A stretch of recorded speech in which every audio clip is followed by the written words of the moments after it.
Hello, everybody. There's a little something happening if you guys want to try it. Um, as I'm starting, there's Amanda Dawn Christie as a series of what she calls Shortwave Requiem.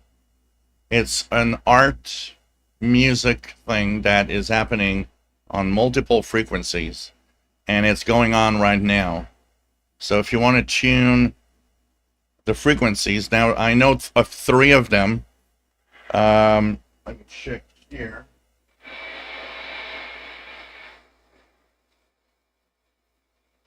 Yeah, 15. So if you want to tune in, you need to tune each frequency. Each frequency as an audio, a different audio, and all of it together creates the musical art that she wanted. And it is something attached to the spirits of Radio Canada International and the Sackville, New Brunswick towers.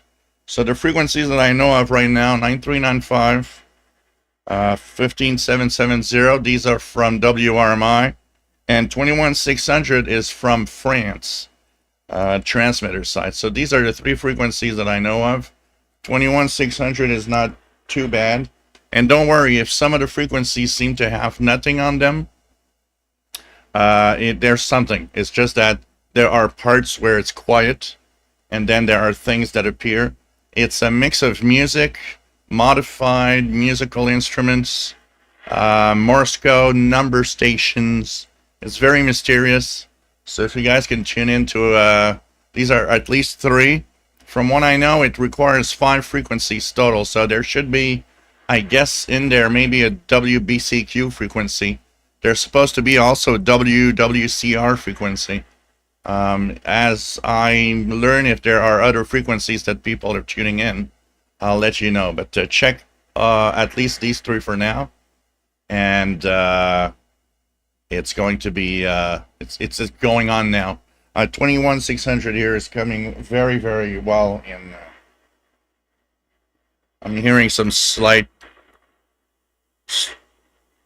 strings or and tune in, like, so basically all the radios have to be tuned together on those frequencies. So just to let you know, 9395, 15770, and 21600, and possibly 2 others that I have no idea of right now. So let me just make sure that everything's all right here. Control panels here.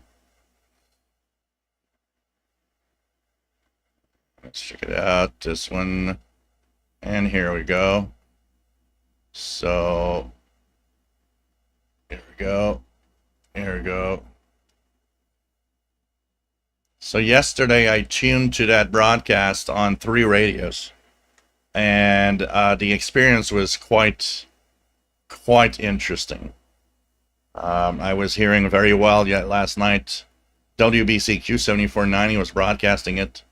There was WRMI on 15770 and 17790, and also France on 15290 yesterday. So it was really cool. So once again, guys, tune if you want to try some weird experience, whatever frequencies you can hear of it. Right now we know the 9395 and 15770 of WRMI, and from France 21600 coming in here. Well, whoops, the signal just dropped for some reason. Should be coming back in. So this is a special, yeah, signal came back. Special kind of art type program. So, well, you know what, Jasmine? That's because you don't know Amanda Dawn Christie. I have an interview with her on the channel from several years back. She actually made a documentary on the demise of Radio Canada International, which is just an amazing documentary. She's a very artsy person, but she likes to mix art and radio and electronics all in there, so that she does all sorts of experiments with that.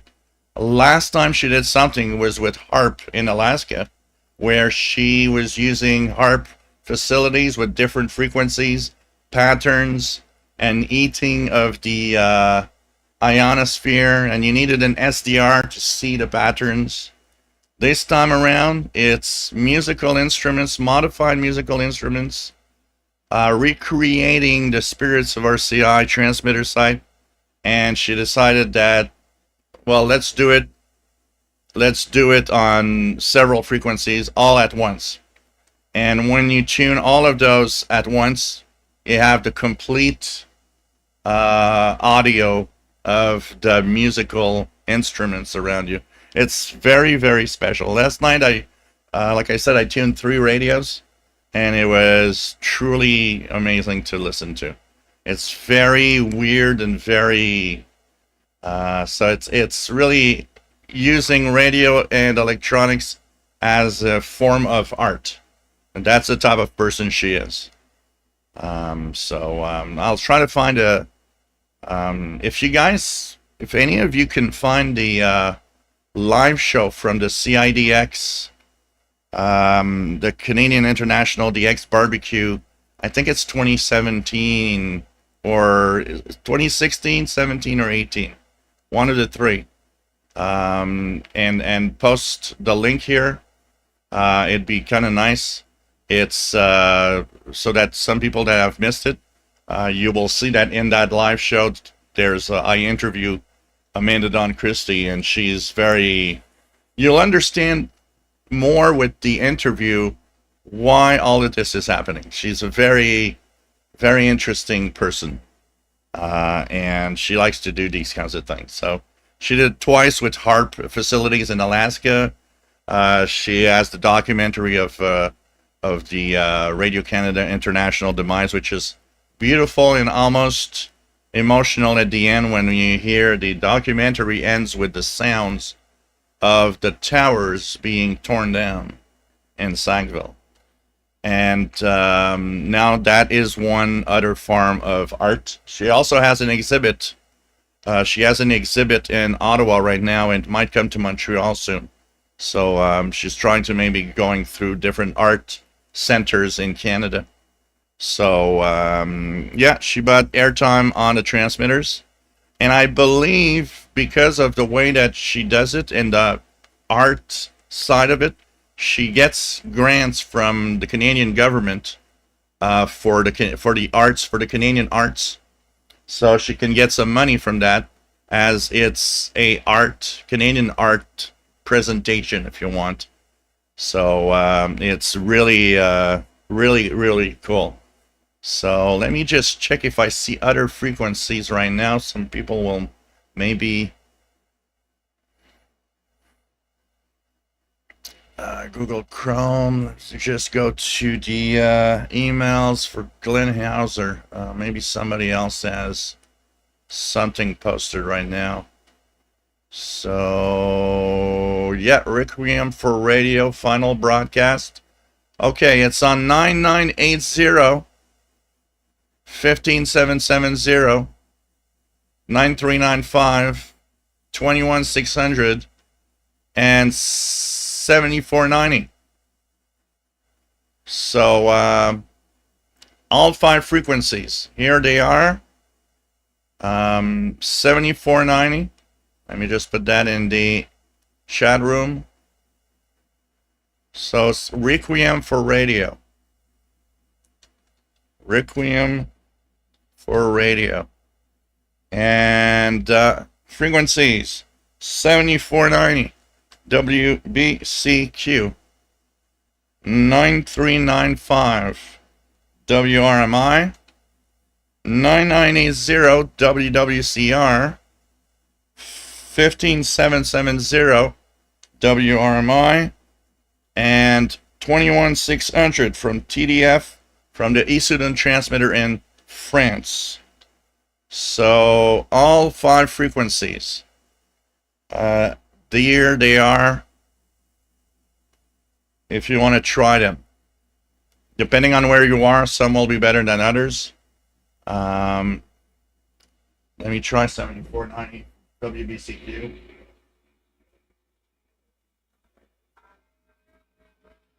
Oh man, it's so weird. 7490 is coming in good. I gotta put that. I'm gonna put that on the SDR with the screen here, so you guys can have a little peek of. Oh, France is off again. France is on and off. They must have some kind of problems because they were on. So off 21600 is down again. I don't know what's happening with France. So here's I'm gonna start.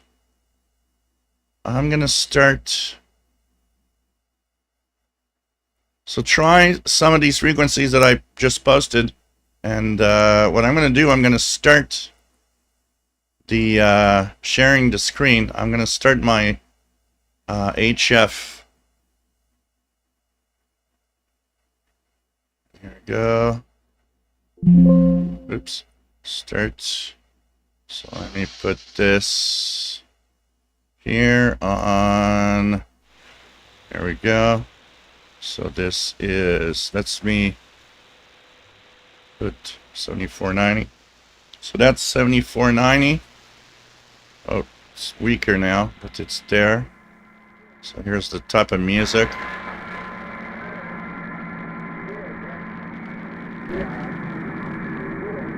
And let me share the screen here.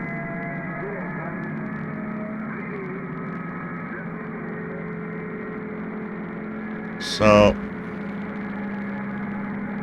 just remove the noise filter for a second, because I think, oh, maybe you're getting it. I'll do it another one. So I'll just remove the audio filter for a second. Here.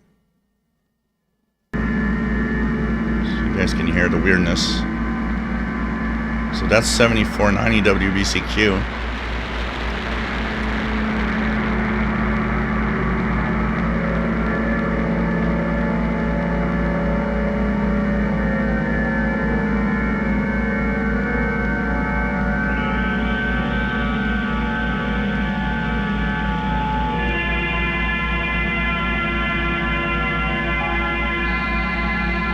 Here's some Morse code in there, some number stations.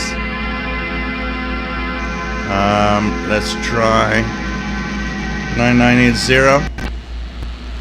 So I'm getting a very weak 9980, which has some music too. So that's another part of the transmission.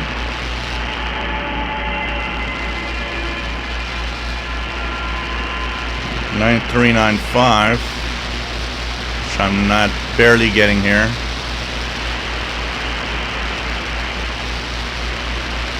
$15,770.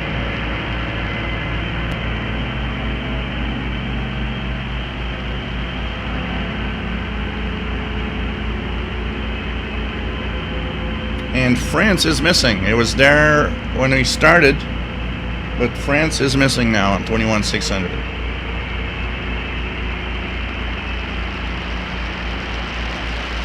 So this is a very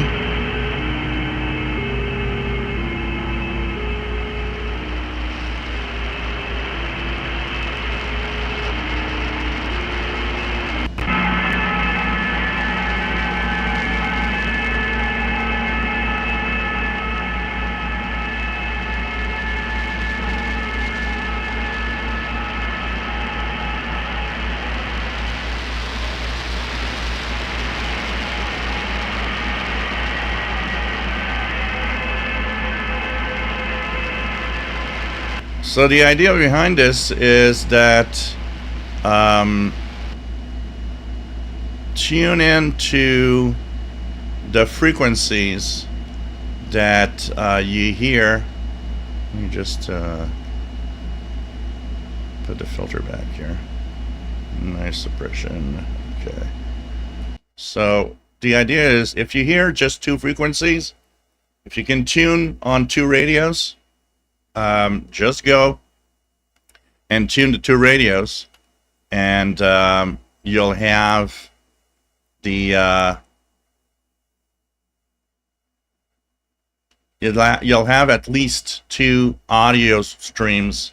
It's very, very weirdy, bizarre thing going on right now. So once again, for those that want to see the frequencies, France is off, unfortunately. There's something there, but it's a very kind of cool thing, though, I gotta say. And each has, like I said, its own track. So what you get is different on each frequency. So it's very, very weird. So hey, welcome aboard, everybody. As we are starting rough in the prime of the subject of shortwave radio with Requiem for Radio by Amanda Dawn Christie. Thanks. I saw Bert WF7i sharing the website for Amanda Dawn Christie, and it's truly something unique and cool, just like she does. I mean, it's just crazy. So unfortunately, one of the frequencies now is gone, which is France. That seems to have some problems. So, hi, my name is Gilles. I'm located in Montreal, Quebec, Canada, northeast part of North America. This is the live show. This is where we talk about radio and all sorts of things, including unusual broadcasts like right now happening on these different frequencies we just shared, which is a heart kind of artsy thing from Amanda Dawn Christie. It's modified instruments, and it's supposed to kind of represent some of the spirits behind the RCI towers in the Sackville, New Brunswick transmitter site. She has a big attachment to that because she comes from there, so she remembers when she was young. And the interview I have with her, she remembers when she was young that you could hear Radio Canada International in everything you own in your home, including your sink. So it's like you just turned on the water tap and you could hear RCI or its interval signals. That's how powerful the transmitter sides, the signal was at Sackville. It's very, very funny the way she talks about it, and how everything everywhere. People were almost thinking that there was some kind of that the city was almost haunted, and people were hearing transmissions in their devices, their toasters, and so on, in different languages, because Radio Canada International was broadcasting in multiple languages. So people are like, listening to foreign broadcasts on their toasters and their fridge and whatever they owned at home, which was very unique. So we have a beautiful chat room if you want to join in and have fun with us. People are amazing here and just great. We have a Facebook group of the same name as the channel here if you want to join in the fun. And this is, a place where we talk about radio and all sorts of radio things that are cool to check out and listen to. Don't forget, you can help out in multiple ways. You can do a super chat donation if you wish to help out here on the channel. If you like what I do, it's much appreciated. And look, we have all of these details of these special broadcasts and all sorts of things maybe you didn't even know about. Why not give a little something? And of course, the pizza and Paul the Cat treat fund through PayPal also, if you want to help out. Once again, helps tremendously in paying the bills and making sure that this continues every Saturday at 20 hours Universal Time. I also want to announce that next week on the next week we will be on Sunday rather than Saturday. The reason behind this is that it's my brother's birthday. I won't be here on Saturday, so we're going to do the show on Sunday, August the 3rd. Yes, we're already going to be in August, which I just can't believe we're already there. So this is just make sure that you remember that next week we'll be there on the Sunday instead of a Saturday. And so yeah, Requiem for Radio. France unfortunately has gone down on 21600, as a lot of people are mentioning here. But all the other frequencies are actually working. Let me put this on 15770. Very unique thing. Very Amanda Don Christie. For those that know, I've watched my interview or anything, you will understand why all of this is happening, and it's actually very cool to have that happening. So it's really nice. So what else do we have? Andy New, nice to have you here from the UK. I'm 7CUN. Richard Wagner from Northeast Illinois. Here we have two alerts, and actually let me have a sip of beer. Cheers, everyone. So we have two alerts in Montreal. One for heat warning, as it's very hot for the next few days. But we also have the glorious title of the most polluted city in the world today in Montreal. Why? Because we are covered in forest fire smoke. So, yeah, all the smoke from the forest fires coming from Saskatchewan are over the city pretty much today here. So it's so smoky that actually I went outside to get some stuff, and my eyes were actually burning from the fact that there's really a lot of smoke. So we have the beautiful title of the most polluted city in the world today because of that. They're telling people that it's better to stay in than to go outside because of the smoke and also the heat. So it's like good day to do a live show and the air conditioning. Mike B, nice to have you here from Colorado. Jean Arrache, salut. J'espère que tu vas bien. Nice to have you here from Saint-Hyacinthe, Quebec. Master Players Radio and Television, nice to have you here. Bobby, WA5107 SWL in Morgan City, Louisiana. Megan, nice to have you here from Colorado. SWL Signals 23, nice to have you on board from a hot Florida day. Today's kind of like Florida here. Pentrus, nice to have you here from Ohio. Ian, nice to have you on board from Baltimore, Maryland. Thank you for the donation you sent this week through PayPal. Jasmine, nice to have you on board from Seattle. We have Chuck, nice to have you here from sunny South Texas and 5 KVO. Robert Varner, nice to have you here from New Jersey, KC2TEL. Rod and Animal from Toronto. Jasmine says, as year after year is the hottest year on record, I'm glad I live in such a mild place. Yeah, actually, I was reading that we might be beating the hottest July on record in Montreal. It's been much hotter than usual. Bruce Corbett, nice to have you here, and 9BH. Marty68, nice to have you on board. Steve Burnham, nice to have you here from Central Pennsylvania. Robert Levin, nice to have you here. Dan V, nice to have you on board from Ohio and 8WJZ. Old radios, no radios this week. You should find a way to set up with radios, man. There are so many ways to set up with radio that you can have fun and still join us. London 19657, nice to have you here from Northeast Pennsylvania.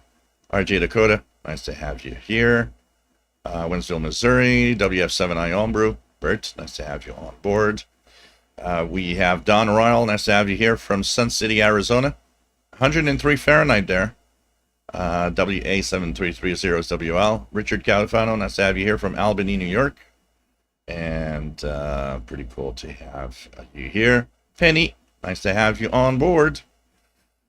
David Ward, nice to have you on board from Texas, WA5253SWL, March 68. Yeah, doing pretty good, pretty good.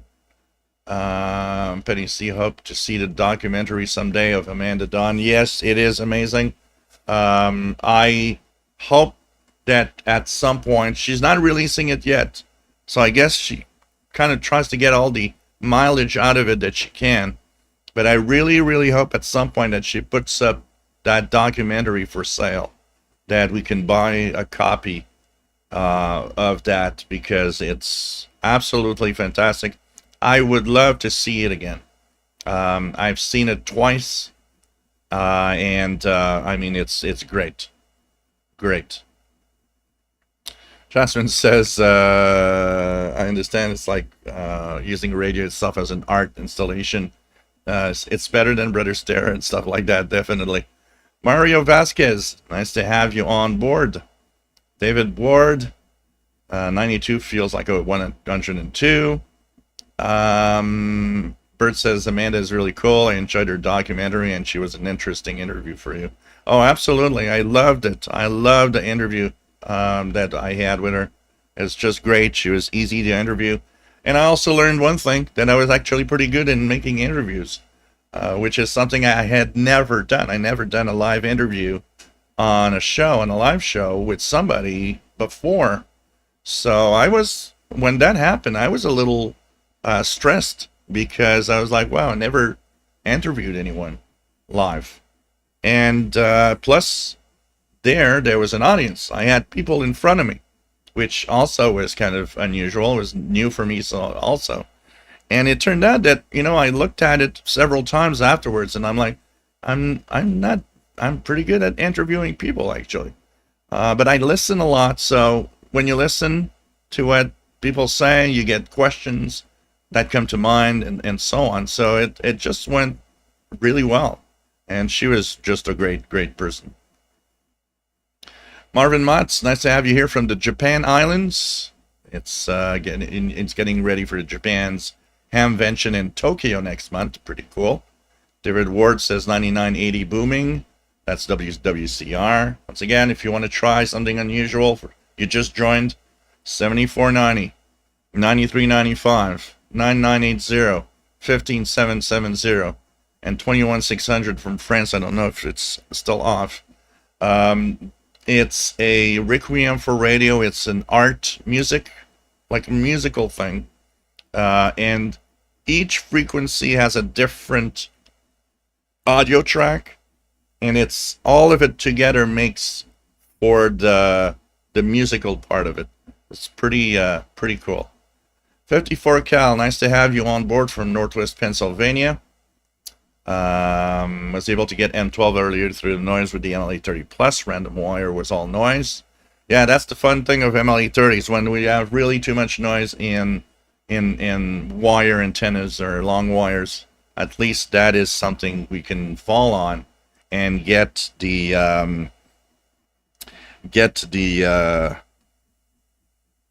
MLA30 running to avoid the interference.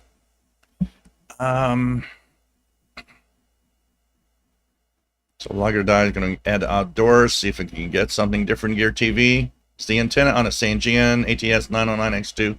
Supposed to be wobbly. Not really. If it's a little wobbly, it might be a little loose. It's pretty... I've got the 909, 909X, and X2. And they're pretty good, pretty sturdy usually.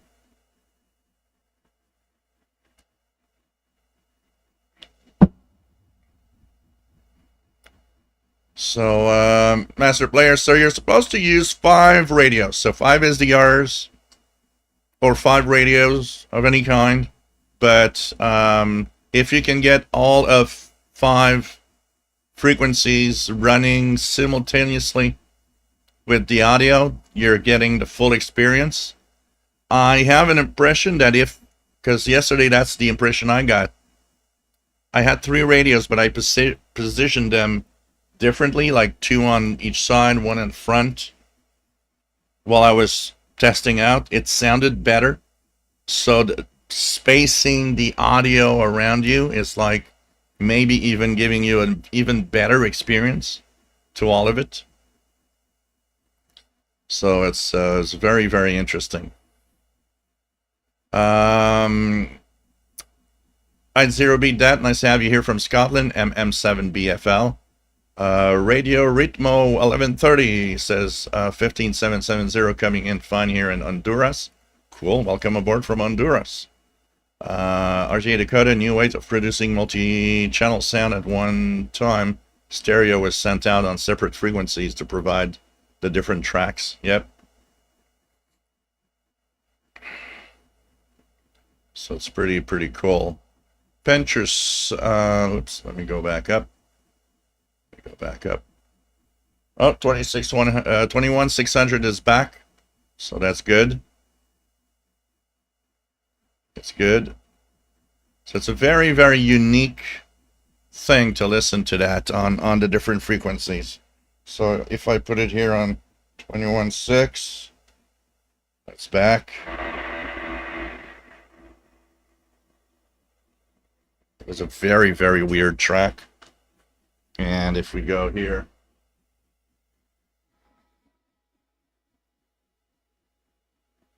so bizarre to listen to all of that in the different frequencies. Morse code on 17490.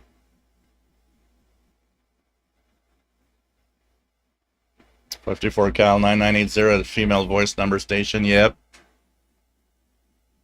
Aspen, crossing fingers we don't end up with a bunch of fires out here like 2020. Yeah. 57 Steve DX, nice to have you on board from Georgia. Darren Rogers, nice to have you here from Long Island, New York, KB2AHS.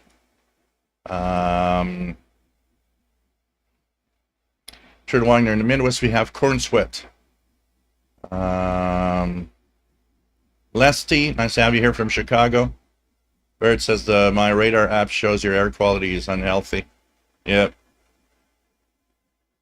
Old radio, sadly, I don't live in my mile place for anything. Blogger dies outside with 5 radios. That's the way to do it.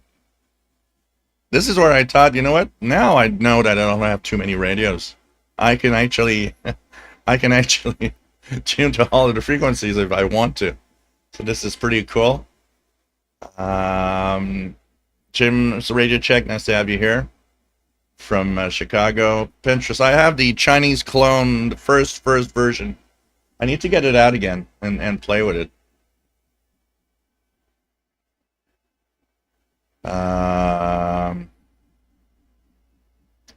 So we have Steve 0432, nice to have you here from Aylmer, Quebec. What else do we have? Old radios. We get the muggy and we get the -degrees weather. Justin S, nice to have you here. Penny says she'd buy a copy of the documentary as well. Oh yeah, absolutely. It would be worth it on all the work she did for that. Jay Watterson 69, nice to have you on board. Penny C, I will find it in a few minutes. I'll share the live show where I got an interview with her. Let's just find it because I don't remember which year it was. But it's a live show I did at CIDX. So let me check that out. I'm going to try to find it in a few minutes. Interest, fascinated by number of stations and how they are sometimes integrated into popular music. Yeah. Bert, Jill, I don't know if you have the link handy, but the interview with her was really awesome. I have listened to it a couple of times. Yeah, I don't have the link right now. I'm just going to check it out. Penny C. Requiem for Radio is this all day. I missed your comments earlier. It lasts 1 hour, but it was a 5-part thing. Each time it's different. So it started, I think it was Thursday, was it 24th? And she had 1 hour on 5 different frequencies, multiple times. The one I listened to last night was 0 hours UT. This is the last one. I think it's the 5th broadcast and last broadcast of the Requiem for Radio. It's a 1 hour thing. So it's going to end at 21 UTC. Blackguard says, I must say this broadcast is rather entrancing. It is. It is very, very, very weird. Yeah, I don't know. There's a video presentation somewhere, Bobby. Nicole Phillips, nice to have you here from Northwest UK. G6BGV. Jeff K, nice to have you here. Spend about 2 hours with FCC on the phone trying to renew license. Still having issues. CB Monday. I'm glad it's only done every 10 years. You guys should do like Canada. We have it for our life. Like it's you know, you just get your license and it's yours for life. Bird WF7 Homebrew, I know you have no control over it, but for some reason today the ads are freezing up YouTube for me. And I have to reload your live stream. Yeah, I don't have the control on them today. So I can't do anything about it, unfortunately. Pinterest 21600 with number station female voice setter sounds in and out in Ohio. 21600 really steady frequency and improving.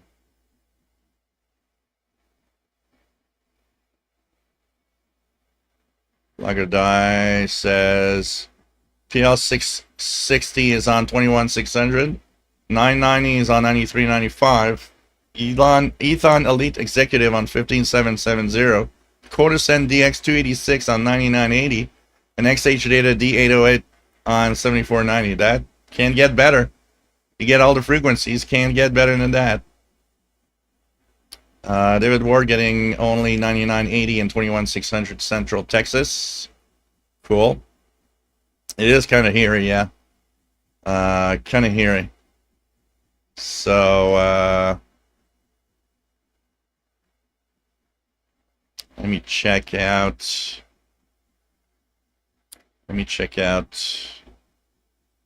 YouTube. I'm going to try to find for you guys the link to my my interview with Amanda Dawn Christie.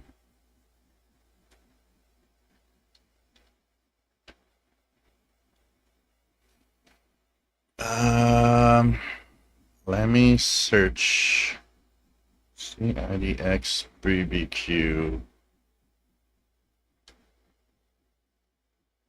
So August, it's one in August 2019, 2021. Sure. Must be. So 2018.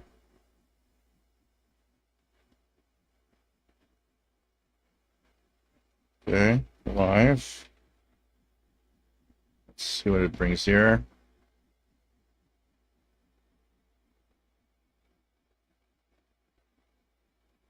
So I got one here.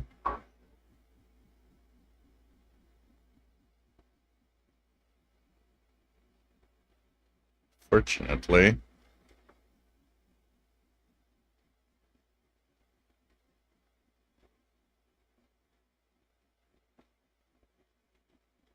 So unfortunately, so it's not 20.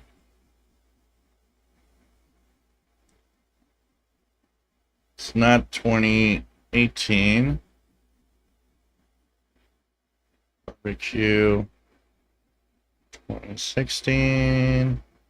I find that. 2020 is virtual. I have a hard time finding that one. 2017. So CIDX 20.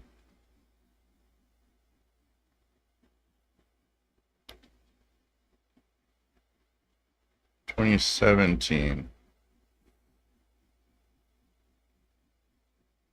Live 2017.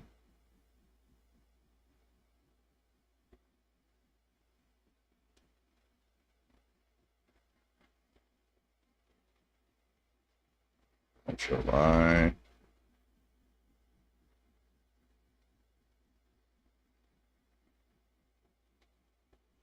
Okay. 2017.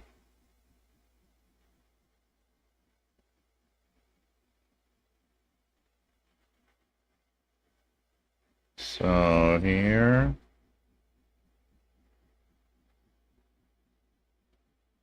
Yeah. Oh, here it is. Okay. So this is the one. And if you want to move on directly to Amanda, it starts at 47 minutes. 47 minutes. So Amanda, Don, Christie interview of 2017 starts at 47 minutes. And here's the link to the show. So if you keep that and watch it later or something, you'll have, that's from the CIDX barbecue in Greenfield Park, Quebec, in August of 2017. And at the 47th minute, that's where it starts the interview with Amanda Dawn Christie as she talks about her documentary. So I'm going to watch it again later. I haven't watched it, and I get a kick out of watching it every time. There are little things that I kind of hear that I missed every time. So you'll this is going to help you guys that don't know her understand why this is happening. She is a very, very interesting person. Blogger says I could get it out of my SM616, and John, nice to have you here from Wisconsin. RJ Dakota, 5 different radios, 5 different frequencies, awesome stuff. True surround sounds cool, but the high frequency has a different fade factor. Yeah. So oh yeah, this is cool stuff. This is as cool as it can get with radio and art and electronics. It's all her thing. She actually is, I don't know if she's still trying to find, thank you, Blogger for the donations. Thank you, Nicole Phillips, for the donations, by the way. She was trying to find a way to do something with amateur radio, but because of the constraints of what amateur radio can do, I'm going to take this off, because I'm listening to 2 frequencies here like this while I'm talking to you guys. It's very, very, very special what it sounds like. So she wanted to do something with amateur radio. It was very, very artsy also. The problem is that because of the constraints, that there's a lot of rules and things you can't do. She probably found out, well, maybe it's not a good idea to, or she can't do anything with it. But Mike B21 600 getting stronger in Beefield, Colorado.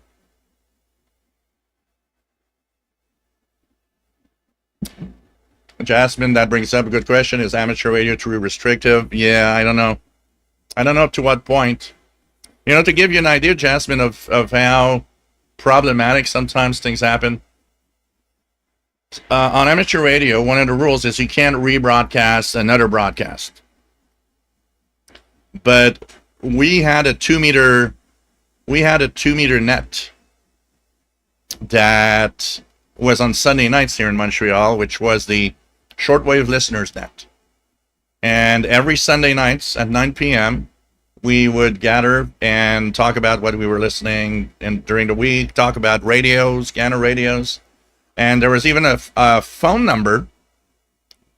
There was a phone number where you could call in if you were just a listener and was not a ham operator to give your logs and give your comments, and they would go through on the air.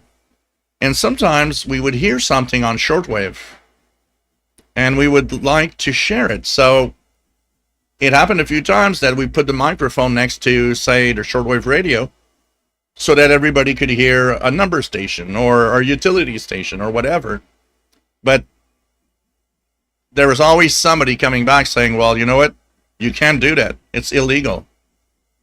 Yeah, well, okay, I get the illegal thing, but this is part of the net and part of what we do. We're not going to broadcast it for 2 hours. We're just going to, broadcast a small chunk so that everybody could hear what it sounds like and what it is. But even that is not allowed. And so is it too restrictive? Maybe in some way. Maybe in some way.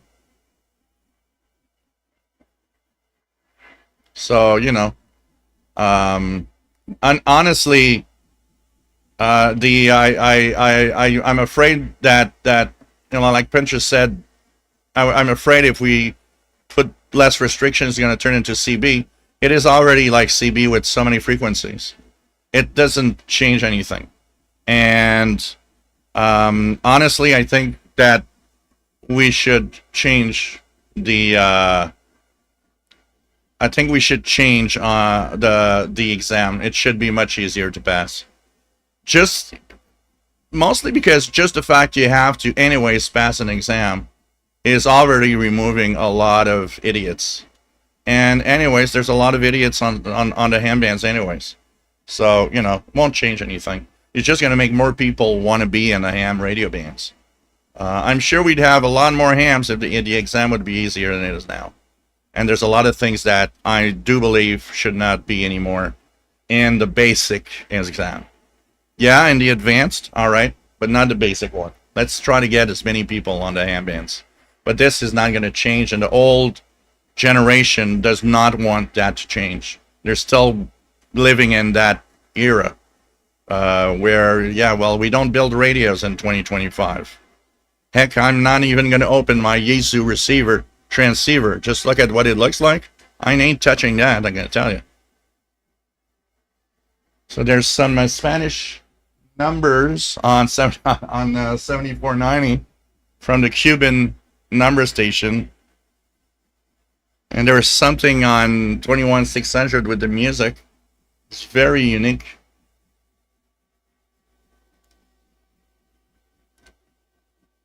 EFOG 3, nice to have you on board.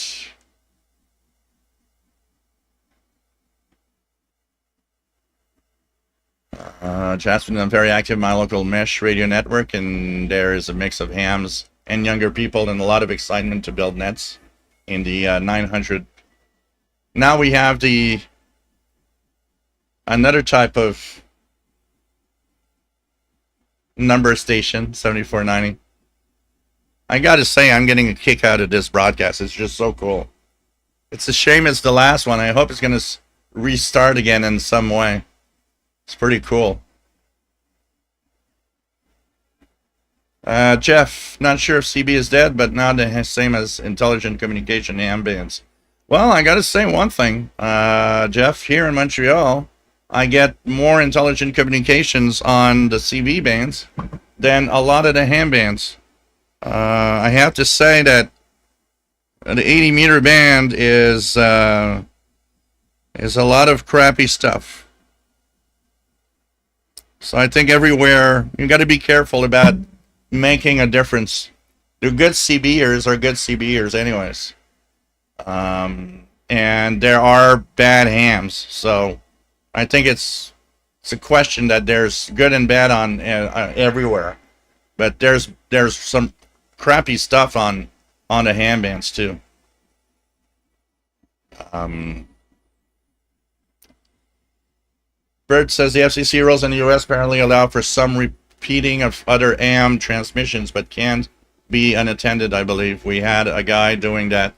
Yeah, well, this is not. We weren't doing other hams. We were doing other types of broadcast, which is totally forbidden. So, if you would have a shortwave station, for example, say we would hear back in the day Radio Norway, and it's like, oh, look at that, how strong it is. We would just put the microphone next to the radio and have everybody hear how good I was. For example, someone was getting Radio Norway. It lasted, only maybe 10 seconds or 15 seconds. But that type of thing is not allowed. Jasmine, I'm not a ham nor interested in becoming one as it is today. If I can use encryption and do rebroadcasts and stuff, then useful to me. That is totally illegal and will never be allowed on ham bands. Encryption is forbidden in any way on the ham bands. That I accept that rule. The amateur radio bands is not there for your personal communications with somebody else that we can't decrypt. If you want to do that, there's other things, other places to do stuff. Amateur radio, I find it fine that encryption is totally forbidden.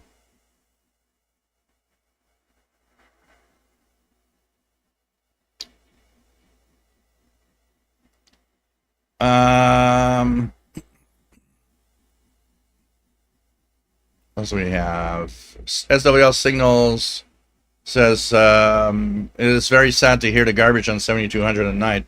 I don't listen to them, but when I'm tuning around, I come across it terrible. And you got to think about it. They are licensed ham, so imagine.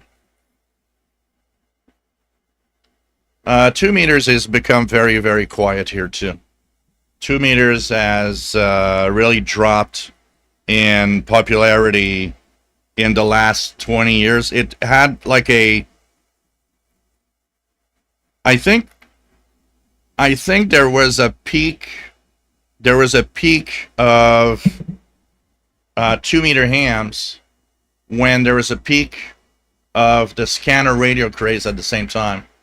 People purchased a scanner radio to listen to the police and cordless phones, and some discovered that there were some amateur radio bands, and it gave them the idea that maybe I want to be a ham. And there was a lot of activity back then. There's a lot of things happening, especially late 80s until maybe the mid to late 90s. But now the ham bands here, if I do a scan of the 2 meter band in the daytime, there's really not a lot of stuff.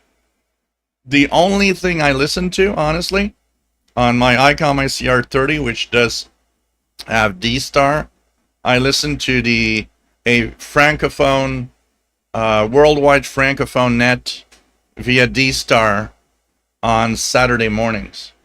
And there's stations from all over the place, especially here in Quebec, but also in Europe, like in France, Switzerland, and so on, that join in to the net.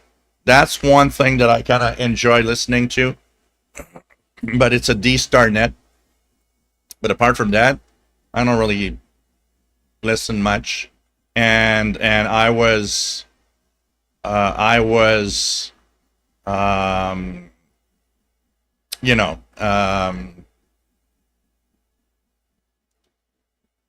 interested in the fact that it's D-Star and all of that, anyways.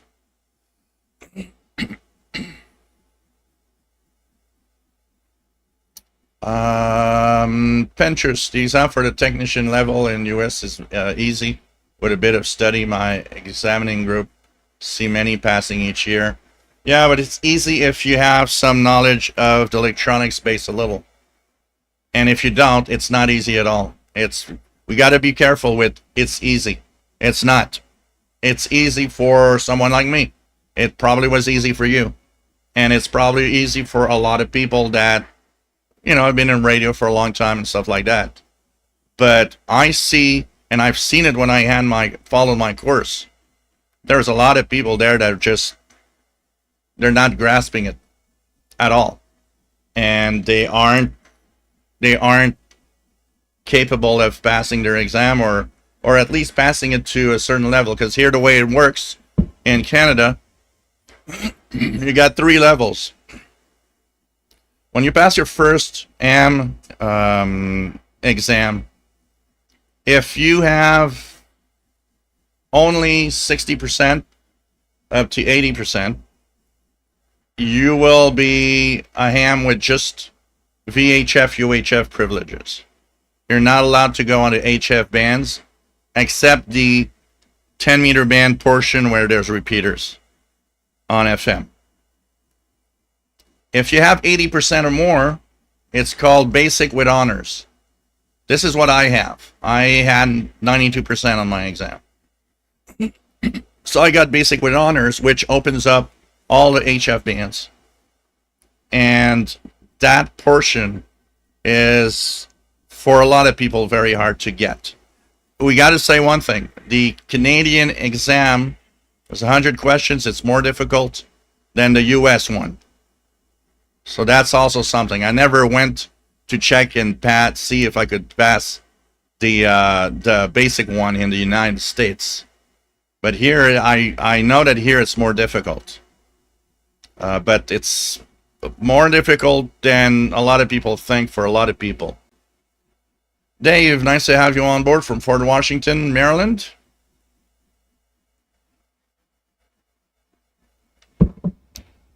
That's my biggest worry. Losing electricity with a big thunderstorm when it's really hot. And so, of course, losing your AC, your air conditioning. So we are almost at the end of the 1-hour Requiem for Radio from Amanda Dawn Christie.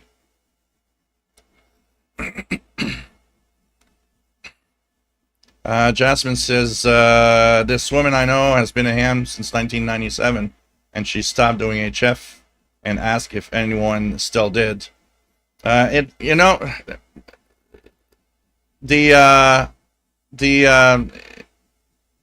The thing with amateur radio, it's like radio is in any hobby, is what are you interested in? What are you looking for in that hobby of yours? HF is still extremely popular.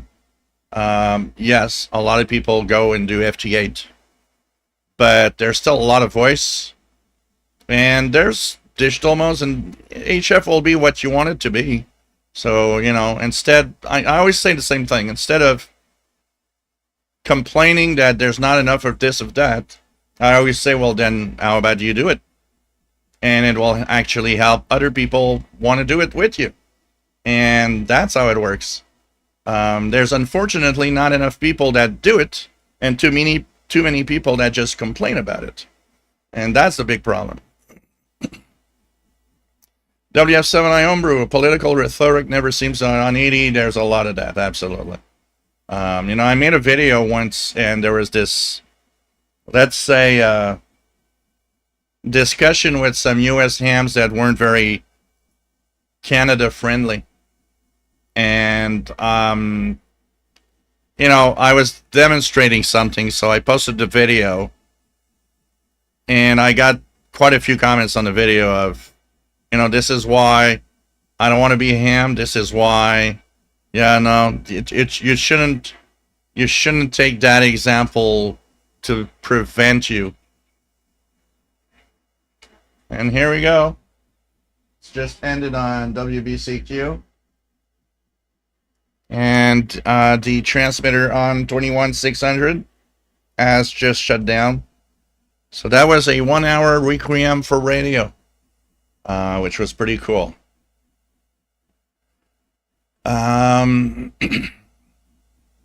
Because you know what, Jasmine, what amateur radio is does not require any encryption, because this is not what amateur radio is all about. Amateur radio is experimentation of radio and friendship among radio, and expanding the different experiments and the technical aspect of radio. If you need encryption and a transmission of some sort, you're not. It's not ham radio. You want to have your private little communications channel, and this is not ham radio. Ham radio is not and will never be private. It's not that. It's not what it is. It's not meant for that. Um, what you want is different, because you want to have a private conversation with your friends, for example, or with people. And that's not the basics of ham radio. So that's why you'll never have encryption on ham radio. Ham radio is meant for you to have at least a minimum of technical knowledge. This is also why there's a requirement for a license. People that want to do radio and like learn radio and learn about the technical aspects of all of it, they're not. It's not what you do that they want to do. They want to do ham radio because it's different. It's a different thing. It's really something else. What you are doing is just wanting to have a channel of communication that's easy to get on and that I can encrypt so I can be private. And that's different. It's a different way of. It might be fun still because it's radio. And I understand that, but it's not the basics of what ham radio is all about. Ventures says, except for 7.2, I find 40 and 20 meter bands quite good. Um,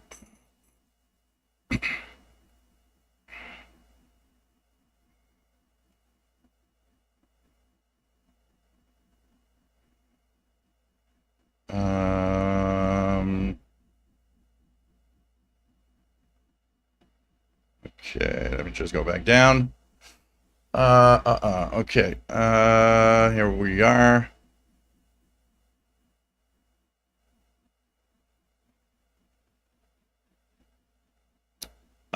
Shorter signals. I left 2 meter back in the 90s. Back at radio was very cool and active. Yep. Yeah, back at radio. Remember that. Justin, I think that's why I mostly see folks telling prospective AMs to just memorize the answers or use silly hints. One of the things that's also why I find it a little stupid. And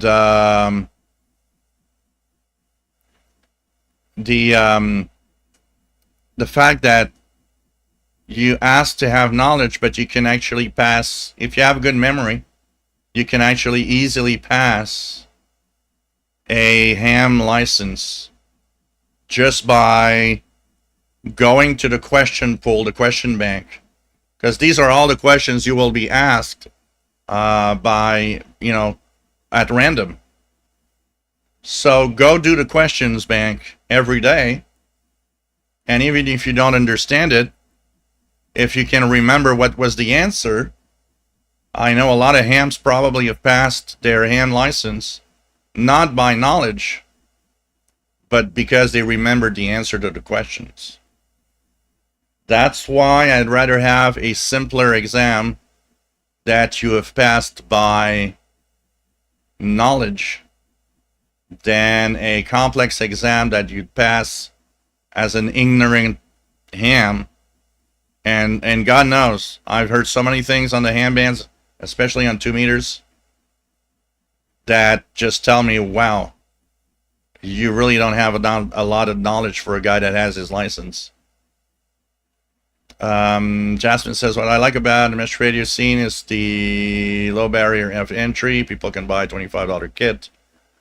Yeah, but it's a different thing. It's I mean, you're in some other part of radio of fun things. I'm sure it's a lot of fun, but it's just different. It's not, if you don't want to be a ham, but you like to do that, and it requires a lot less work to get there. Aspire to cycle. Nice to have you here.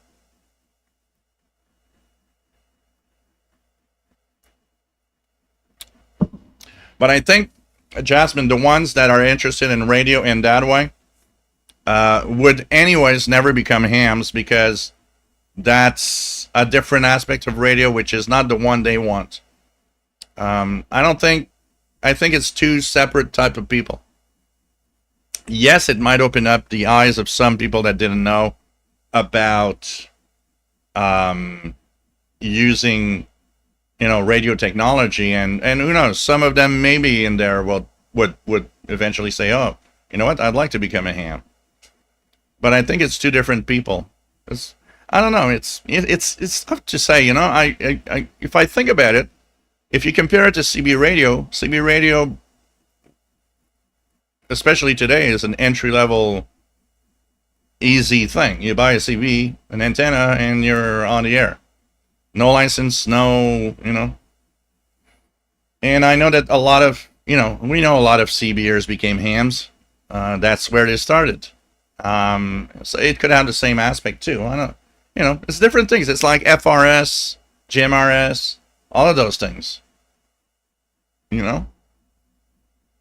Hamtech Radio Scanner, M0FXB, nice to have you on board. And thank you for being here. Pencho's a technician class, and the US gives about the same privilege as Canada's 60 to 80 score, or so it seems from your description. Yeah, I don't know exactly what's your, what are the rules, what you have as like a technician class and so on, your different levels over there.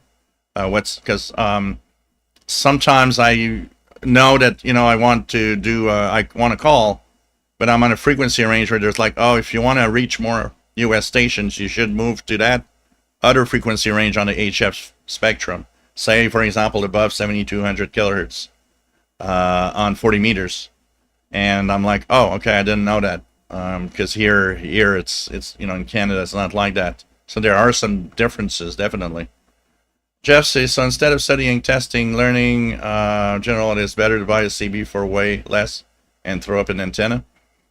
The thing is it's always the same thing.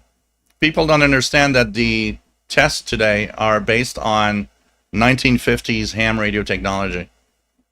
And what I mean by that is, why learn electronics?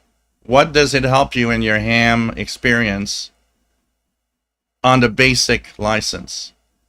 Nothing. Because 99% of the people, well, not 99, but 80% of the people that get their ham license will never, you don't repair a radio today. The radios are, too complex. That exam came from the, old days. Because in the old days, yeah, you tweak and, repair your tube transceiver or your basic transistor transceiver. It's simply a question of adapting the AM exam to modern times. No one will repair the radio today, pretty much. So it's not useful to know how a transistor works. It's not.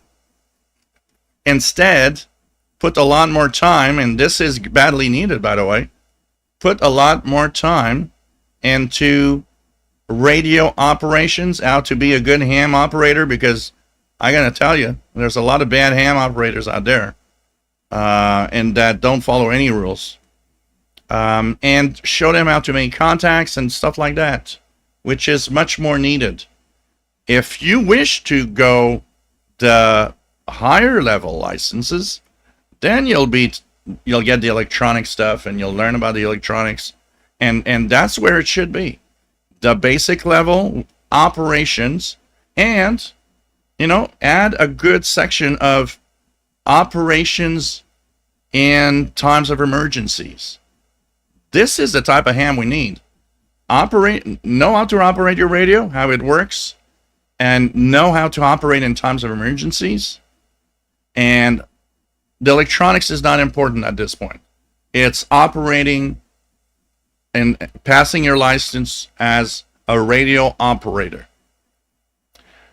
Those that will want to go further, then they will go into now the electronics is there and all the physics and all the interactions and all of it works. This is what 2025 ham radio exams should be about. It would make more people go into the ham bands, because a lot of what I see is electronics is where a lot of people are just, it's like, the math and the electronics that you have to learn. You don't have to learn that, You need to know how to operate, and people just buy equipment. They don't build equipment. They don't build an antenna. They just go and, I bought the antenna, I bought the radio. I'm just going to set it up and it's going to work. Dang them, this is where license does not work. If license in Canada is harder than America, does this make USA inferior? Should not operate on Canadian airwaves? And well, I don't think that's the thing. I think it's a question that, because every country in the world is their exam is different. Every country in the world, there's slight differences, and many countries have different rules. Technically, in a perfect world, everybody should have the same exact exam and privileges, technically. But it ain't like that. There are differences,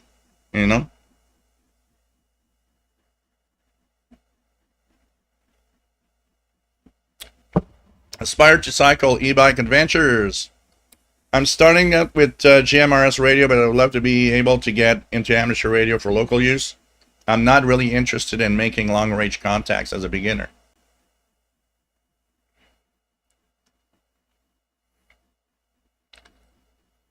What else do we have?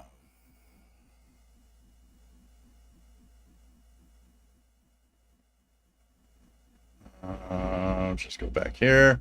Jasmine, the thing is, if I wanted to have a conversation with 3 friends without some... yeah, but that's what you're asking there is a different thing. What you're asking there is what you do.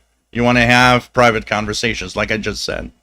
And ham radio is not that.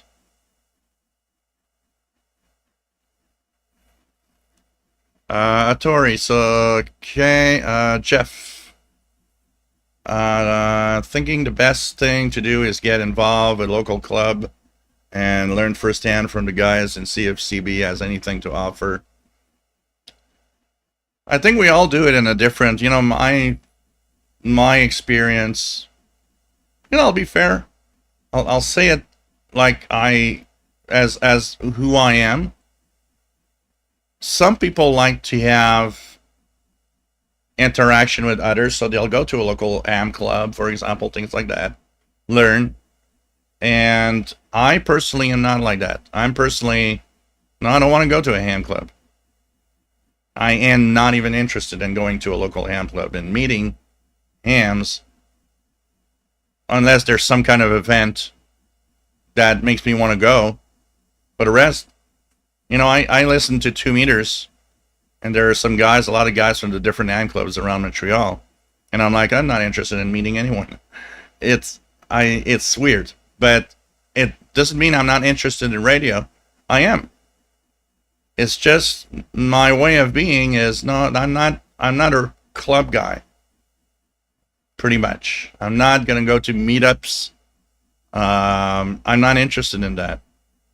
And so it depends on everybody. Some are. And some need that, actually, to pursue their AM stuff, But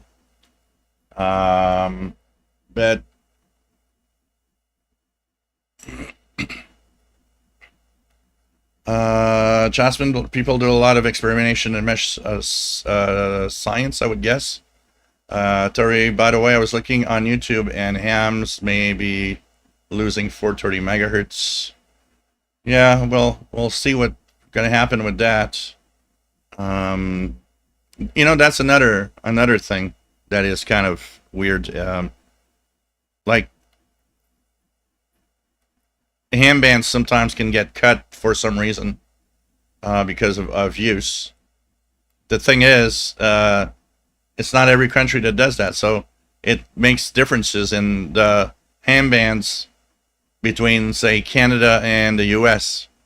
An example of that is the 220 megahertz band that got cut down in the U.S. It's not cut down in Canada. And the other thing about losing 430, well, there's tons of amateur radio satellites that are broadcasting in that range. What are you going to do? You're going to stop people from... It's a very complex situation. RJ Dakota remembers the Pirate XFM broadcasting CQAM AM stereo. Yeah, absolutely. There's a lot of people that learn from, even though they're not hams. I mean, like I said, there's a lot of activity here on the CV bands. Then these guys are extremely knowledgeable, and especially that guy, the guys that hang out on Friday night on Channel 20, upper sideband. And there are very knowledgeable people that are not hams. A lot of knowledgeable people that are CBers. And like on the other aspect of the scale, there's a lot of people very ignorant about everything and have their ham license. And it's the way that things happen. Like I said, if you have good memory, you can pass your ham license without having to know how it works. Just go to the question bank, read the question bank, answer the questions all the time, remember the answer. You know what? People that do that regularly, they all get their licenses. They don't know what they're doing. So that is a possibility. Both sides can be like that. There's some, and of course, the ham radio license, especially those that go with the higher license. Like now I'm thinking of getting my advanced license in Canada. I'd like to go there and get that and have more privileges and set up stuff like, set up a 10-meter beacon, things like that for fun. And of course, if you get serious and go to the higher license, most people in higher license, of course, are much more knowledgeable than the average radio guy. And in all fairness, I do think that anybody that goes and gets his ham license, especially its advanced ham license, for the most part will be more knowledgeable than anyone that never got any license or never studied for anything.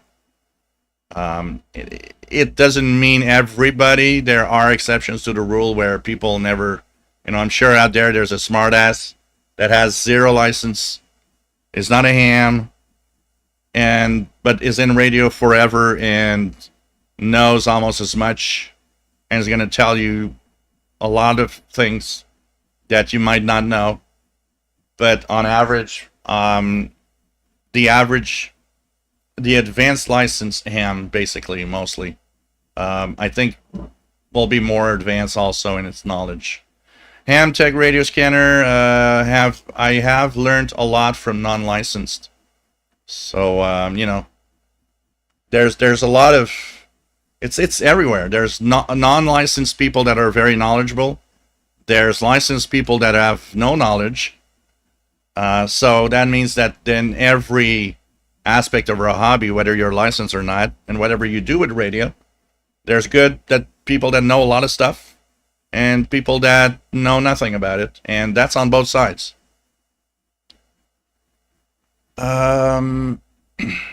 Justin says, I just passed the tech in general this last week. I tried actually learning, but there is still a ton I did not get. Well, that I think is everybody. I mean, where my knowledge, it's very simple. If you want to know where my knowledge is the worst in the ham, in the ham radio stuff, antennas. I'm probably the guy that has still a hard time with the physics and the understandings of all of it works. It's actually where I lost my points when I passed my exam. The antenna stuff, and maybe one or two general regulation questions, because sometimes, the question will pop up because they have trick questions. They have questions that you'll have like 5 times the same question, but asked in a different way, and then you'll have the one that, for some reason in your head, it messes you up, and is like, no, I don't think so. And then it's like, oh yeah, okay, well, okay, there's something I didn't understand with that, Keegan DXer, nice to have you here from Northwest Arkansas, listening on his Sony CFD 510 stereo via his C-Crane FM transmitter. Pretty cool. Jasmine has a lot of experimentation done on network side, lots of network techs.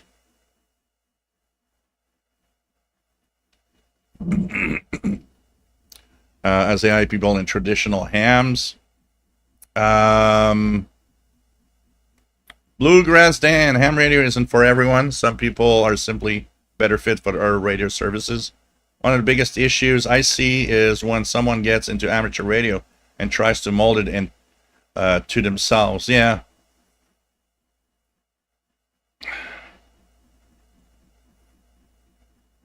Old radios, I guess, replace capacitors in old radios. Yeah, well, that's a very small percentage of people will do that, honestly. Atari, I think they are proposing 2 classes of licenses to be considered for ham radio. Keegan DX, got some FMDX. Pretty cool.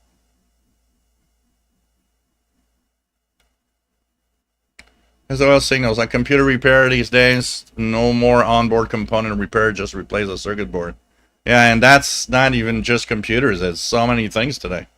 It's like, oh, we got to replace the board. Yeah, but it's just a chip that's burnt. I'll give you an idea. The old Toshiba big screen TV I had in the living room many years ago started flashing. So the screen would go dark and would come back and go dark and come back.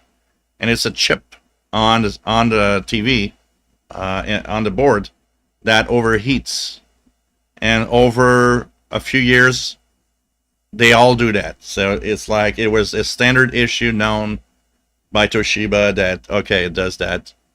And I mean, when I went online on YouTube, there was tons of videos of, hey, how about repairing it yourself? You can do it. You can remove that chip. You can put a new chip in it that costs like $2.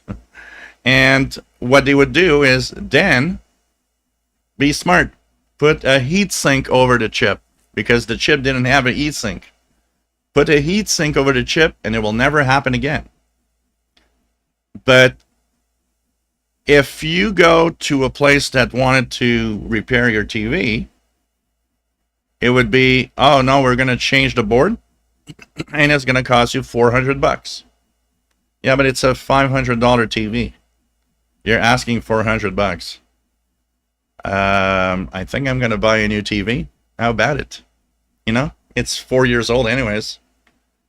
But you look at that and you're like, well, and you know what? I gave it to a friend of mine that's good with electronics. What do you think he did? He changed the chip. And he had a great 50-inch TV for smart TV for $2 for the chip, and the time that it took him to change the chip. And this is the sad part of repairing electronics today. It's like that now. So it's pretty crazy.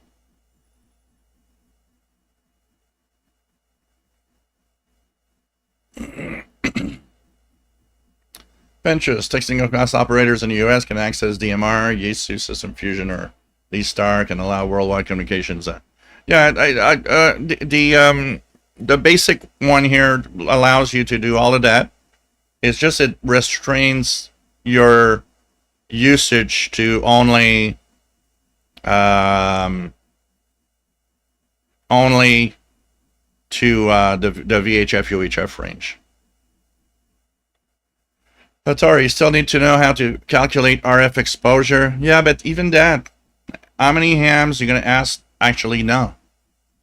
It's like there's the ALC on the radio. There's so many settings that I bet you a lot of hams are just not looking at and don't know.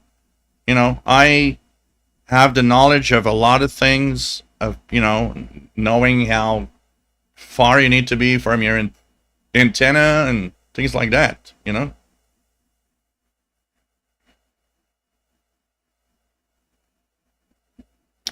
John McGinnis, nice to have you on board. Excellent comments on new exams, EI2 EBB. It's just a question of making sure the exam reflects how we use radio today. And that's the thing about it.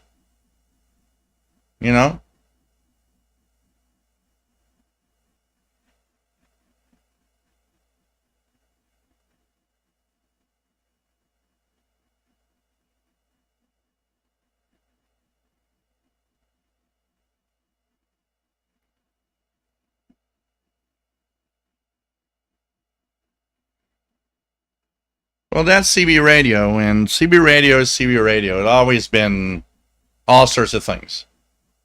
That's for sure. Because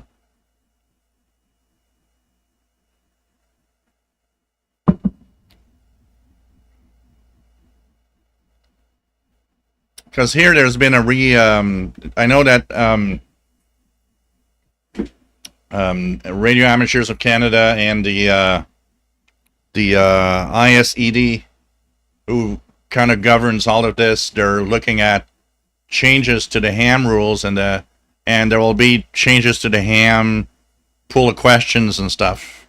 I think it's maybe already done. I heard that maybe the new pool of questions would be July, so it might be already in effect. But I think we don't look at the basics of, can anyone sit down and think of amateur radio in 2025?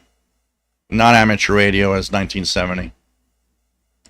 Michael Mora, nice to have you on board from Arizona. Thank you, London 19657.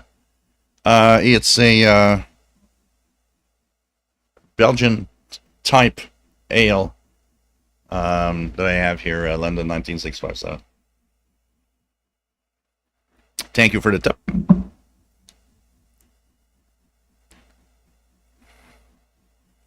Yeah, the problem with amateur, if we look at the VHF, UHF ranges today,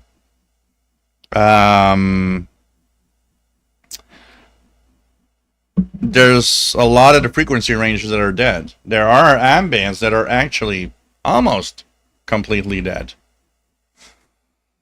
And when you realize that now governments are thinking about radio spectrum as something that can make money, it's, of course, there's somebody somewhere that wants to have it,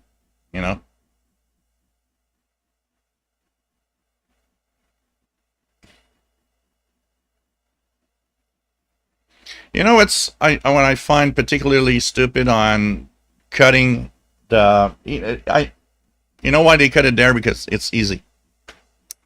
It's easier to cut the ham bands than it is to probably get some other type of spectrum. But when I look at the spectrum of the VHF, UHF ranges, I mean, come on. There's so much wasted space that has nothing on it, or pretty much anything on it, that could be used before you start cutting into, say, AM radio stuff, you know? Pinterest, there are operators that make contact on VHF and 100 watts on both in FM mode. Others use SSB and communicate hundreds of miles. Problem is, equipment to do that tends to be quite expensive. Oh, that's for sure. Equipment is expensive. Absolutely. And John Beckham, nice to have you here from Northeast Florida. Jeff says, good. Club's good for networking if individuals are interested. Oh, yeah, absolutely. Absolutely. I mean, there are good signs to meeting up people in clubs and things like that. You'll have contacts and learn about things that maybe you need. For example, a good example of that is, of course, if you go to a local club, you'll meet a lot of people, and you might meet that guy. And when I say that guy, is that guy that when your ham gear goes bad, he can fix it for you. And absolutely, there's some positive things. It's not. I was not in the way that I said it. If it sounded negative, it was not. It was, I'm not like that. I don't feel I want to. But I totally understand it when we meet up with groups of people of a certain type of knowledge or whatever. Oh yeah, absolutely. That there we'll meet up with people that could be extremely helpful in the future for us to do things. So there's absolutely a positive and a good thing. Radio clubs need to exist and continue to exist. Absolutely. Mike B, I could have memorized the answers for my private pilot, instrument pilot, and parachute rigger exams, FCC licenses. People who just remember the answers are dangerous. Oh yeah, but here we're talking about something that if you don't operate well, you could die. Because I totally understand what you're saying. And I totally understand that what you want is knowledge. When I did my ham license, even though I did go to the pool of questions often, my level of knowledge is about understanding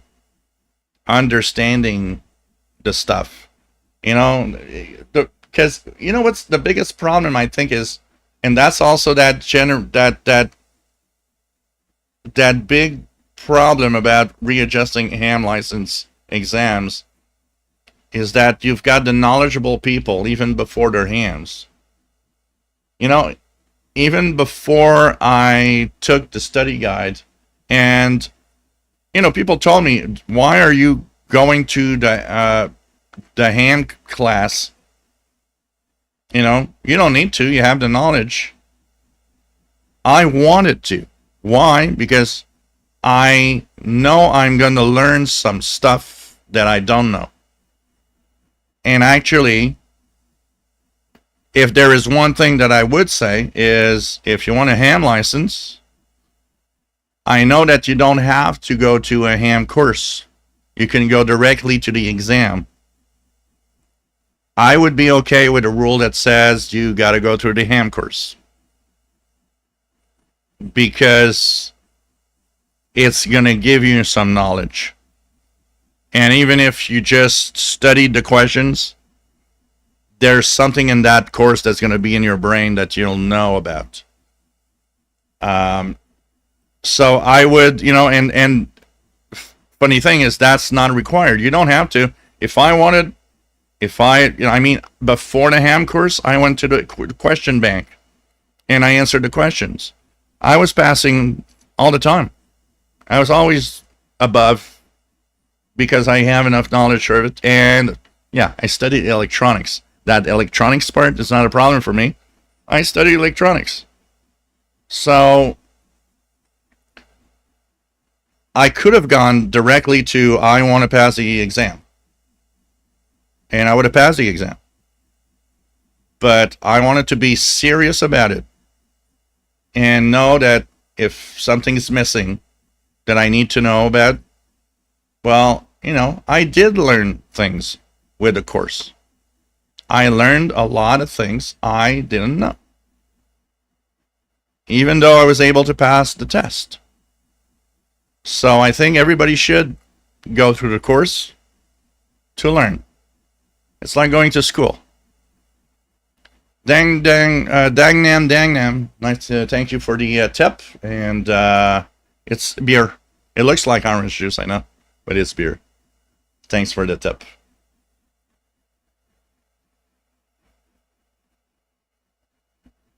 Dustin Loaf, antennas are black art. Yeah. Nate Van Gilder, nice to have you here. So, yeah, it's kind of a wheat beer. Yeah, probably London. Kevin, some people can take any hobbies too far. Oh, absolutely. Sheila, nice to have you here from very humid Belleville, Ontario. And here it's a very hot, humid, and smoky Montreal. For those that weren't there at the beginning, I was mentioning that Montreal is today has the honors of the most polluted city in the world. And it all has to do with the smoke from the forest fires. Jeff K. Oh, my surgeon didn't get licensed from memorizing the questions at chapter's end. Huh. Where is the spleen again? I forgot. What should I do now? I don't understand. Ohm's Law. Old radio. Yeah, Ohm's Law.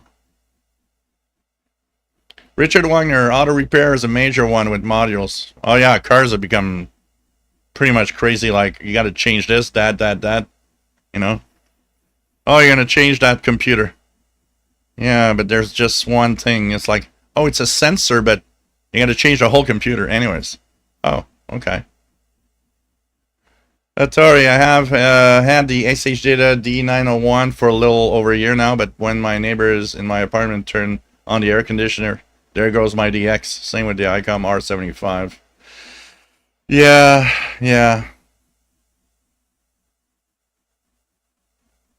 Oh yeah, absolutely. You got Ohm's Law. You got all the basic laws of electronics are there, and electricity. You got to know they will ask you some questions that have to do that you do a little bit of math for the electronics part. Nate Van Gilder, that's Toshiba's. It's time to buy a new TV chip. Yeah. I mean, I remember when it started doing that, I went online and I was like, okay, it's a common problem of, and it was not just even my model. It was like a whole freaking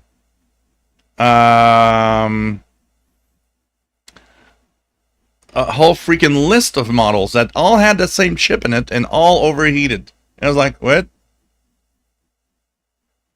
I mean, companies should be, personally, I think when you make so many products, so many TVs, for example, that all have that chip, that all have that problem, you should be liable and you should be, gotta fix it for free. Or give me a new TV. Atari says, why do people who buy shortwave radios now get so excited about talking about how great the FM reception is? Because it's part of the radio. When you buy a shortwave radio, you don't just buy a shortwave radio. You buy a radio that has AM, FM, long wave. It's all part of the radio, and it's part of the DX aspect. It's part of, I get it that people can be hooked on the shortwave radio side of things, and that's what they want. But honestly, it's fine also when people get hooked on every aspect of that hobby. So, for example, AM, FM, some people medium wave DX, FM reception. I am a shortwave fan, but you know what? If E-skip happens, you're going to see me on the FM band and trying to get those faraway stations. And, you know, I'm still excited with that station from Florida I got on 90s, something like 96.4 FM. And I was like, wow, this is so cool. I'm receiving a station on the FM band from Florida. And not just that, just seeing the overall performance, knowing that, you know, like my quota said, getting stations from really far away, stations I don't hear on most of my other radios. It's part of radio. It's part of radio. And, you know, when you buy a radio, it's there and has all these bands. And I think we all should, if you want to have the maximum of fun and maximum use of any radio, we should all have fun with every band that it can receive. RG Dakota, our LG used to do the same thing. Pinterest, my high school students build a lot of good antennas and learn to use instruments to calibrate them. Oh, that's cool. That's really cool. Jeff says at Sony we sometimes did component level troubleshooting, but it was time consuming and then pricey. Yeah. You know, I guess you look at the ton that it takes for someone to troubleshoot, then the time that they will take to unsolder the component, put the new one in, and all of that, it literally could be hours spent rather than changing a part that takes, you know, if you change the board, it takes you 20 minutes. You remove the little cables, you unscrew the board, put the other board, put the cables, put it back. Half an hour, it's done. Well, troubleshooting a chip that's burned, a transistor that's gone bad, requires a lot of equipment and can take hours and hours and hours. For sure.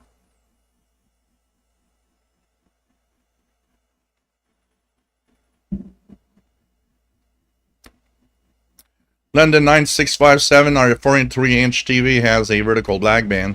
Going to try to refix the ribbon. Yeah, you know, the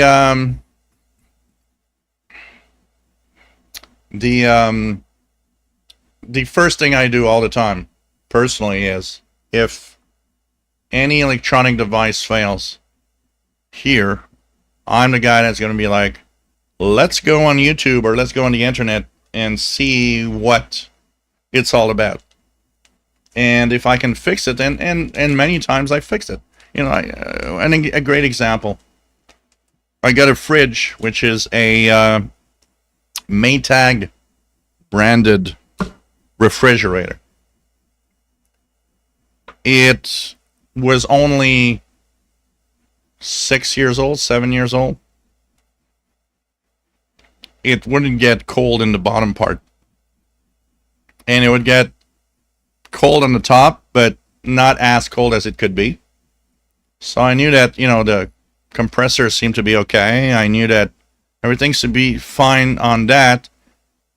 So I started looking on the internet and I opened up the top part, the fridge part, the back of the fridge part, and I noticed that the fan that exchanges the air so that everything stays cold didn't work anymore. And I tested the fan, and yeah, the fan was dead. So first you call, you know, someone that knows how to fix these things, and it's like, yeah, it's gonna probably cost you something like $450, you know. And like, wow, okay. I got the fridge for $700. Okay. Then I thought, I'm not dumb. I'm gonna, you know, I went online and there was a YouTube video how to open all the compartments, where all the screws are, because that's often the biggest problem. It's not fixing it, it's how the hell do I get to the fan part? And you know what? I learned one big thing is that Whirlpool is like the maker of everything. Whatever brand you have, oh, it's Whirlpool. They make everything. It's like, forget the brand. It's like, Grundig doesn't exist anymore. Well, Maytag or whatever other brand doesn't exist anymore. It's just a name. It's all made by Whirlpool.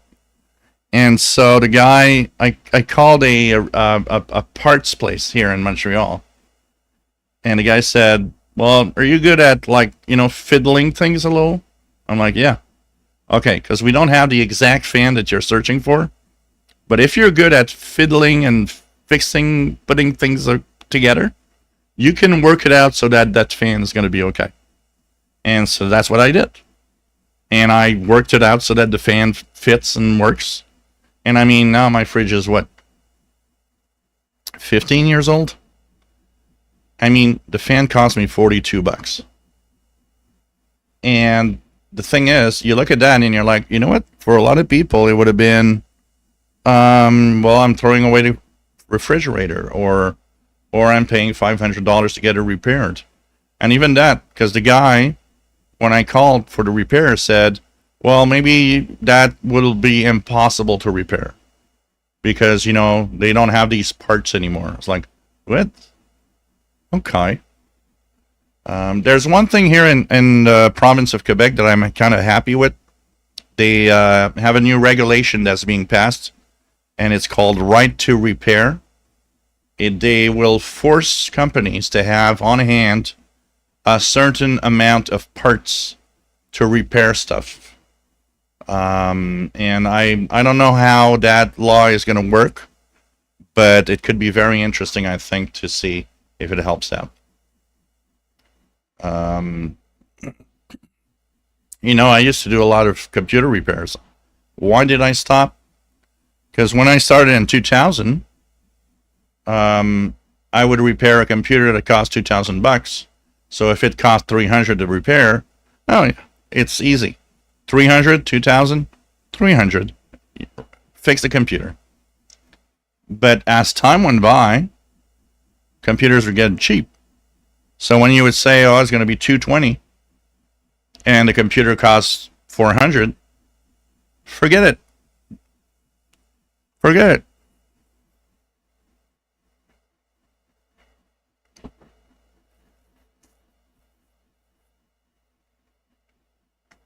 Sorry, eating chocolate.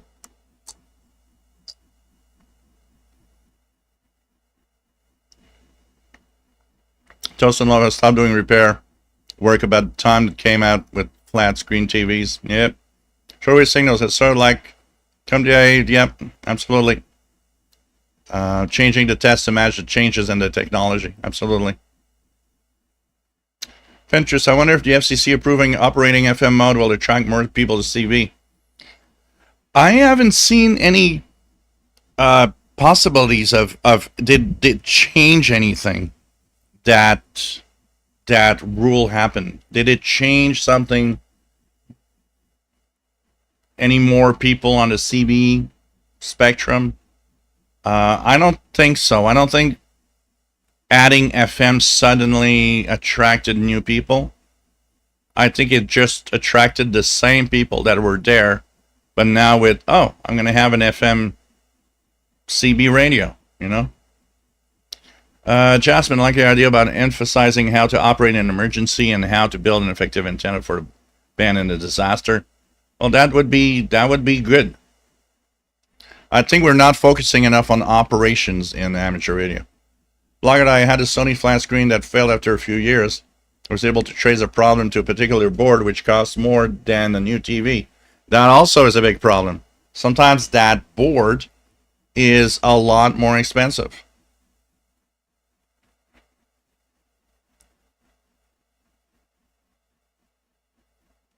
Jasmine, I'm in favor of giving people, not corporation, access to whatever ham spectrum isn't used. Let makers and other tech hobbyists outside of the ham world experiment, and we may see a whole new services. Yeah. Unfortunately, big corporations are powerful and have a lot of money, which influences, unfortunately, too many people. Michael, nice to have you here. Nice to have you on board. But it does, yeah. That don't worry, Dynam. A lot of people say, "Is that orange juice?" It's not, but you're not the only one. Um, Blogger or Die says, if I want weather emergency features, I use ZWIS ZWS 2415, and if I'm writing a blog article, I might use anything. So, Blogger Die. D808 is good radio, but I don't like it. It's the only radio I have with the volume control on the left. You have to prefix every freaking frequency with the frequency button, and ATS is a pain. Yeah, it's not the best design in that aspect. It's a good radio. In terms of reception, this is where we complete each other. It's a great radio in terms of reception, of performance, and everything. But yes, Blogger Die has the other aspect of it. Operations is not necessarily great. So it's smoky there also, Sheila.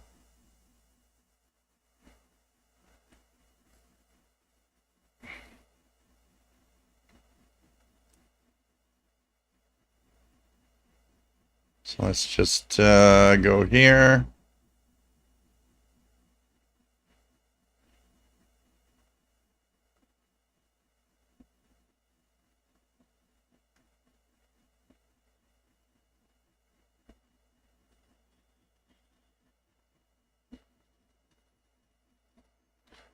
Finch has always told my students it's possible to memorize questions, but learn the theory and you can answer the questions no matter. Oh, absolutely.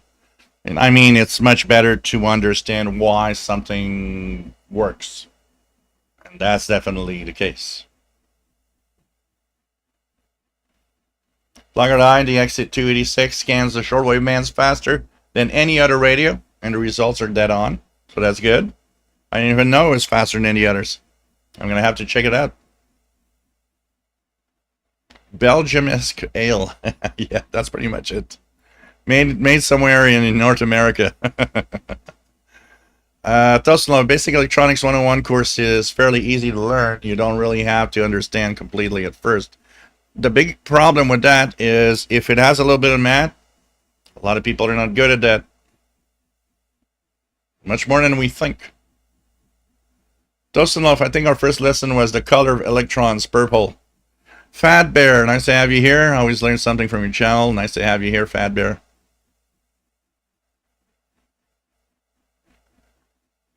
Blogger Die, I'm always uncomfortable criticizing the D808 because lots of people like it and use it. It just doesn't fit with me. Well, you know, don't hesitate. I think we have to not hesitate to criticize something. Because your criticisms are dead on. I understand that they sometimes, because I have lived through that with especially a famous Eton 750 / Texan S2000 / Grundig 750 that is a very popular model where I got crucified and died 3 times on the cross because I said it was a crappy radio for the price. And not counting all the stuff that I found that even, unfortunately, our friend, rest in peace, that used to have, I forgot his name, used to have his blog on radios, which came back to me and said, wow, I didn't notice the 3 kilohertz off, 4 kilohertz off on AM until you mentioned it. And you know what? I got so many people mad at me, people saying I'm never going to. I ain't personal. I am talking about a device, but people take it so personal that you hit on the nail a device they purchased and you say it's a crappy device for the price it is. Because of all of these flaws that it has. And so I understand why you will be uncomfortable criticizing something like that. But I think it has to be done. That is important. It has to be done. I've never seen anything you criticized that your comments aren't exactly what it is. I've got a good review of the D808 based on performance. You've got a not so good review based on operations. And that's where it completes. You know, I guess both of those things should be. I should do my operation, like the radio itself is great in this aspect, and add maybe, and you know, if you've reviewed it, had, and our friend Blogger Die mentions these negative sides to it, which I agree upon, or, you know, maybe not, or maybe, but most of the time, I don't think I've ever disagreed with something you mentioned on the operations level. And I think it has to be talked about. And, you know, but I get it, because, hey, I got hit so hard on that 750. Oh, man. That's where I always have that phrase in my head now. It's like, well, I'm a 40-year-old ham and I know what I'm talking about, and you don't.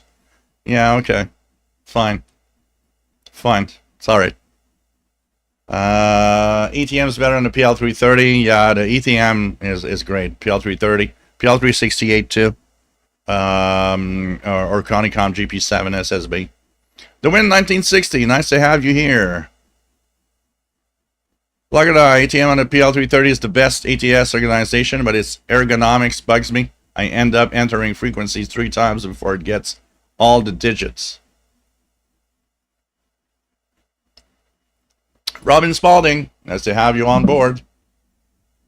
Robin says there are regulations necessary to know, that just knowing about electronics isn't enough. Agree that taking the courses should be required.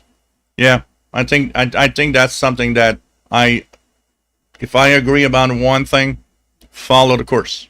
You should have to. I mean, after all, we have to go to school to get a diploma. We should have to go to school to get our ham license. And now it's easier than ever. There's virtual courses and there's in-person courses, so you don't even have to leave your home to follow one. John H. Plug and play is the way. Pentress says, I like to do AM DXing on my old wooden case tube radios. I like to do DXing on my Westinghouse here. It's a lot of fun to tune around. Lagadai, and the DX ATS, DX286 ATS is faster than the PL330. PL330 time of day organization, super cool, and I can get a situation where it's useful, but I don't have that use case. So yeah, the DX286 on FM is great. Atari. Joseph, nice to have you here from San Francisco Bay Area, California. Tuning around in the fog and clouds with my Texan and Bearcat.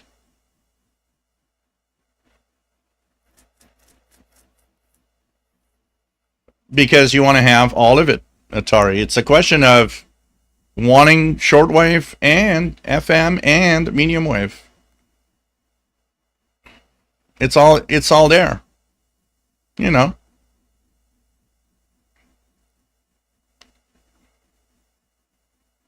Pinterest says, I also attend YouTube University in order to do repairs around the house. There's so many good people out there that make videos. It's like, this is how you repair your, yeah, okay. Aspire to cycle. I remember that Maytag repairman, the ads they would do where he was bored doing nothing because there was nothing to repair. Joseph says, that's awesome. Right to repair has the answer to planned obsolescence. Yeah, and that's why the law has gone into effect. Right to repair is, no, you need to be able to have a decent possibility of repairing anything you purchase. From the electronics to, your washing machine or whatever, there needs to be a possibility of repairing. Now, this is where it's going to be, we talked earlier about how a board, for example, is expensive, but I think the law actually does mention that and say the parts need to be at a decent price for a repair. It has several sections where they address all those loopholes where, okay, well, it will put the board at, 2 times the price of the washing machine so you don't fix it. So it's kind of interesting that we have that. We have another rule here that a lot of people have used here in the province of Quebec. One of the rules is that a device has to actually have a lifespan that is decent compared to the price you paid. So, for example, every company has warranties. If you purchased a $2,000 TV, they gave you a warranty of 1 year, but the $2,000 TV breaks 2 years. Here you can go to a consumer court and say, well, I paid $2,000. I don't think it's reasonable that for $2,000 that after 2 years my device is broken, and they can force the company to refund you or have repair to your device. So this is actually also something that some people use, not everybody, but I think it's a good law because it's like, yeah, if you pay a lot of money for something and it lasts 3 years, is it normal that, I spent $3,000 on something and after 4 years it's already, I would expect that for $3,000 it lasts 10 years or 15 years. So I think that's also a good idea.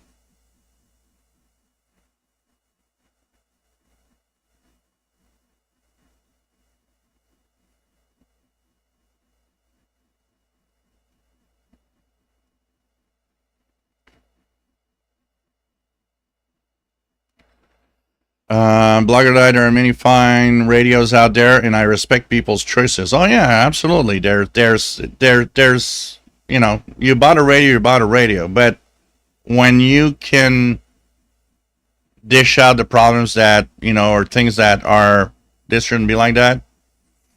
But I'm not attacking people. I'm just saying that device is crappy compared to what it for the price.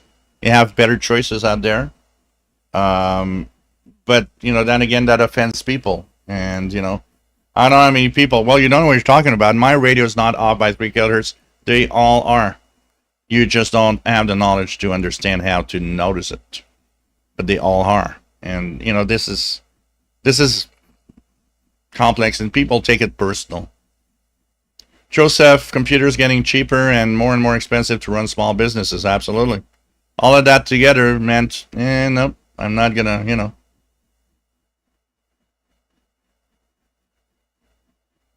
Lagadar, that Tom's Radio Room guy on YouTube said he has 500 radios.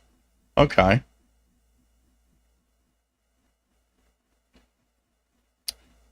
London 19657 says about the TV band fault. Yep, it's common fault. And I watch some YouTube videos, always where to go, and it should work. I'll let you know. Cool. Thanks for the tip.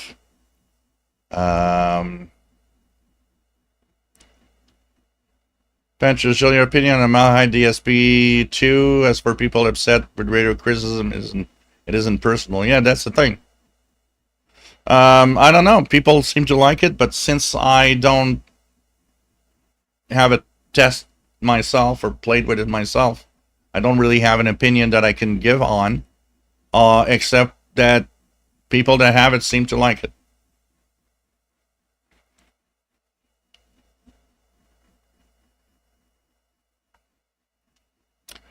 Justin, time it takes to switch from AM to SSB on D808. Yeah, a lot of most DSP radios have that delay. It's like a firmware change in it that has to be done for that mode to actually get there, which is weird.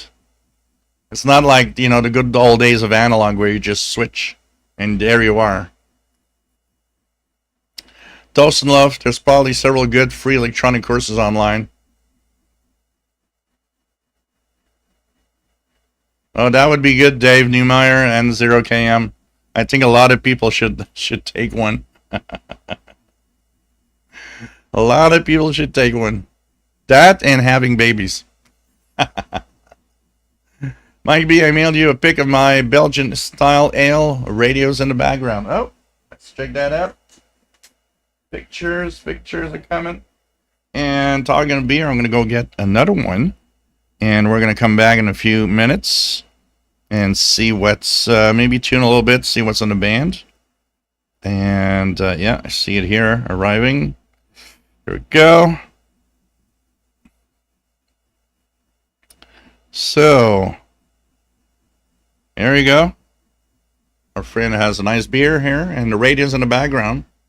That's pretty cool. Pretty cool. Thanks for the picture. Thanks for the picture. It's pretty nice.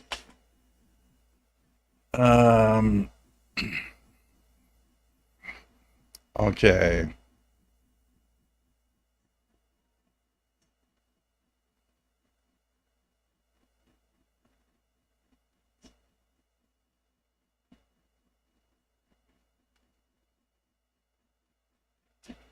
Blogger, I'm trying to repair my old Sony cassette deck. The belts literally turned to tar. Replacement belts are easily obtained, but cleaning out the tar is a big problem in getting at the belt.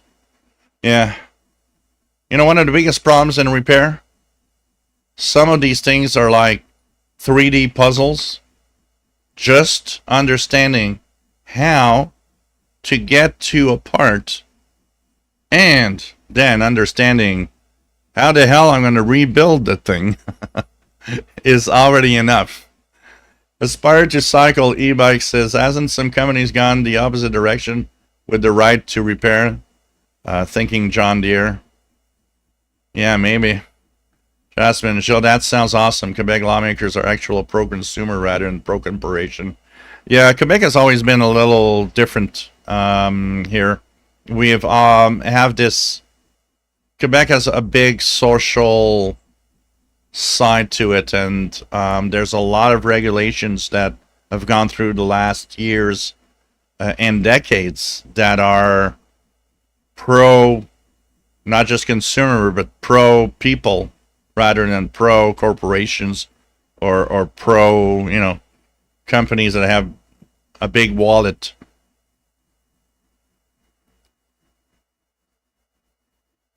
Doesn't know if I expect my $5 radio to work for 20 years. I like that. Well, it might. It might. I've read some Radio J. Allen reviews and the shortwave listening things. Yeah, the Thomas Witherspoon. There are some quite detailed reviews out there. Yeah. Radio J. Allen and what was the other guy? The guy that died in a car accident. I forgot his name. He had a blog with very, very extended reviews. He would always email me every time I had a radio, and we were comparing notes and comparing some of our observations. And he was very proactive with me. He was like, always like, oh, I didn't notice this that you noticed, and so on. And unfortunately, oh man, who was the guy? He had such an excellent blog. It's so sad that the guy died in a car accident. Anyways, I did maybe brush a little Radio J. Allen once, kind of in a negative way, because I told him, I said, I actually posted, because obviously he watches my videos, and I had kind of mentioned, well, on the Texan website, your excellent review of a Texan radio is mentioned. No, Saint Gian. I think it was Saint Gian. Saint Gian. And I said, I have a hard time with reviewing radios and have that review posted on the same company's, you know, web page. And he actually came to me in an email saying, Okay, one, I didn't know they used it, and two, I wasn't paid for that.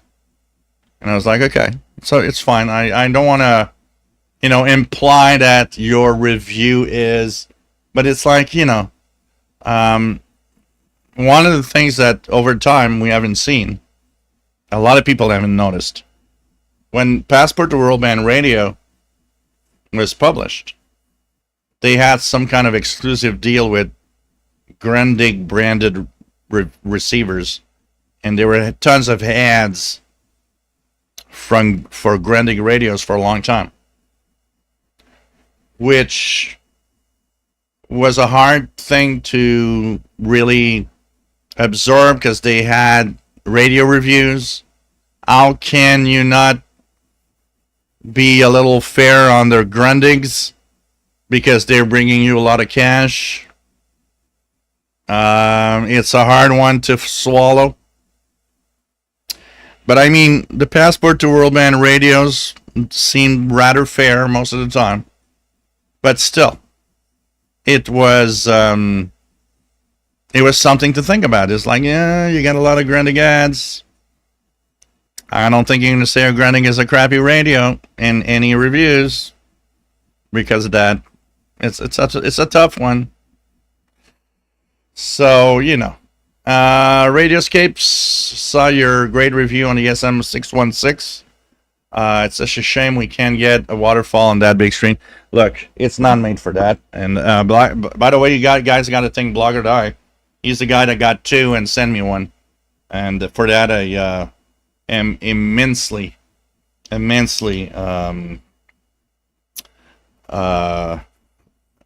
just want to thank you. So, of course, this is the SM616 with the video screen. So, that screen is beautiful. Absolutely, that screen is beautiful. The radio itself is actually not bad. I was expecting something difficult to review, but I'm going to have the real review coming up probably tomorrow or Monday. And this is what it looks like when it's in that mode where you have the menu here with this stuff. This is people are expecting, oh, why isn't there a waterfall? This is not what it is. This is not an SDR. This is a radio, and let's put it in this way. There's a radio, and there's a video or multimedia player. Radio, multimedia player. Two separate things. Not linked in any way. So you have a radio that is also a portable multimedia player. Don't expect this to be an SDR. It's not. But I agree that imagine if somebody came up with this as a real portable SDR. Well, that would be absolutely fantastic. I totally agree. I would love one of those things with a big screen like this and all. Oh man, that would be beautiful. So hint to any Chinese radio manufacturers out there. We want to have a portable SDR with a big screen and we can bring along everywhere we want. But for the rest, you know what? It's decent on shortwave. Honestly, I was surprised. The only thing that I have a little bit of problems here is that the FM stations are so strong here in Montreal that the breakthrough of FM broadcasts are also on shortwave somewhat. But it's decent. It's decent, and it's FM. That also surprises me. If I collapse the antenna, I do get my standard beacons that I call. So 107.9 in WVPS out of Burlington, Vermont is coming in. That's more than 100 miles away. So it's capable of coping with the FM crap. It's not bad at all on FM. On medium wave, that's where it lacks. It's not very good. And don't try to put a external antenna. As soon as you put one, you don't hear anything anymore. It's just completely overloads the thing. But overall, it's surprising. The only thing I hate, the darn audio coming from the back of the radio. Oh man, makes it for really bad audio and weaker audio. So what I do is I will put something like, if I put it at an angle with the, by the way, this, every Texan and XH Data and whoever makes a radio, this is how you do a stand. This is sturdy and really good. When I put the radio, I put something here in the back at an angle so that the audio reflects on it and comes back to me, because the audio just goes out the back, and it's not great. It makes the audio rather crappy and weak. But overall, you know what? I'm absolutely surprised, and I watched videos. Battery life seems to be very good. I watched. You guys are gonna laugh at me. I watched 4 hours of Scooby Doo on the device, and battery life was still pretty strong, so it's pretty good. But yeah, Pinterest. Yeah, I don't personally like much of his reviews because they're very superficial. But that's me. Like, I mean, if you like it, you like it. That's all. Alcohol, yeah, the rubbing alcohol melts and cleans up a lot of stuff like melted belts and stuff. Absolutely.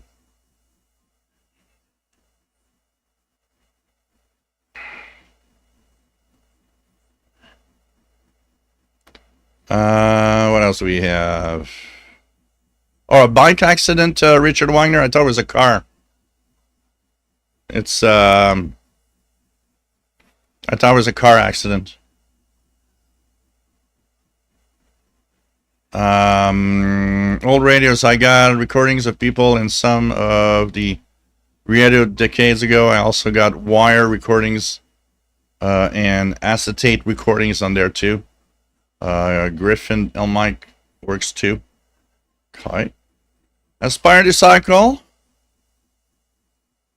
According to farmers and advocates, John Deere has restricted access to the necessary software tools, documentation parts, and specialized tools required for repairs. Oh, that's good.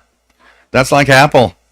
You need special screwdrivers, and oh, by the way, you need that special thing for that little sticker that is going to tell us that you opened an Apple device. Brad Shaver, nice to have you on board, and yeah, I understand that. You have no idea. I had to go with my caregiving duties. I also had to take care of a friend that has cancer and go because, yeah, I had no news for like 4 days. I had to go to his apartment. He was completely lost and had to call an ambulance. And it's like life gets in the way. Absolutely.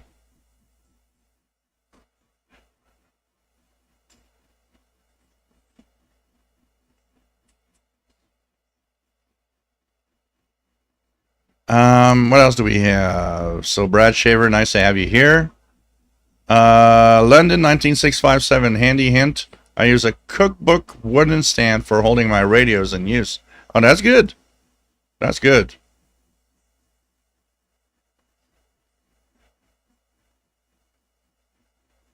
Yeah, I have a very hard time with that guy, Blogger Die. Hey, Ricky, nice to have you on board. Nice to have you here. Fait longtemps. Toujours un plaisir from Alberta, Calgary, Alberta. Nice to have you on board. And we're being, like I was saying earlier, we're in heat warning because it's really hot. Plus, we have Montreal has the worst air quality of all time today around the world. So because of the forest fires, smoke, and I mean it literally smells like smoke crazy outside. Break time. caregiving duties, new beer as we continue the live show. Of course, you guys want me to continue. If you do like what I do, if you do like me being here, seeing, like, having you guys tune the Amanda Dawn Christie's radio requiem thing earlier, which was kind of very, very interesting. Super chat, you can give a little something. And there's the pizza fund also. And Paul the cat treats that you can send through PayPal at the email that I'm sending now. Thank you, Kevin, for the donation. Much appreciated. And let's come back in a couple of minutes. I will go do my tech duties, eat 2 little squares of chocolate, and we'll be back with more coming up. Okay, guy?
Okay, we're back.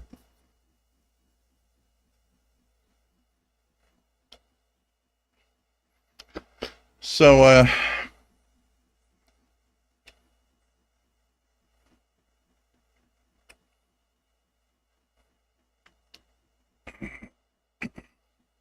so Benicio says Requiem was fun. Yeah, it was absolutely an interesting, very interesting thing.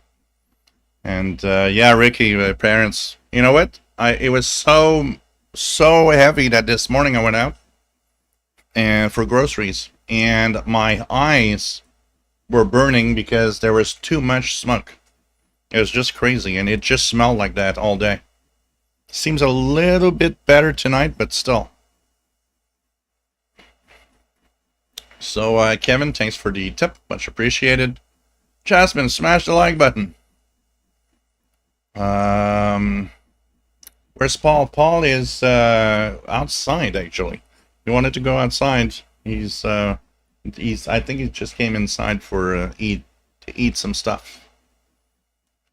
Like I don't consume much reader review content. There is some good content, but I like to approach things fresh. Yeah, well,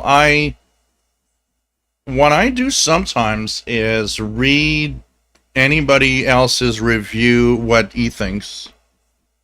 There are a few people, like Radio J Allen, that I'll go to and look at. Okay, what do you think? And what's wrong with this radio? What is the thing you don't like about it, or whatever? His impression. But I don't let it control my own impression, meaning that if, this is so great, it's not going to affect me. I'm going to be, I'll be a judge of that. I'll be a judge of that. If it's that great. Personally. So, but I understand, yeah. You don't want to get necessarily, you might watch it after. And what I do is I tend to, Edward Simmons, thank you for the donation, much appreciated, through PayPal. So what I'll do is look at some of the reviewers that I really trust, that usually have a pretty good and fair review of everything, that is often close to what I think. But I don't look at a lot of people, and I don't necessarily go much. I prefer to, I just use it and see by myself what I like, what I don't like, what works, what doesn't work. Sean Bond, nice to have you here.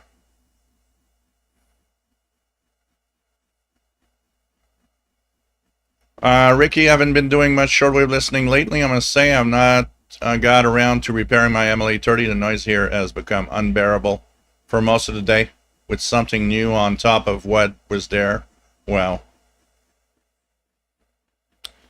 Blogger Die, by the way, Amazon shipped me some fake micro SD cards, and I reviewed them on Amazon, specifying how I tested them. After the review went live, the seller contacted me offering a refund. Yeah, I know there's a lot of things like that. Batteries, if you buy lithium ion batteries, like 18650s, things like that, there's so much crap on Amazon. Be very, very careful. There's so much fake crap.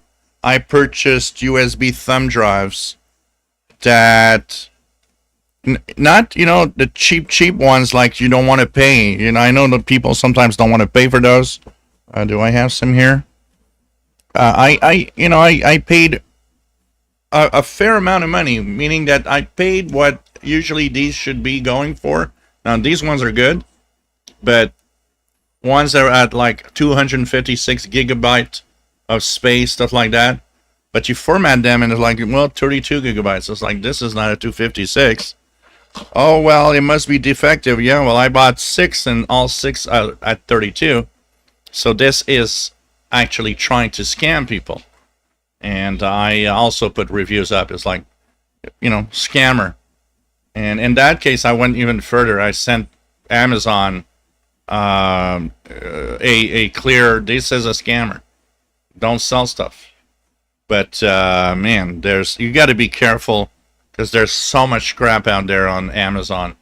If there was a negative thing about Amazon is don't you want to kind of check out what you're selling and not just believing whoever sells the crap out of this?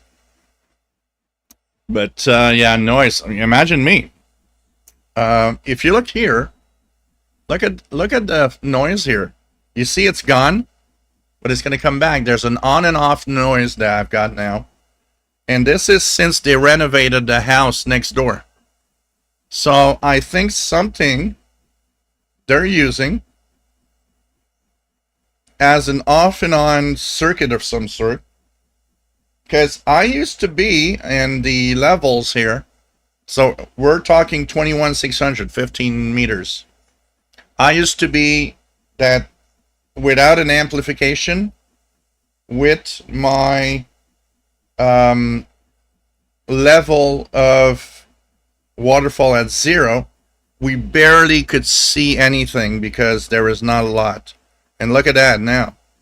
So I have to go down at like minus 7.5. This is what it looked like before. Minus 7.5.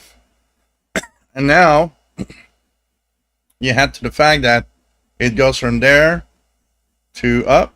Things go better, like now. So I can go up a little. Maybe my 5. But then it's going to come back. It's an off and on thing. And it's driving me completely crazy. Enough that I'm thinking, what will I do in my antenna?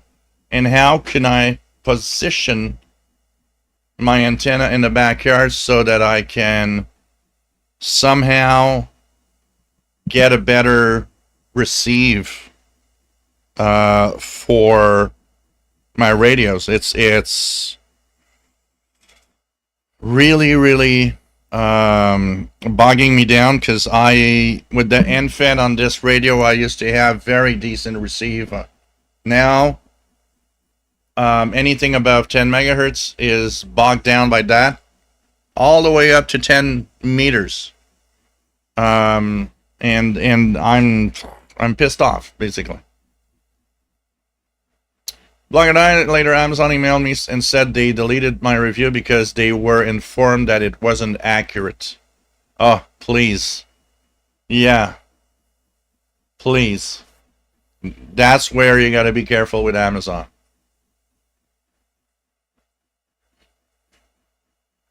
Hey, Brad Shaver. You take care.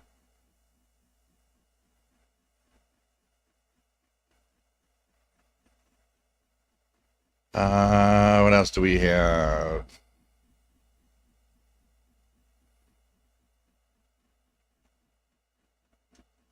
You take care, Sean Bond.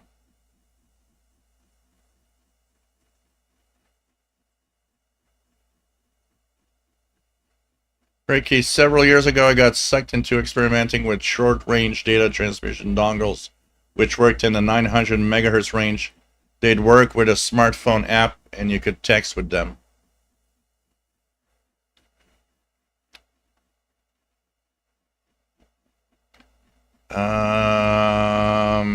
Making a salad, Blogger Die.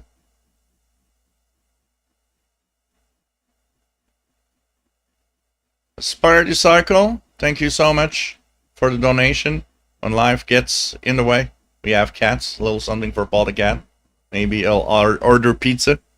I have, it's so funny because my next door neighbor downstairs, they have a small cat called Simba. From, you guys know, from the, but they were so amazed because Simba and Paul the cat has become friends. They're always together outside. And so he took pictures. He was amazed. Here is Paul and Simba taking a walk together. It's just so funny. And also there's Marcus, which is a cat that comes over here because he always wants food. And Marcus and Paul have become good friends. And so this is a picture I took yesterday. They're just next to each other and just like hanging in the backyard. It's like, wow, this is cool. Paul the cat's making friends all around. And of course, all the people love Paul, so it's just so funny.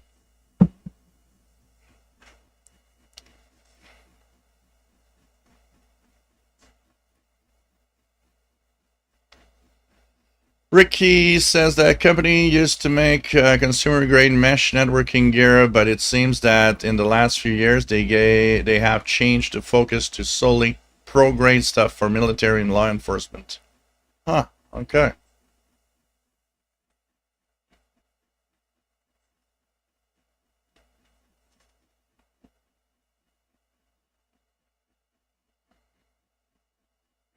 Keegan, my sister's cat, Ebony, and my cat Boots like to go outside or at our house on occasion.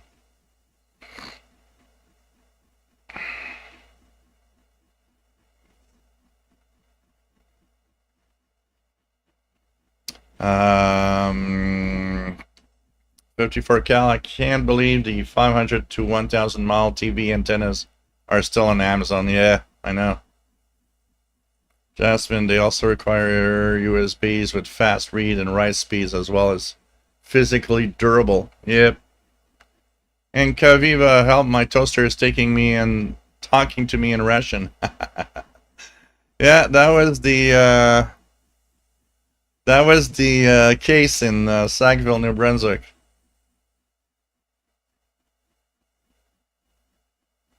Vicky says, two stations put in really strong signals that blast through the noise here. They are good enough to hear with the whip on my radios. RNZ Pacific, that's cool. WBCQ Lures Last Chance, yeah, that's not so wonderful. At least you got at least one, that's good. You know, I'm amazed at how crappy Radio New Zealand signal in Montreal is this summer. 17675 has been a rather poor frequency almost every day in the last month. And it's sad because I like to listen to them. I think I have in 15 or 20 times I tried to listen to them in the last month and a half. A handful, maybe on like five times. Just one hand is enough to tell you how decent, how good the signal was to listen to them. So it's kind of really not great. And I'm surprised as we are at the top of the solar cycle and the solar flux has been quite high. So, you know.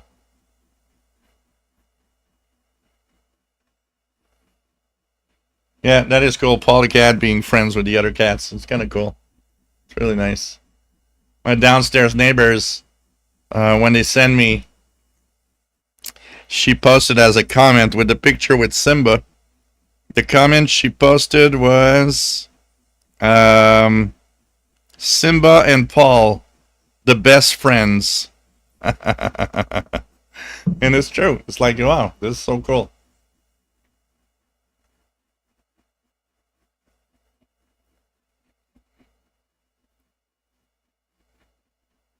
Joseph says the stereotype that cats aren't social is totally wrong. It's only true for people who insist that being socially just is the same thing as conformity.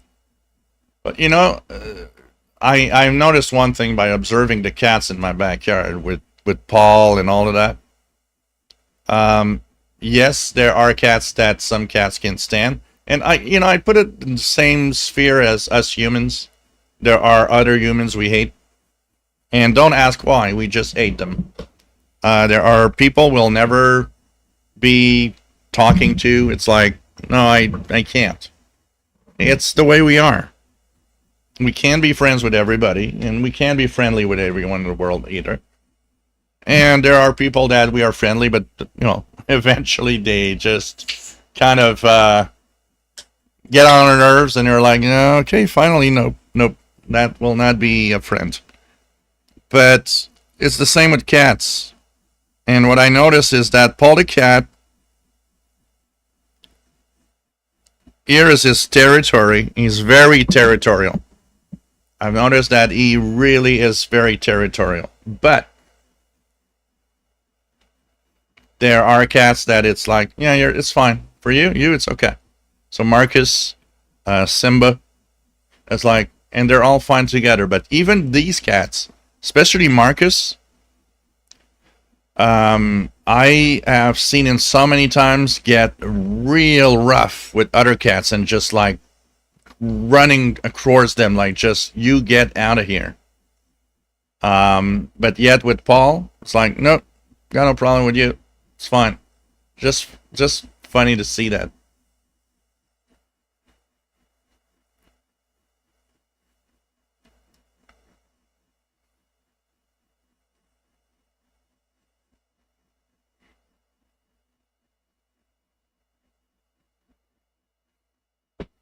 RJ Dakota 15720. Yeah, maybe that would have been the frequency they should have chosen.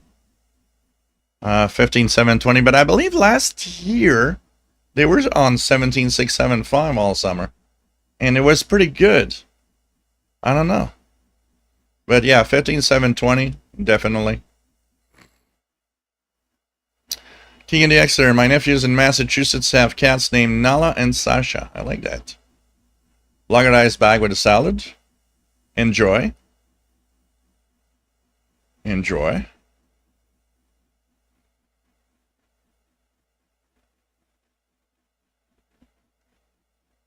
RJ Dakota 17675 is a bit too high of frequency.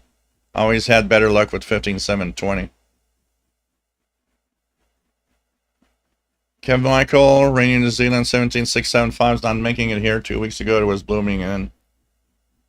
Ricky, there was a little while where RNZ was on 9700 and 11725 at the same time at 06.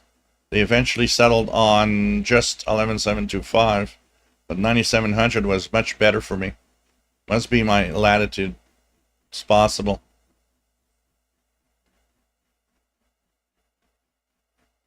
Tosanov, those self-organizing networks, pretty cool. Brings back memories of file sharing. Oh, my cat follows me. Paul the cat, RJ Dakota. It's like a dog.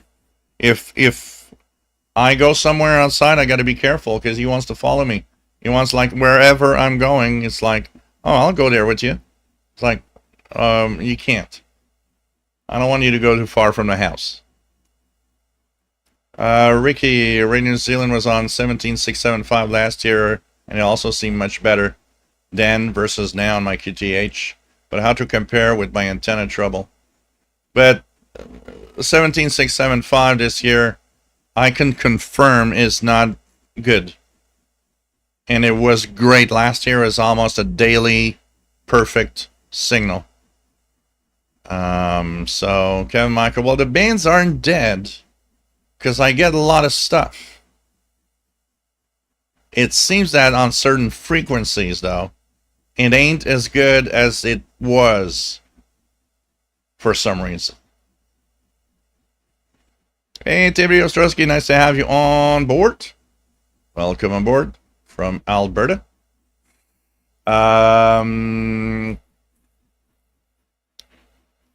Joseph says 17675 fair.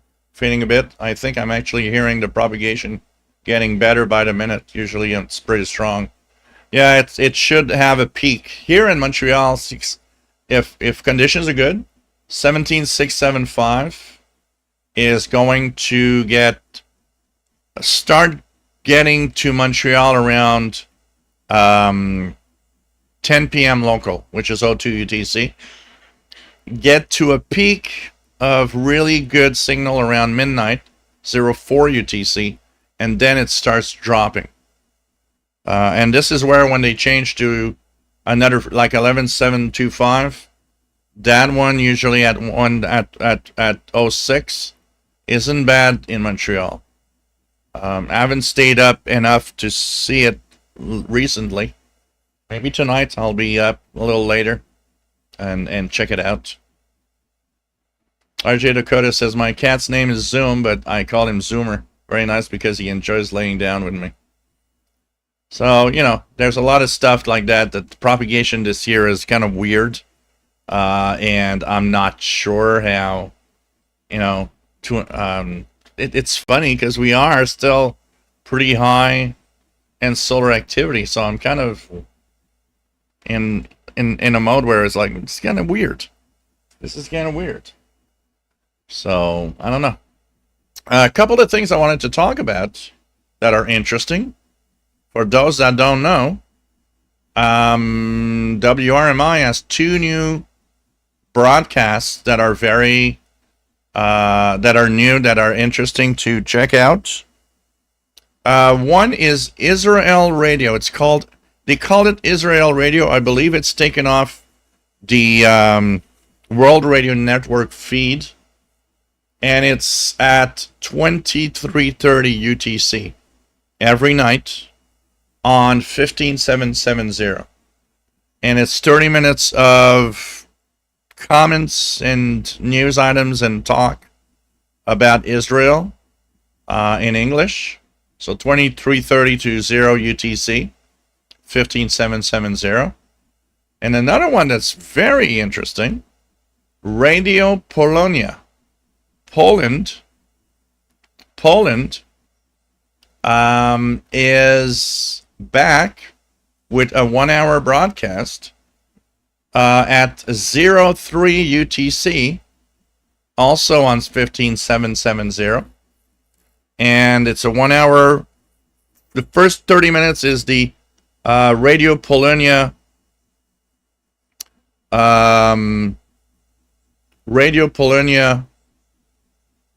English language, and the other 30 minutes is like a program of life in Poland and so on. So it's kind of interesting that they have that. I think we should all write into WRMI and suggest things. There's Radio Bulgaria as a daily Bulgaria Today show. It'd be fun to have that on WRMI. To have Radio Sweden Weekly. Deutsche Welle Online has a Inside Europe weekly show, which is just great. There's so many of these things that I think WRMI should definitely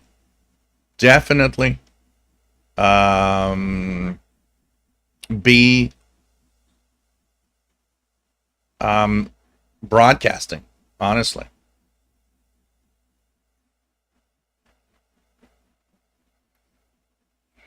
What else do we have?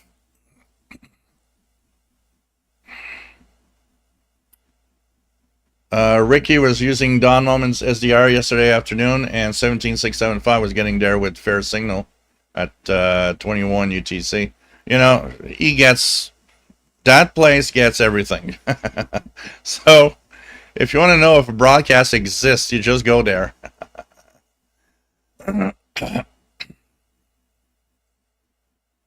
Brad Shaver, Joe, because of you brought me back into shortwave 6 radios. I have not had time to use. Got to take more time. Joseph, no comment. What? No comment.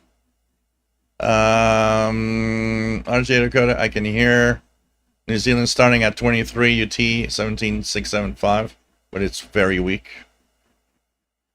John Gary, nice to have you on board. What radios does everyone here have? Oh my God, you'll have almost as many answers as there are people in the chat room.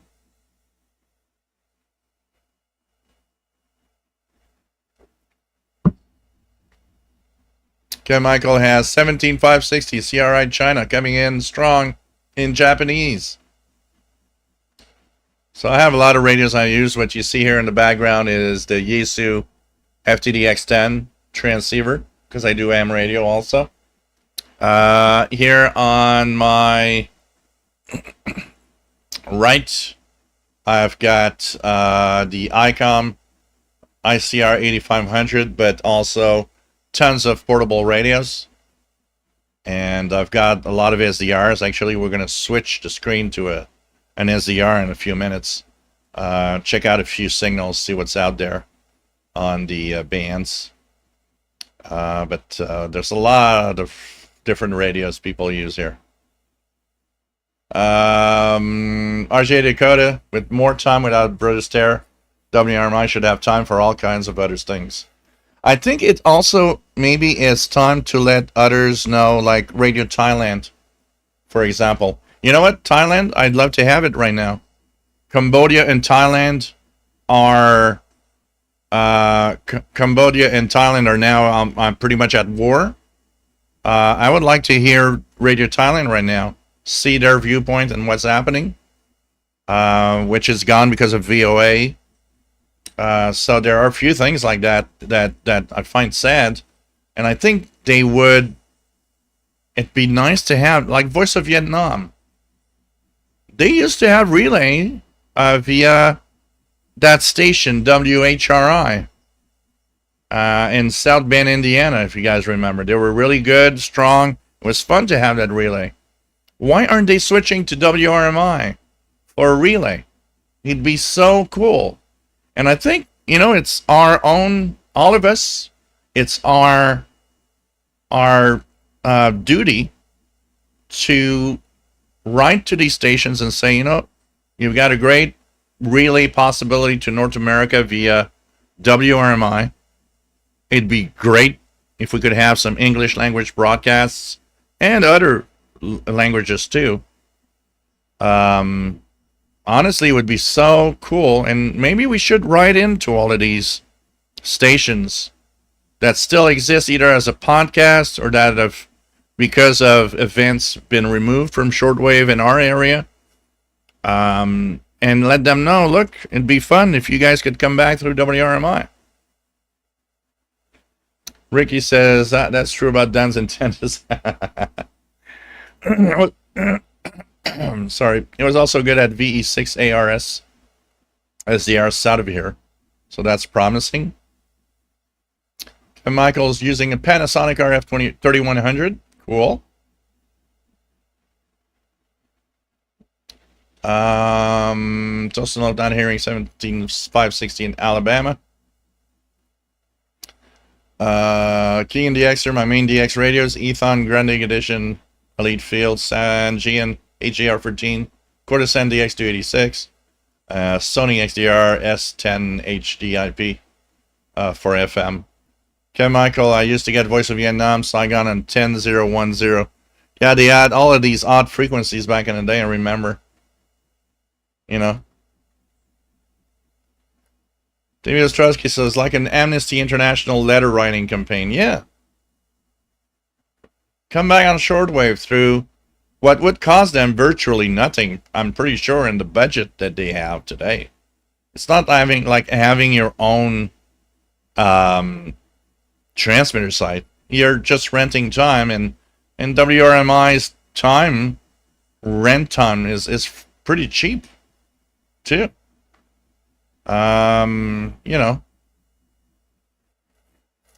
Titan KIH45, what's your wattage? Well, I am barefoot, so it's 100 watts maximum on the Yaesu. Bloggerite, DX286, BL990, SI4732, TS Mini, Jasmine 213, RTL SDR Block 54, RJ Dakota. I remember Vietnam used to use a couple of out-of-band frequencies. Yep, they were out-of-band. That was one of the main things about them. That and Iran. You guys remember the Voice of Islamic Republic of Iran on 9022? I remember that one. I have a QSL thing here. 9022. That was one of their frequencies, which was very weird. Very weird. They had so much of these I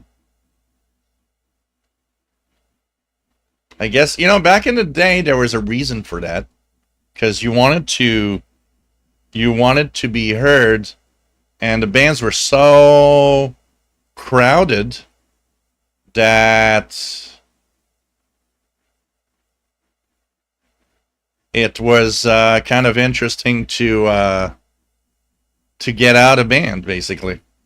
Now today there's out of band radio stations like WCR, for example, that you know, and WRMI. I mean, you know, if you go to 15825 is out of band, WWCR, 7780, 7700, that's out of band for WRMI. It's not an international broadcast band there. So it's kind of interesting. Pescadores Radio 6925 lower sideband. What is that? It's just fishermen talking, or let's go and check out what that is all about. Do I hear anything here? We're going to switch. We're going to switch. We're going to switch to the screen and be looking at what's there. So let me just change one little thing here so that you guys hear it better. Filters. I'll remove the noise suppression to make sure the broadcast goes through. Okay. So let's go to... Oops, oh, it's already there. I clicked on something that's already running. Let's just remove that. There we go. Here we go. And let's go check what's on the band.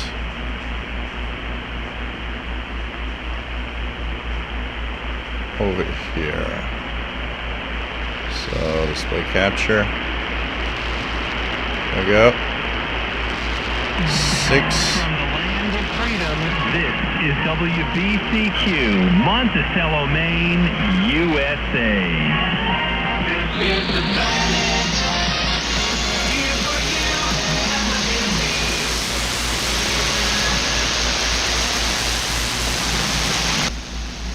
you. Okay. So 6925. Lower sideband. Oops, we got a 5969. Lower sideband.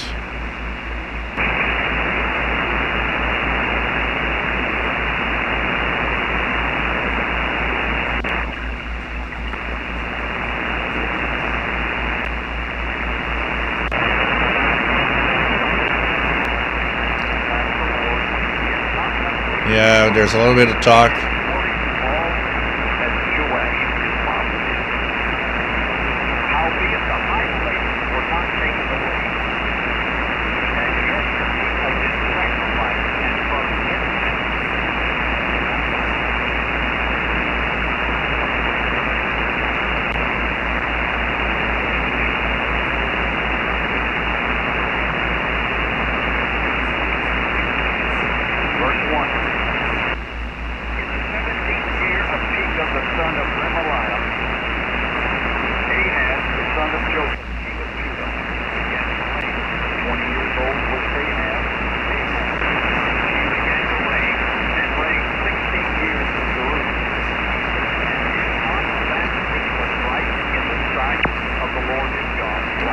So it's something religious. 6925.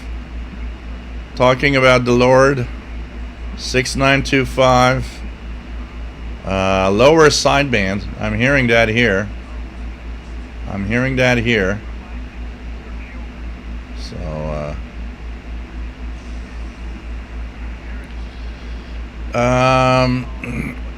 John Gary's got an ICOM R75 as the airplay and a Grundig Satellite 800. That's pretty cool. Yeah, that'd be interesting to have more info on that Grundig G4000A. Yeah, they were coming in well. Late afternoon here, I remember 9022 was booming in. John McClure, nice to have you on board. Mike WX50, nice to have you here. Bit sad today having lost my dog. Oh, that is sad. Losing our furry friends is as bad as losing a family member.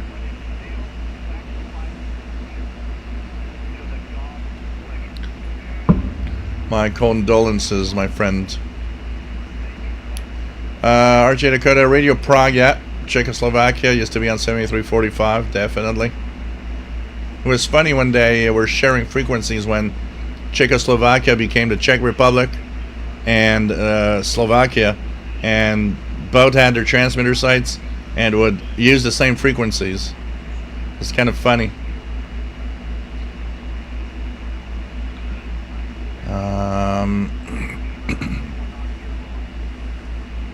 So sorry, my friend. Tosenlof, I think I've heard both lower and upper sideband in being used on 6925 or two separate stations. Oh yeah, it happens regularly. I remember hearing fishermen on 6925 lower and hearing a pirate station on 6925 upper, that's the cool thing about upper lower sideband, having two broadcasts on the same frequency, but one in the upside and the lower side. It's just crazy.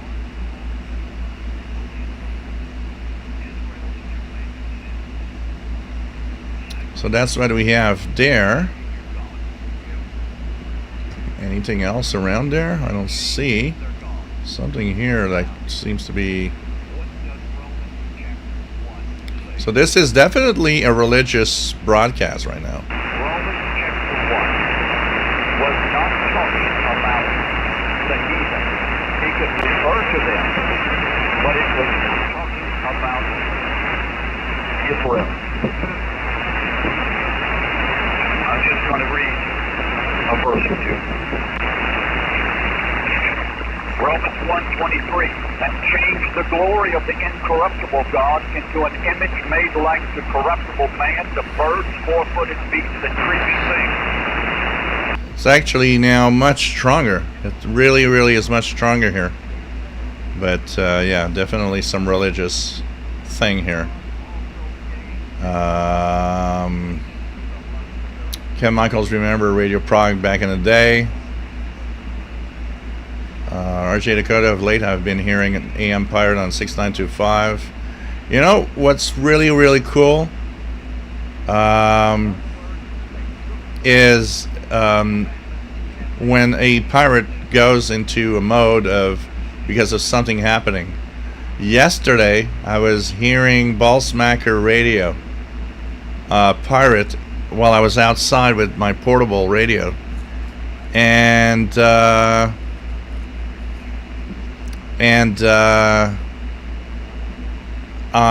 he had a special for Ozzy Osbourne that died this week. So it was like Ozzy all evening for like 3 hours. It was pretty cool. Cosmic Lettuce, nice to have you here, my friend. What's the listening experience when you receive two stations on the same frequency? Well, when it's in single sideband and you have a proper radio, because that's the biggest problem. If you have an inexpensive radio that doesn't separate well, upper lower sideband, it might not work very well. But when you get a decent enough radio that is capable of really having you listen to the upper sideband and the lower sideband, because you got to remember one thing: when you listen to an AM broadcast on shortwave or even on the medium wave band, AM band, it's a carrier and two sidebands. The carrier is what prevents us from having to use single sideband. But these stations transmit the same program mirrored on the upper and lower sideband with that carrier. When you use single sideband, what happens is that carrier you're removing, and you're still capable of receiving the upper and lower sideband. Now there's a mode called AM synchronous AM, SAM. That mode is a single sideband mode that it's actually receiving both sidebands. It's removing the carrier, receiving both sidebands. But we have upper and lower sideband because when you get to sideband, when you remove that central carrier, now you're capable of hearing what's going upwards from the frequency, upper sideband, or down from the frequency, lower sideband. And this gives the possibility of two different programs. You can hear something on upper, something on lower, and they're separated, not interfering with each other. So, which is pretty cool. Yeah, Jasmine, especially in the parrot bands, we don't want too many of those in the parrot bands. I totally understand. Sharp and Pokey. Channel Master, look at the glory of AI and the analog realm of the dial that you receive of an audience.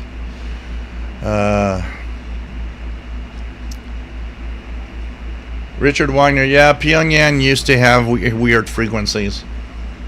I remember, I think they had something like 9977, and I do remember they had odd frequencies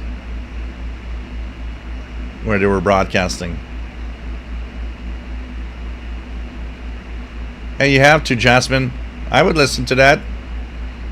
Jasmine on shortwave. Who would listen to Jasmine on shortwave? Toast and Loaf. I hear a warbly carry on 6926 lower sideband. I think it's my TV. Yeah, rest in peace, Ozzy.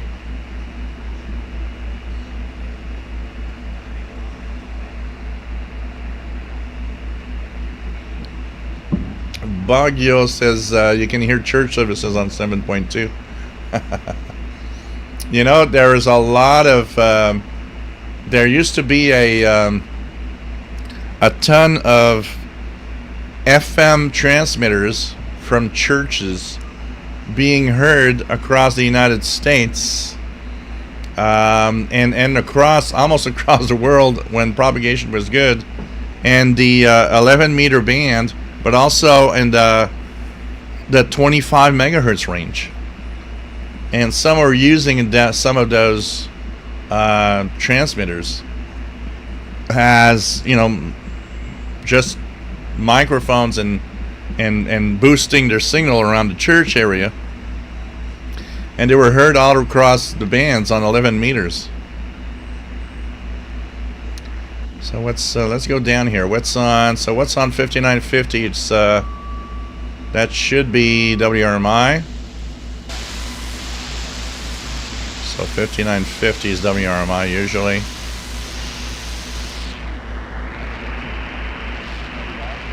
$59.90. Oh, 95. This, I don't hear it very well, but if you guys hear it better, 5995 here should be Mali, Radio Télévision Malienne. So Mali television, radio and television service. It's kind of interesting here. What else can be heard here? Oh, look at that. CFRX out of Toronto here, coming in well tonight here.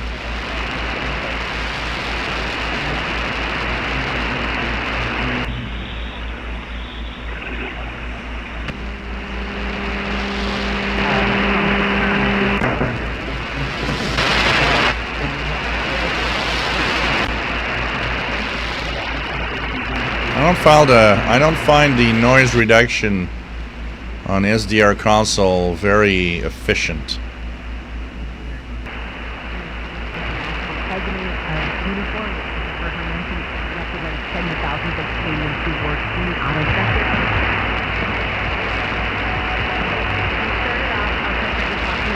So that's CFRX in Toronto here coming in on 6070.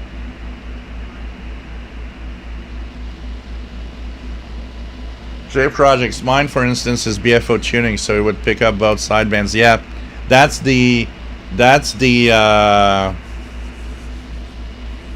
problem with a radio that doesn't have the separate upper lower sideband, where you have to use a BFO. Usually both are received at the same time, unfortunately, and it's impossible to separate. So that's why often when people tell me, well, I don't understand why, you know, you talk about this radio and single sideband being better. Well, it's because the fact that it can separate upper lower itself is making it better already. So, but a lot of radios, and imagine radios in the 80s, most of them had BFO tuning. We rarely, except when we were really paying a high price, we rarely had a separate upper lower sideband switch. We would just have single sideband and then use a BFO to tune. And imagine back in the 80s, we were talking about, oh, maybe the efficient way for shortwave is having a future in single sideband.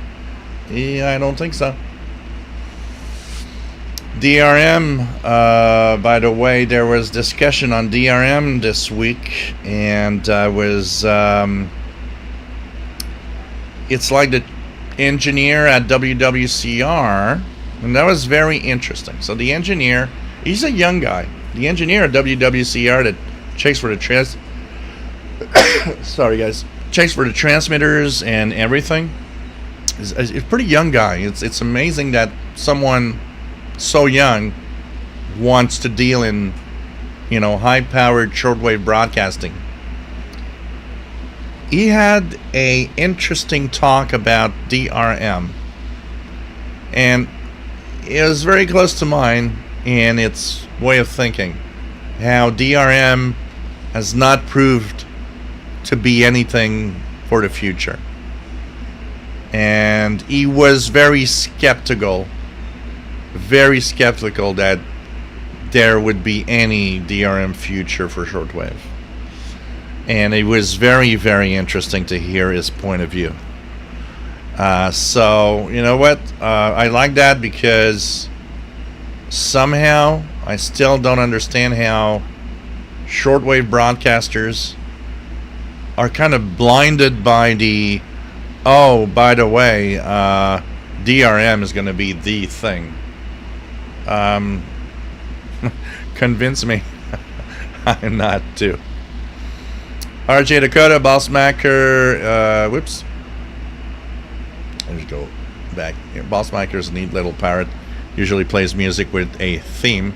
If you guess the theme and send a QSL report, they verify with an EQSL. Oh, that's cool. I did decode the his Bossmacker SSTV, which was kind of cool. Kev Michael says new station 17800 Minority Radio Mongolia now. Wow, that is new. Never heard about that. Brent Sutherland, nice to have you on board. He would listen to you, Jasmine. I would.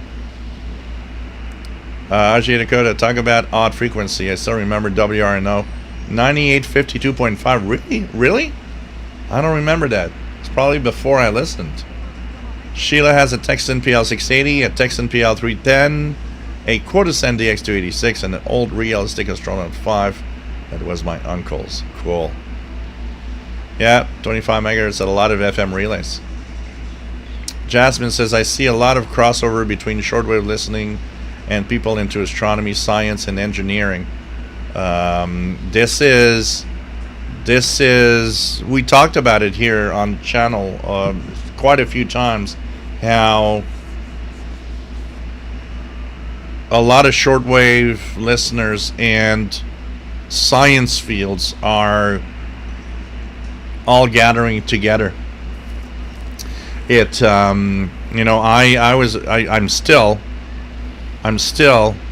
a big astronomy buff. I don't have a telescope anymore, but I read everything about astronomy, about what's happening. And, it's like electronics, astronomy, any science field, a lot of it is kind of all mixed in together. It's kind of cool. Cosmic Jasmine, you don't know, but Cosmic Lettuce used to have a very cool live feed of astronomy, which was very, very interesting, and many years ago. And it was a lot of fun to watch. I really enjoyed it every time I would join in, and so it was really cool. And he actually is one of those. We were talking about, why do we need WWV time signal and so on shortwave, and he was explaining, and he explained so many times to everybody how, but you don't understand. In an astronomy field, you might need to be somewhere where there is no connection to your cell phone or anything, and you need accurate time, and WWV becomes extremely important suddenly. Kevin Michael, your bands are dead on 5574, 47, and 8843. I'm getting nothing right now. Jasmine, at some point, shortwave has to be better, clearer broadcast fidelity. Well, I understand what you're saying, but it has to be something that works well, which is, but at the same time, if it's talk like news, for example, you just need a clear enough signal for you to listen to whatever someone's talking about, and it's okay. It's like us older generation, we taped music off of AM radio, which compared to FM radio,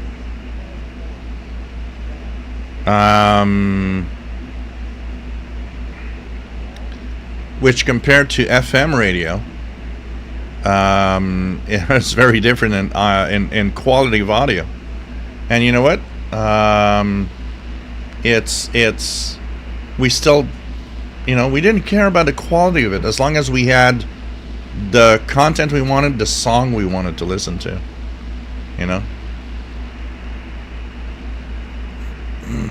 RJ Dakota, an Android, or what do you have as a tablet? An iPad or an Android? If it's an iPad, go to the App Store and search, just type SSTV. You'll see an app from Black Cat Systems. I don't know how much it costs, but that will be an app that will decode slow scan TV. If you're on Android, like me, Robot 36 works fine, and you'll decode slow scan TV, every mode on that. That's what I used yesterday, and I used for the International Space Station. WSMI Homebrew, they were talking about DRM 25 years ago. Passport to World Band Radio was critical, skeptical of it even in those days. Yep. Ken Michael's getting a WeatherFax 8675.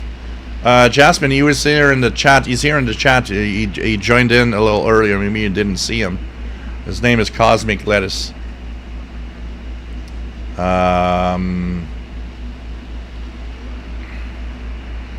Penny C, I have a PL660, 380, XH Data D109 weather band. But yeah, it's not as great. Yeah. But yeah, that is a major issue, Jasmine. And that's a major issue with most digital modes. I'll give you a great example. The big screen TV I'm using here is 55 inches. I have rabbit ears on it. You're gonna laugh. Why? Because I don't need, look, I stream from the internet everything I wanted to see. I don't need cable TV on this thing at all. And you know what? One of the funniest things that happened is, like, I think it was 2 years ago. I was watching the Super Bowl, and people were like, "Oh, you're watching it on what?" "Oh, on my 55-inch with rabbit ears, over local TV network, CFC, the CTV network." And when I tune around the channels, what annoys me is, yeah, when it's good, the clarity of the video is amazing. But you know what? I miss when I was listening to analog or watching analog, if there was a slight, problem with the video, it was just a little snowy, but I still could watch whatever was going on, and I didn't care. Now it's the picture's there, or it's gone, or it's all pixelated. It annoys me like crazy. Because my neighbor is walking in his apartment, I have a hit or miss in the signal. This is not what we want. We want, yes, give me the best quality possible, but how about giving me DRM, HDTV, DAB in Europe? How about giving me lower the bit rate, even if the quality goes down? At least I still have something to watch or listen to. This is how it should be done. Now it's, oh, look at that, it's good. Oh, it's gone. Oh, it's pixelated. Oh, it's frozen. You want to have, it's almost as if it's on purpose. Oh, well, you know, people are just going to subscribe to cable TV. That's going to be fun. It's like, no, that's not the way it is. Give me levels of quality. Signal's not as good. Lower, look, just give me a standard view. Don't give me HD if the signal's not good enough. No, here it's on or off. Same with audio, same with DRM. DRM, lower the audio quality. Nope, it's just gone. That's all. Jasmine says, what I'd propose is a digital audio mode which falls back. This is well, there you go. Great minds think alike. I think that's what it is. Yeah, that's exactly the thing we want. MDK2, nice to have you here, Matt, from Denver, Colorado. Ajay Dakota says,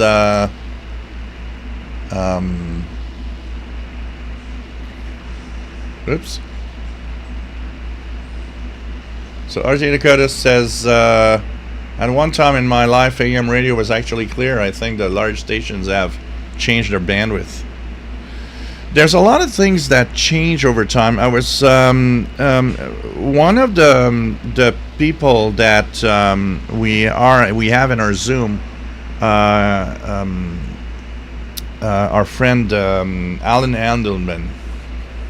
Which has a show, and the last Zoom we talked, I think, about it, the fact that compression being used in radio, and one of the things that I get often, people that buy the Texan H501X, that radio is an FM stereo radio, which, you know, for a shortwave radio doesn't happen very often, and they tell me, why is my FM, you know, it's a bad radio.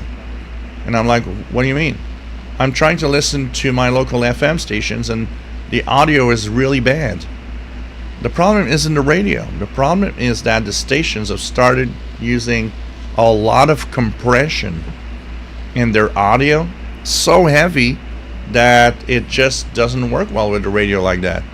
I always tell them, no, the radio is great. It's the FM station you're listening to that's bad. Take an MP3, listen to a song on that radio, and you're going to be amazed and blown away at how good it is. But the compression they use at the output of the transmitter, it just makes things so bad. Same with TV. If you guys are on cable TV and watch an HD movie, you know what pisses me off the most? I'm watching the movie and you see that there's a degrade of colors because they compressed the HD so much that it looks crappy. It's not even beautiful. And there's a lot of that going on. Unfortunately. But people don't notice it. People don't notice these things. They buy a HD TV. Oh, look at how beautiful it is. Nope, look at the compression here. I see it. Most people don't. Ricky, I'm with you, Joe. I also have an antenna attached to my TV here and arranged the same for my parents. Tim Ostrowski, Top Chat seems to be eclipsing the SDR desktop. Yeah, maybe it is somewhat. I'm just, you know, I actually, what's important is to see where I'm tuned here, 6070. But I'm just, RJ Dakota used to have an SRF 8100 portable AM stereo, could just adjust the bandwidth. Yeah. BT Radio, Paul, nice to have you here. AA1SU, checking in from Northern Vermont. Pretty cool.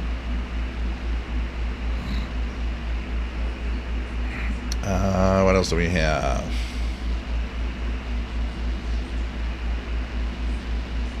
I just got here. Yeah, 54 cal light, and the same for me. Same for me. Okay, Michael, 100% with you. TV over the air is trash. Can't even get a signal up to hell. Mad Reader DX or M7EIW. Nice to have you here, John. Carlo Bogatak. Nice to have you here from Croatia. Cosmic Lettuce. I've got a Radio Shack DX397 and I recently acquired an RTL is the RV4. Cool. PT Radio. I downloaded multi-PSK this week. Want to try the weather satellites like you did. So far, just decoded some FT8. I'm gonna work more on that because I'm curious on the. I noticed that what it decodes is really the picture it's sending, but I need to have a better antenna for weather satellites in order to have a clear weather decode, which is going to be kind of cool. Yeah, WBCQ 7490. Oh, crashed.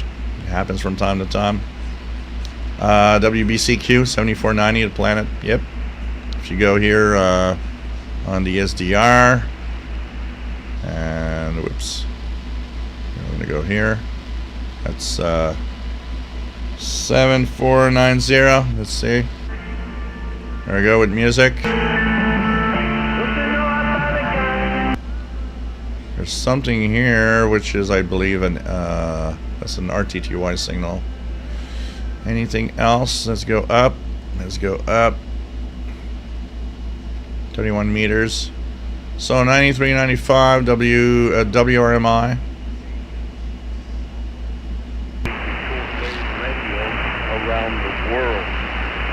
We thank God that He's given us the opportunity to proclaim His word to this lost and dying world. All right. Children. We would love for you to get a hold of us. Let us know any prayer requests that you may have. I believe this is the same program. We believe Yeah. God is still doing Same great program. things in the lives of His children. What do we have?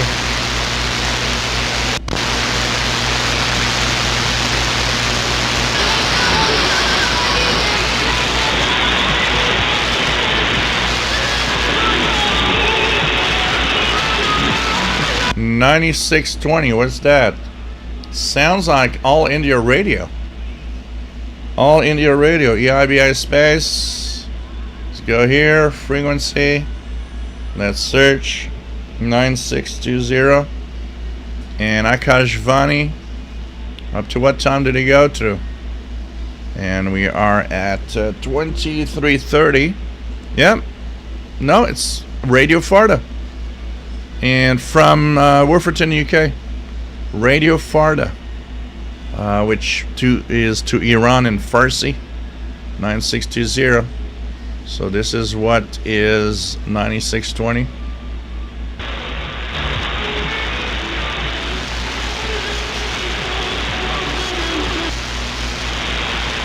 And 665, I think, is a Brazilian one. Anything else here? Boy, my noise level is so high now.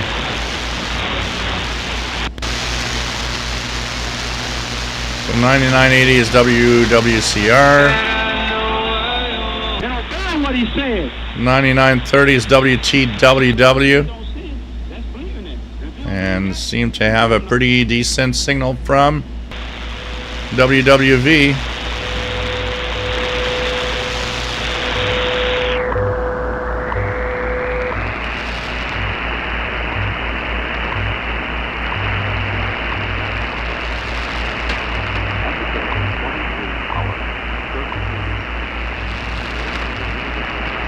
WW. I don't know if it's on the weekends. We're at 23:30. And I believe usually it's Israel radio at this time. I don't know if it's on the weekend also. 15770. What do we have? You can pick them up at 17675 kilohertz. And that is, the target is across the Pacific, and that's daily. And then from 05... Oh, I think that's the voice of shortwave radio guy. 15770. 725 kilohertz. And again, that's the Pacific is the target, and that's daily also. Then there's one more switch from 0759 UTC to 1058 UTC. They broadcast of 9700 kilohertz and also 7425 kilohertz. Again, with the target being the Pacific, and that's daily also. That 7425, Yeah, this is the voice of shortwave radio guy that is interesting.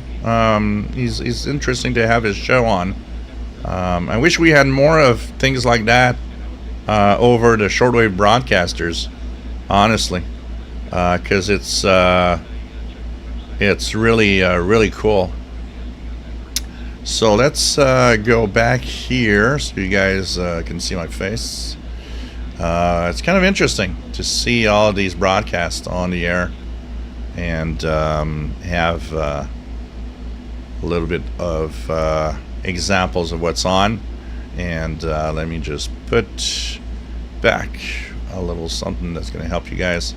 Noise suppression. Yay. So the air conditioning. It's not going to make it through.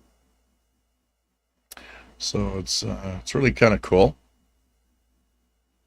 What else do we have? So, yep. WBCQ 7490. Okay, Michael, that's 17880 channel radio. I wonder if I hear it here. I'm gonna try it on the Icom. The Yaesu. I used to hear that one pretty well. Nope. It's very weak. It's not zero. It's there, but it's very weak. 17880. As we get into August and even September, it's going to get better. My WX50, I'm watching MLB baseball right now, and the picture is pretty great on the 4K OLED TV. Steve Burnham, I must say WBCQ, the planet is, I meant to say it's 7490. RJ Dakota, I had an FM station that changed its compression long ago. It didn't even sound like the same station that year anymore. Alright, Matt, have a drink. Kevin Michael's got WWV 25 megahertz, pretty cool. Mike, I haven't heard all your radio since the early 80s. I hear it regularly. Now it's called Akashvani. So if you hear Akashvani, it's all in your radio. I hear it from time to time quite regularly. 9620, around 2021 UT. So, Cosmic Lettuce as a shout out to Fort Collins, Colorado. Carlo, what radio you use right now? So when I was showing my screen, I'm using the AirSpy HF Plus Discovery, which is a software-defined receiver. And it's connected to my MLA30 loop, which is outside on the front balcony here. Oleg 15770 doesn't get there very well in the Israel region. Nice to have you here from Israel. And Kenneth, nice to have you here. 104 degrees, sunny, Tucson, Arizona. Noise be gone, yes. VT Radio 15770, loud here too, but I'm right down the road from you. Yeah. Usually when I get on, especially in the higher frequencies, if I get something, you probably get it at the same level as I am. Lower frequencies is different, but higher frequencies. So, kind of cool. Has there been any DX on the 30 to 50 megahertz range? I've checked a few times, but I haven't checked much. 6 meters has not been fantastic this summer. And I know that there is an effect about when high solar activity is prevalent. It kind of lowers the 6 meter band, and of course that also means 30 to 50 megahertz. So I haven't really heard much, honestly, in terms of skip or any other type of propagation from 30 to 50 megahertz.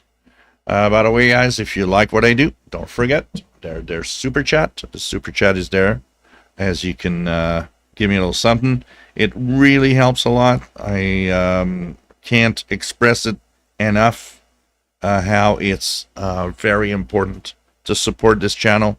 If you're here all the time, especially if you've never done any donations, think about it.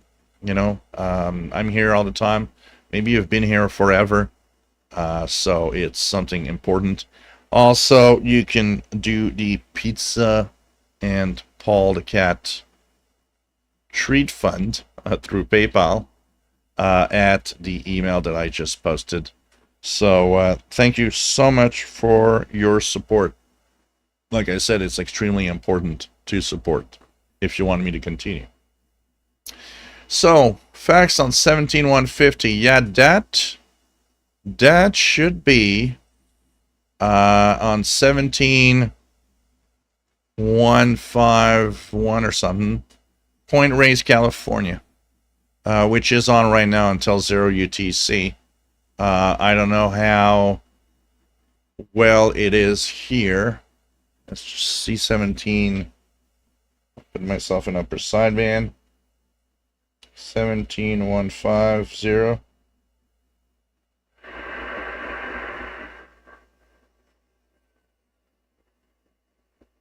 I hear it very weak. It's there, but I would not be able to decode any weather facts.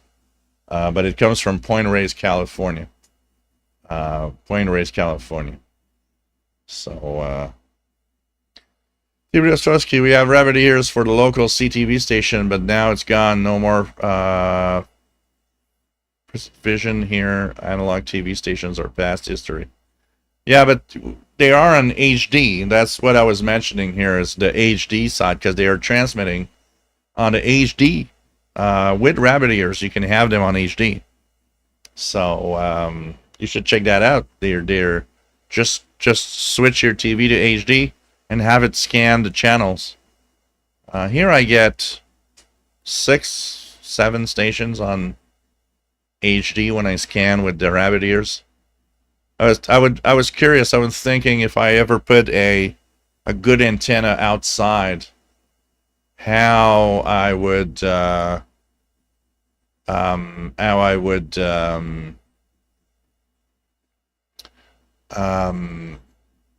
how many stations I would get. I know somebody told me that he still had an outdoor antenna like in the old days, and that he could actually rotate. And he was saying that he was hearing even on HD, he was getting pretty good signals from the US states, the good old channels we would get here in Montreal, which was like channel 22, 33, the PBS, ABC station, and it was kind of interesting.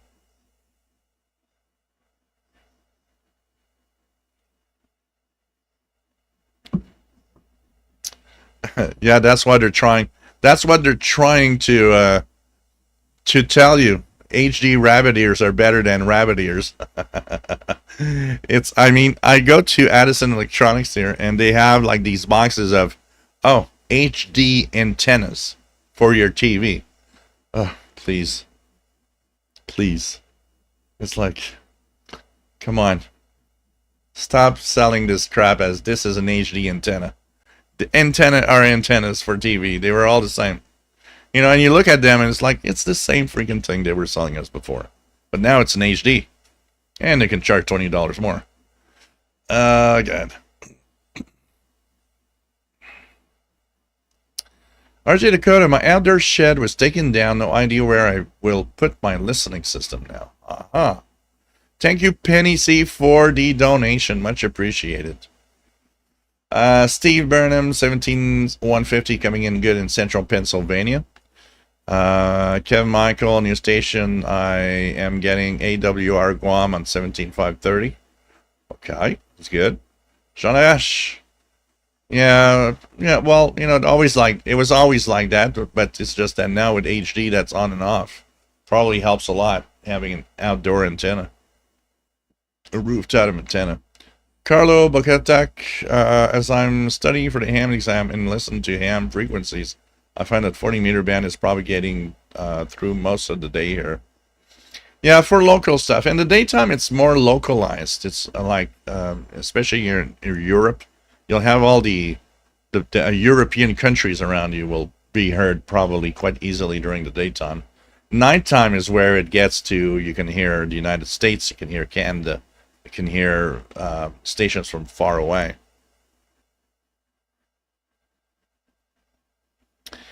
Bert, still use outdoor antenna for TV, can get signals from 3 different markets depending on where it is pointed. So there you go. There you go. 5900 Oleg is getting, yeah, that should be Bulgaria. 5900 is, let me check out, I'm gonna go out of here, I'm gonna go check it out, but 5900, I believe there's still Brother Stare from Bulgaria on that frequency. So 5900 at this time, Brother Stare, yep, to Europe in English from Bulgaria. That's what you're hearing on 5900 right now. So unfortunately, like, they had a deal apparently with Overcomer Ministries. I would guess, you know what, they told him some kind of very cheap price, and it went through, something like that, you know. Keegan the Xer says, remember CTV, CBC on channel 234 during skip and early mid 2010s. Yeah. Old radios, like a paperclip does a better job. You know what the story is? I when I was doing my tech duties, one of my clients, she didn't want to subscribe to cable TV. She told me, she says, I'm trying to, you know, get channels on my TV, and I'm wondering how it works. And she didn't know that, you know, you got to plug in an antenna first, because it's going to work with an antenna. And what was funny is that she's like, oh, okay. And you know what happened is I told her, look, we got a piece of wire here. You're going to see. And I just stuck the tip of the wire inside the hole of the UHF, the F connector. And put the wire like all dangling over the wall. And I said, we're going to scan the channels. And behold, she got like 7 channels. And I'm like, here. She says, wow, I don't even need an antenna. Well, I said, maybe a TV antenna could do it better, but look, you're getting 7 channels just with the wire. If you're happy with that, that's fine. And she says, wow, I didn't even know that. It's like, you know. Tosinlo wants the 1,000 mile in HD antenna. It's $599.99. 1,000 mile HD antenna. I mean, I look at that. I look at the, you know, everything was HD. Do you guys remember when they were having these ads on TV about the driving glasses, which, like, these are HD glasses? What's an HD glass exactly? Isn't everything HD with our eyes? It's like, no, these are HD glasses. They are much better than the regular glasses. I was like, okay, whatever you say. HD was everywhere. Atari, does the DX286 mute when band scanning? Yes. Yes, it does.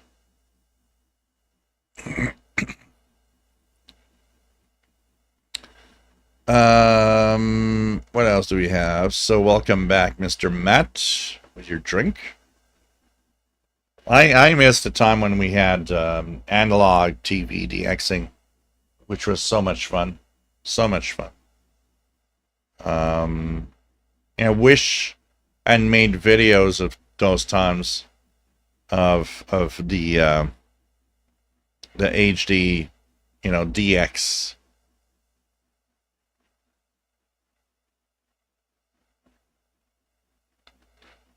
It's just crazy.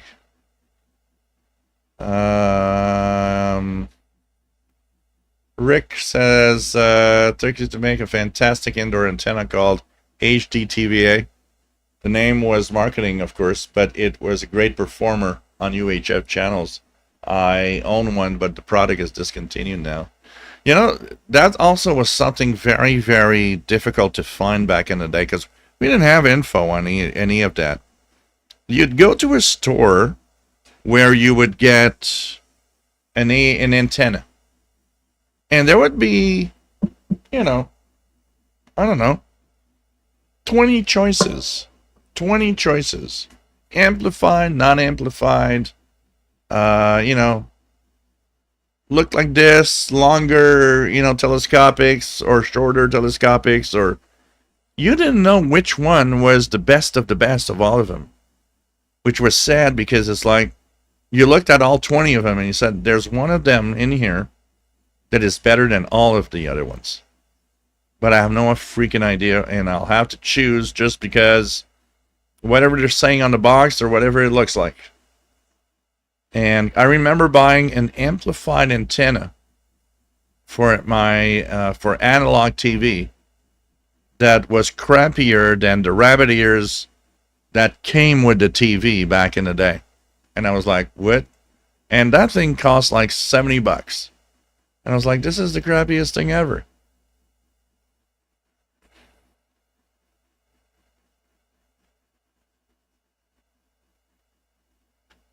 It's just, I don't know. John Vargas, antennas direct mean good antennas. Old radios, oh yeah. Yeah. HD glasses. You gave her just the tip of your God. Okay. Yeah, kind of the tip of the F connector.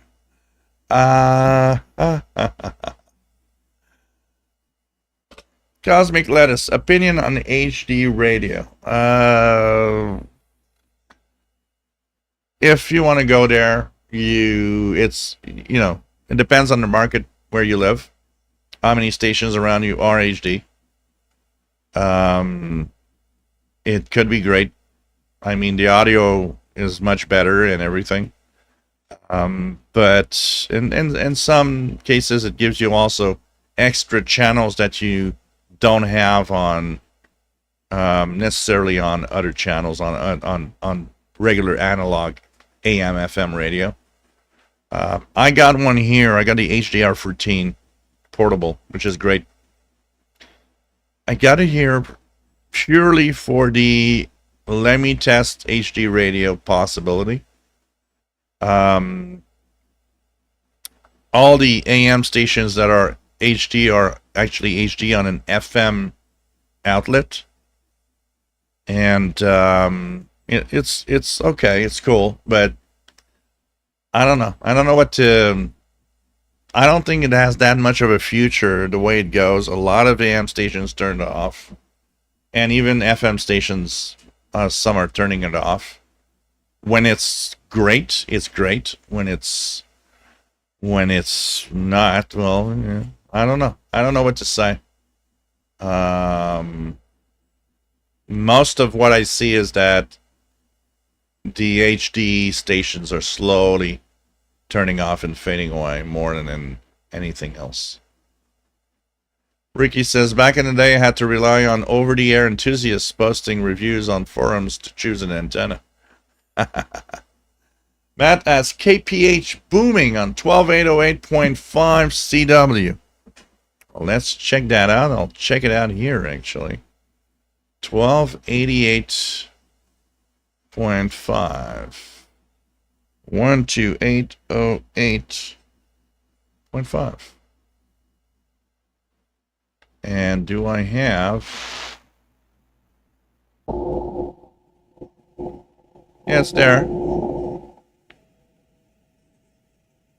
It's not very strong here. So KPH should be on several frequencies. We should check it. Actually, look at. So KPH. Oh, there's a thing called Radio El Dorado on 14470 USB. What?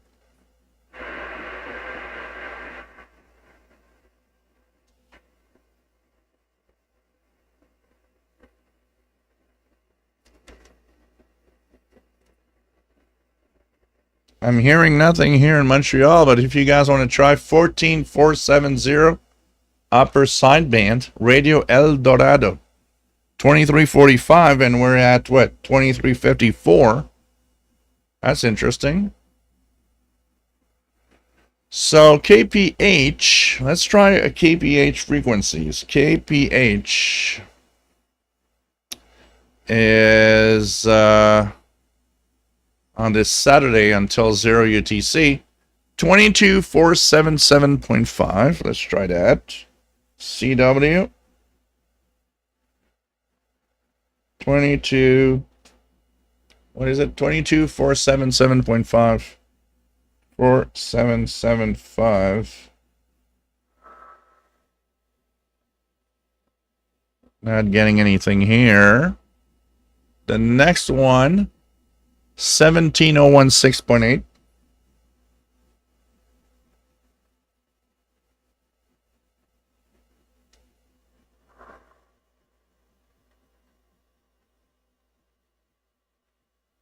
Not getting anything there. 13. Okay, wait. Not this one. This one. 12808.5. And oops. If you're closer, 8642. And 8427. 6477.5. And going down. These are not going to work because this is daytime between there and California, and so 12808.5. It's okay. It's not that bad actually. It's making it here on you probably can hear it.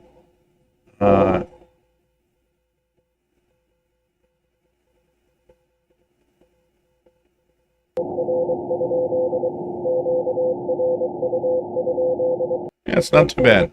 Not too bad. 12808. It's the strongest frequency, I guess, here. 12808.5 for KPH, which is always on Saturdays. I don't know if our... check it out here on 12808.5.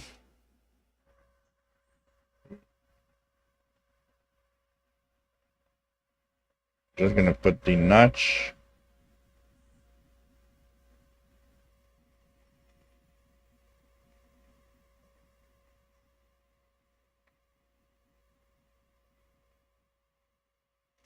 Put the notch somewhere. Here's the notch filter coming in.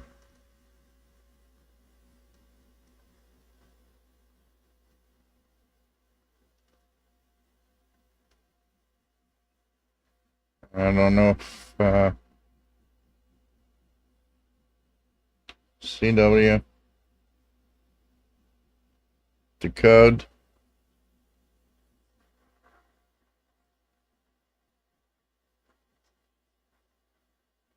No. That ain't gonna work. Put it off. So 12808.5 is where it's received the best here. of all the frequencies. RJ Dakota, we in my area are slowly losing our HD FM stations. I've noticed a couple have vanished. Yeah.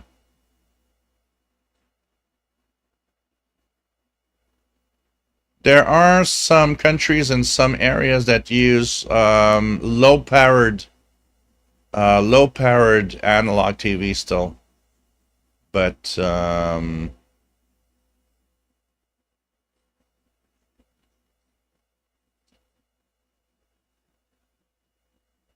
Ricky says, I think someone was selling HD contact lenses. Yeah, I think I saw that too.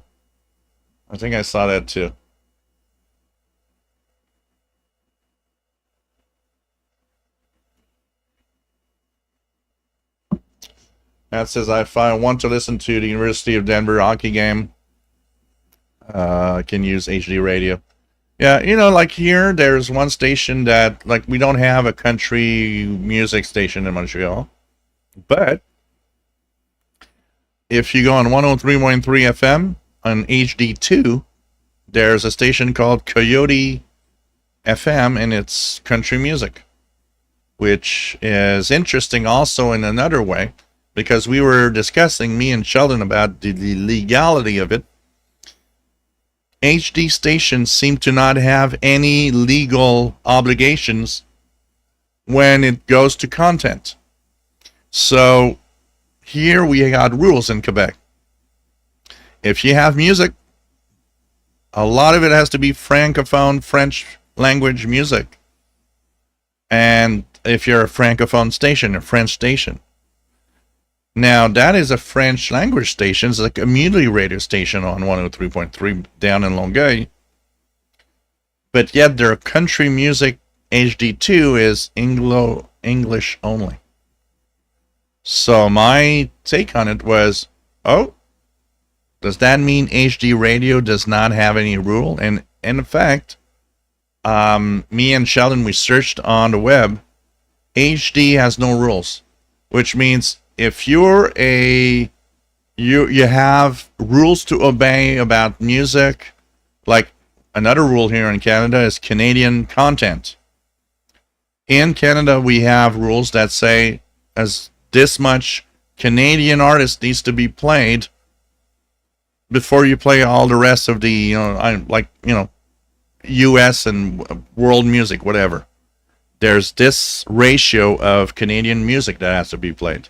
In Quebec, it's worse because it's not just Canadian, it's Francophone artists too on French language stations. So now we learned that if you have an HD feed, you don't have to abide by these rules. You can play US artists only if you want. There's no rules. And that was very interesting. It's like, oh, there's a loophole. HD radio, no rules.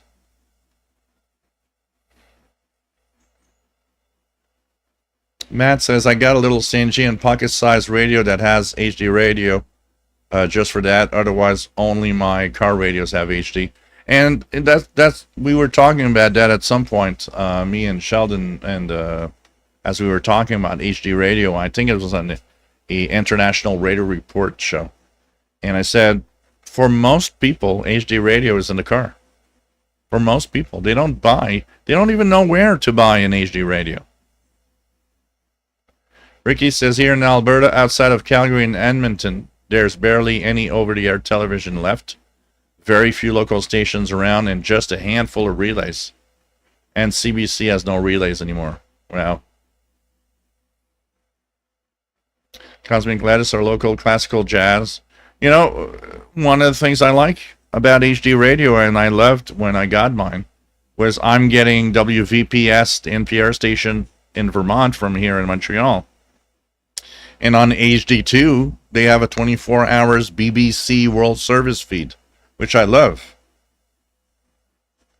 RJ Dakota, I watched Tyler, the antenna man. He runs a decent channel. He reviews some cool antennas. Oh, interesting. I didn't know about him. I need to check that out. Billy Bassman 21, I listen to AM radio simulcast on FM HD radio. way better. Oh, the quality is better. That definitely is the case. Jean Arash, I hear music from far away in the high noise floor. 14470. VT Radio is getting 14470 upper sideband. Jim's radio check. There's a lot of HD channels near the big cities, not so much in rural areas. Steve Burnham, 14470, coming in good in central Pennsylvania. Let me check it out here. I want to check out. I didn't check on the radio with the ML830. So 14470 upper sideband. There's not even a peep on the. There's not even a peep on the here on the waterfall. So I'm not hearing really anything off of that station, 14470. So interesting. I wonder where it's coming from. Tosenlof, 12808.5. Jasmine, C89.5, the dance music station in Seattle, is a second station. Only on HD that plays 80s.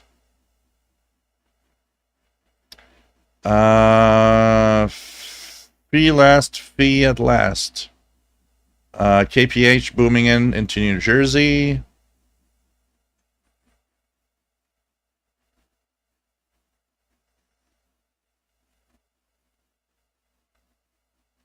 What else do we have? I am in upper sideband, Jean-Arash. I'm not hearing it. Probably my noise floor is too high. Absolutely hearing nothing at all here. I'll try it again because the best would be the Yesu. But, whoops. So, upper 1447.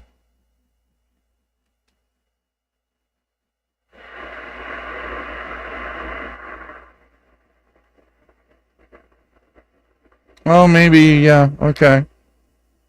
Very weak. But I think I hear music. I think I hear music, but it's not very strong. I can tell you that. Not very strong. So that's kind of interesting. Interesting frequency for a pirate station, though. 14470. Upper sideband. There's an unID'd station on 6965. So let me check that out here. 6965 in AM mode. Do I have anything? Oh yeah, he's not that bad here. Is actually. I wonder if he's not ball smacker radio like yesterday. If my noise floor would be lower. Isn't that bad actually. 6965 upper AM mode. Pretty good signal in general. It's my noise floor that's too high that's making it hard to listen to. 6965. So pretty interesting.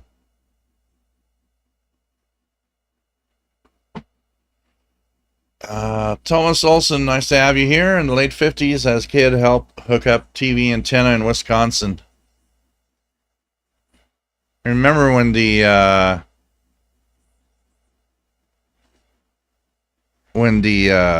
you'd go around and you'd see TV antennas on the rooftops everywhere. That was kind of cool. Steve Burnham says, title the antenna man thinks AM radio is dead.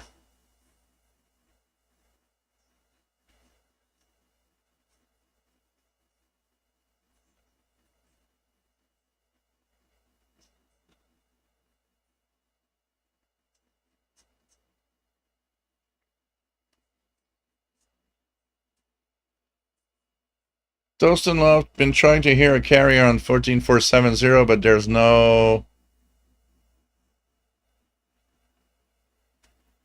Well, there's no carrier since it's upper sideband. You might be hearing some kind of I'm hearing very weak music in the background of the noise here.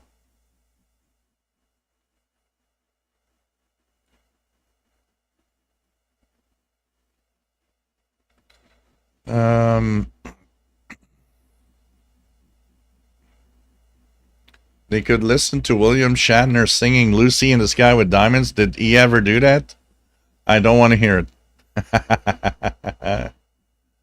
I don't want to hear it. Be at last says 14470 Upper Sideman S4 in New Jersey with music. Southern Rock, great show, clean audio. Into Hilo, Hawaii. Nice to have you here, my friends. Stay cool. Try digital wires. CQ Canada, QSL, B2ZZI. Yeah, here, Sergeant Rock, we are in the midst of two warnings. One is a heat warning because it's too hot, and that's why the air conditioning is running like crazy.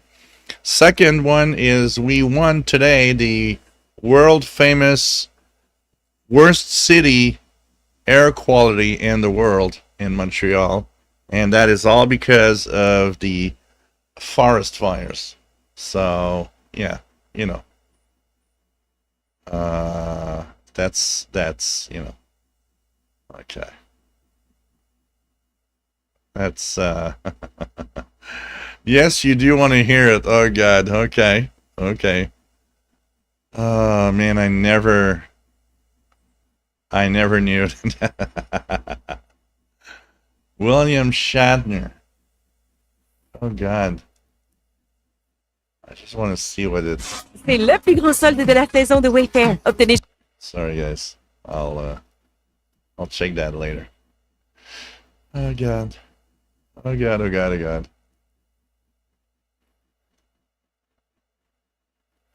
I didn't even know William Shatner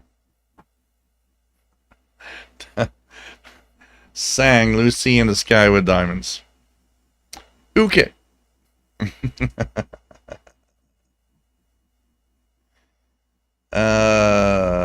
Jim's Radio check. Nice to have you here. The problem with AM radio these days, it's only owned by a few companies. This is becoming a problem in many countries, actually. Although a lot of the content on radio here in Canada differs from what we hear on the U.S. stations, which has too much politics. We don't get that much point of views because only a handful of huge companies own all the stations in Canada. And we end up with radio stations that are cold and don't have real, they don't have any soul anymore. It's same broadcast everywhere, and it's just, it's just not processed and catered for the local markets, so it's like uninteresting. Anthon GF, I was aware of the quotas for French language artists in Canada because I listened to Ici Première to practice my French on my car via Sirius XM in Tennessee, and I'm enjoying your live stream. Cool, nice to have you on board from Tennessee, my friend. Yep, we do have all these quotas. French language for French language stations. We have Canadian artist content quotas for Anglo stations to make sure, it's not a bad thing, honestly, because it brought up so many artists that probably would never had airplay and we never would known about if stations were left to do what they wanted. What did they want? Like, what do listeners want? There's a big battle right now in Canada about content because streaming content does have no quotas. So you're on Spotify, you listen to what you want. There's no quotas. The hell with Francophone music. The hell with Canadian artists. You get in, you put your earbuds, and it's like, I want to listen to, hip hop and whatever, and and U.S. artists or whatever, and I don't want to listen to the local stuff. And it is a big problem, and the government is trying to find how can we deal with the streaming companies not having to follow rules. What can we do about it? Because it's absolutely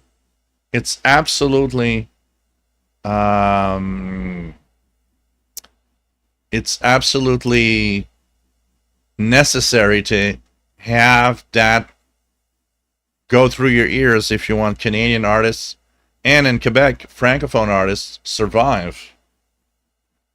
Shatner, yes, I believe he is from Montreal.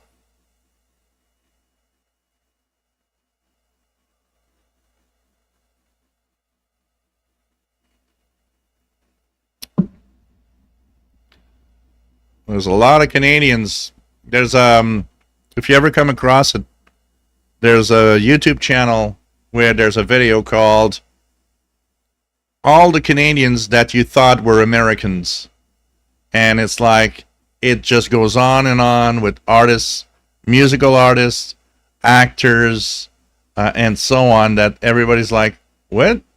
He's from Canada? Yeah. Yep, Captain Kirk. Absolutely. RJ Dakota says, all our FM stations here across the band, except small college stations, are owned by two companies that stifled competition, and one station is found in 3 separate spots on the dial. Richard Califano, if something happens in your city, there will be nothing on local radio. Absolutely. Jasmine, ultimately what gets heard is what works with the Spotify algorithm. Yep. And I mean, it follows your I'm subscribed to YouTube Music. Okay? And it follows and gives me stuff very, very catered to what I listen to. And it does give me Canadian content because I do listen to Canadian artists that I love. But you know what?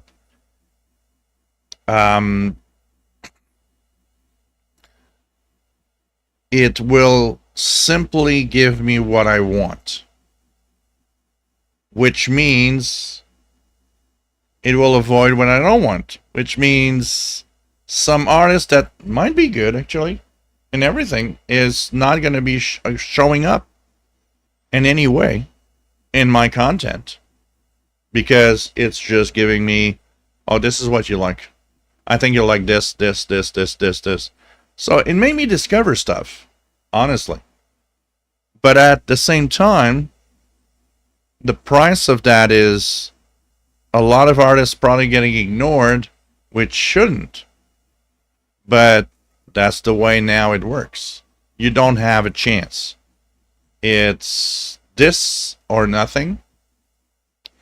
When you have radio content that has quotas, well, you're on there. I mean, and a great example in Canada. Great example. Not in Canada, in Quebec particularly.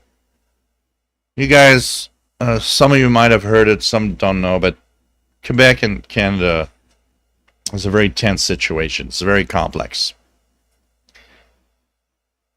Here in Montreal, we have a rock station called Chaume FM, 97.7. The only real rock and roll station in the city. They decided in the 70s to become somewhat bilingual, which was not on their license. And they started playing not just Anglo rock and roll, but some great Quebec artist rock and roll. And for a lot of people that were Anglos listening to the station, which is an Anglo station, it made them discover some of the greatest Quebecois rock artists. It kind of broke a barrier, which was really amazing. I still remember I was listening to Chom FM as a teenager, and I was hearing the great rock and roll stuff from the past, from Canada, from Francophone Quebec, all mixed in. And it was just amazing. And what happened? One Francophone station complained to the FCC. That's illegal. Why are you doing that? They're stealing some of our listeners because they're playing some Francophone music, and they're bilingual, and it's like they're stealing our audience. And the FCC came back and said, sorry, you can't do that. You're not a bilingual station, you're an Anglo station. And I always thought this was the greatest thing in the world. In a province, a city, and a country where there's this pretty big divide between Francophone, Anglophone, what best thing to have than to have a bilingual station?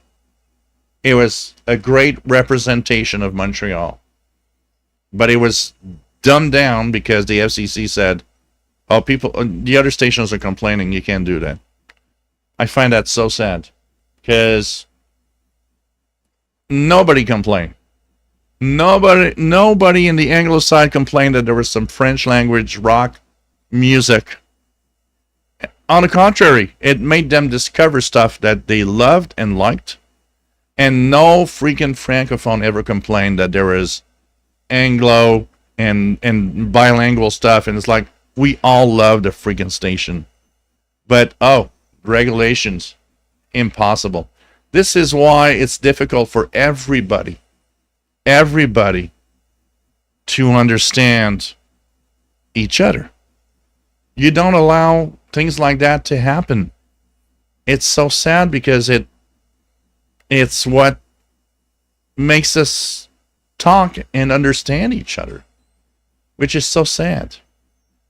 I always, I never understood that. I understand it because other stations complained that they were losing listeners, but it's sad because that was so great.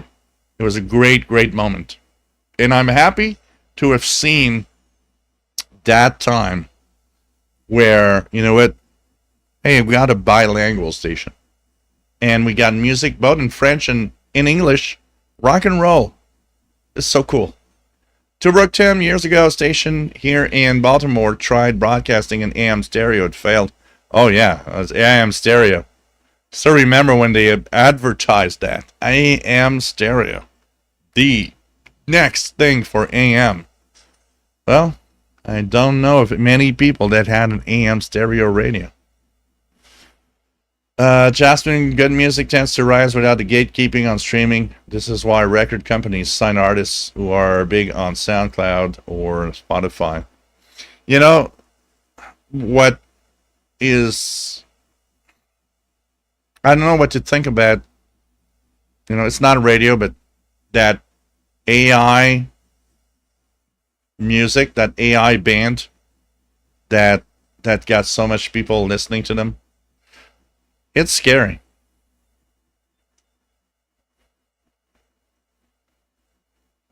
Mike WS50, I just found that the band Men Without Hats is from... Yeah, absolutely.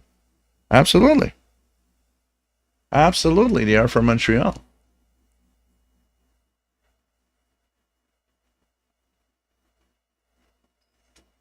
Cosmic Lettuce, Captain Kirk was from Iowa. Yep, Men Without Hats. Those that love the disco era, if you guys remember a band called Lime that had some really big hits, Your Love, and so on, they were from Montreal. Jean Arrache, the problem with quotas is that people think that if you have to shove it down their throat, it's probably because it's not so good. This is the reason why we listen to Chum instead of C'est quoi. Yeah. Yeah. Chemical, yeah. No, that depends on the point of view, honestly.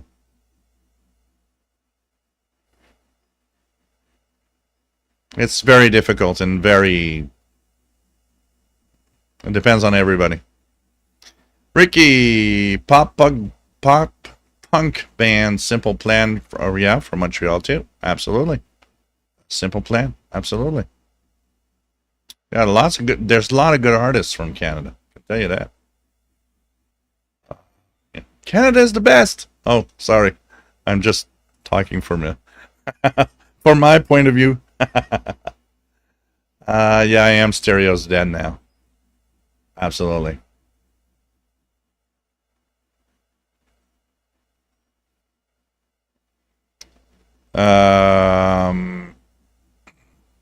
Matt says, when I was a kid, I believe every Canadian was bilingual. I learned that wasn't true. I was actually went to Montreal with my family when I was 13. Yeah, no. Quebec. I always say Quebec is bilingual. The rest of Canada speaks English. Maybe some New Brunswick, a little bit of Ontario, but in general, it's more the rule is that, you know. Oh, I'm in the CRTC, Jean Arrache. Thank you for correcting me. I said the FCC, but it's the CRTC in Canada. BT Radio, I pick up Shom FM occasionally while driving around. I did not know about this history, though. Do they call it the... no, it's not the FCC. It's the CRTC in Canada. I just went into a spiral of FCC here. But it's the CRTC in Canada. Canadian Radio and Television regulations thing.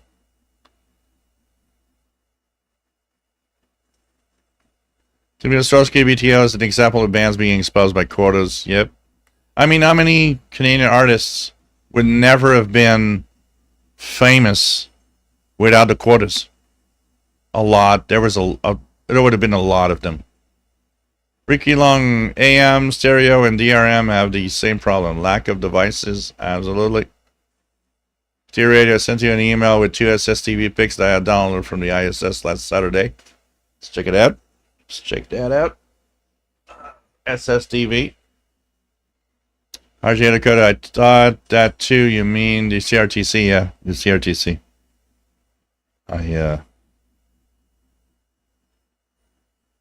For some reason, I went through the FCC thing, but it's CRTC here in Canada. Yeah. Oh, here we go. Oops. Won't be long. We'll check out these pictures. Yep. SSTV from the ISS that our friend Paul has downloaded. And here we go. Here's the first one. Here's the first one. Pretty cool. And the second one here. Pretty cool. Pretty cool. These are so much fun to participate when we have these things happening. I can tell you that. Yeah, Triumph. Absolutely. Absolutely. Absolutely.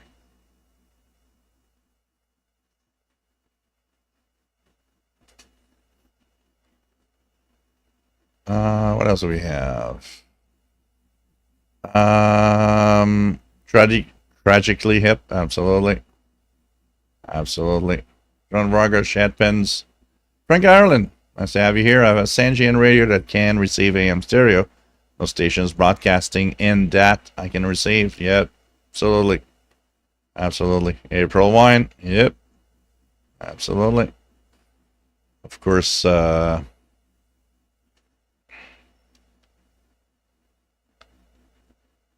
there's a lot of great Canadian bands. Anton GF says, I think it's too bad that BBC World Service quit broadcasting shortwave to North America. Listening to the World Service on shortwave was a big part of my childhood. No better way to get out cricket scores. You know, um, there's a few frequencies and a few times where they come in quite well here, but when I look at the state of, not to pinpoint anything, the state of North American broadcasting,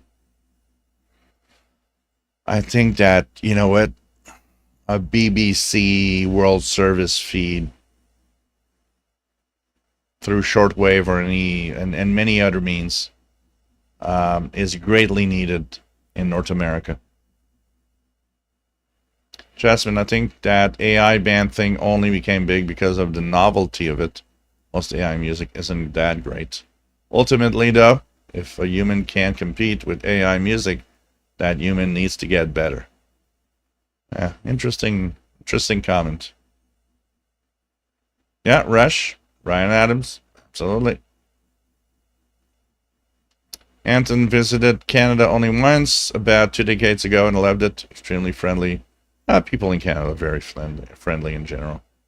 I was at a bar this week, and I was curious because, you know, tensions between Canada and the U.S.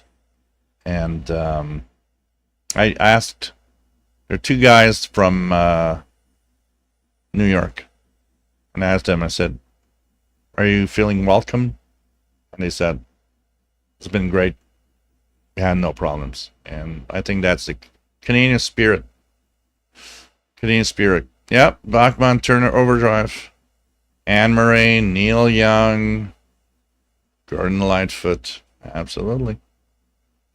I came back to a band. I don't know if they ever were popular in the United States, but my YouTube shuffle actually gave me that because I listen to Canadian artists.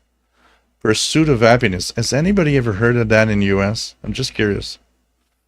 And they're good, actually. They had some really good songs. Kevin Michael, I'm getting NMC, Point Reyes, California weather broadcast in single sideband. Cool. And Matt says some great Canadian punk bands include No Means No, DOA, SNFU, yep. Oscar Peterson, yeah. 8764, Point Reyes, California. Steve Ostrowski, CB Radio 1 used to have a show on Quebec music scene, C'est la vie, which was great. And, yeah.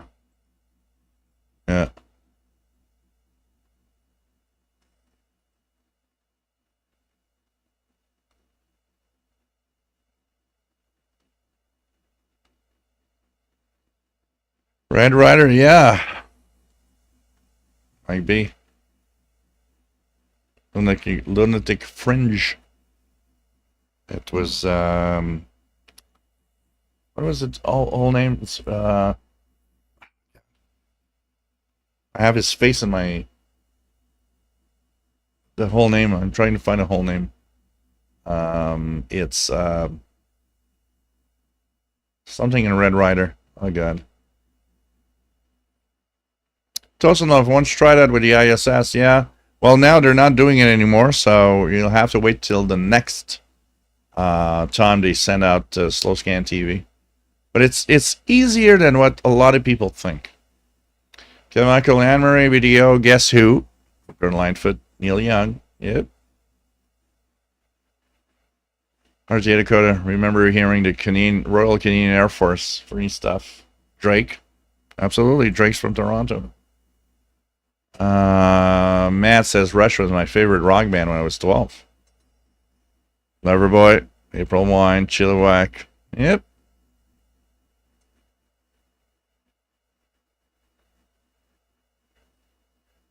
Trailer Park Boys, yes. Oh, God.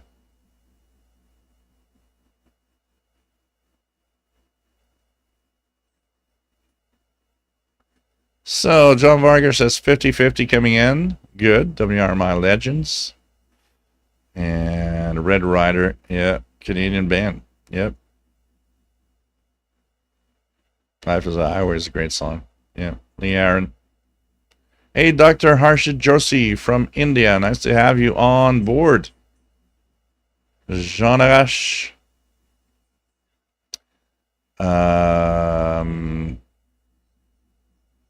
We already have RFI on some cable providers. Why not the BBC? Yeah. Well, we do. Well, if we pay, we do. But yeah. Anton, the tensions between our country and Canada have to do mostly with politicians, not with people. Yeah, that's the thing. We got to be careful with all of that. Is that, the politics, and not to, this is why this channel exists. It's also, let's be as neutral as possible. And, we got great people here. And you know what? That's what's important. And with great people, we can make great things. And that's the thing that's important. Jasmine, Nelly Furtado, Drake, Avril Lavigne, The Weeknd, Alanis Morissette, of all of them. Oh man, I have her Alanis. I just loved her first album, Jagged Little Pill. Oh, what a great album. What a great freaking album. I love that. The Sugar Shop. The world would be a worse place, not just with Canadian music, but with just Canadians out of it. Tom Cochran, thank you. I was searching for that name, Tom Cochran. Yep. Hey,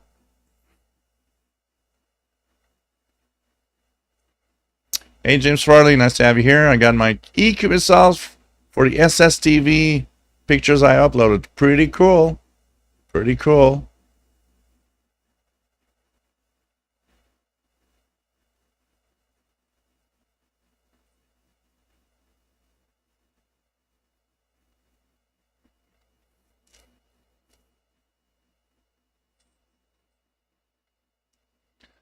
And what else do we have? VT Radio, WIRY on AM 1350, Plattsburgh, New York. Went silent in June. They broadcasted in Sequam AM stereo. And on my car radio was decoding that. They were pretty weak in the Burlington area. Yeah, a lot of the low power stations are slowly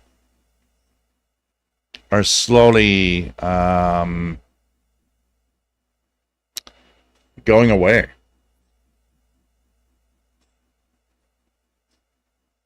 Oh yeah, Jasmine, that album is great. Too Hot. All radios, yep. Arcade Fire, yep.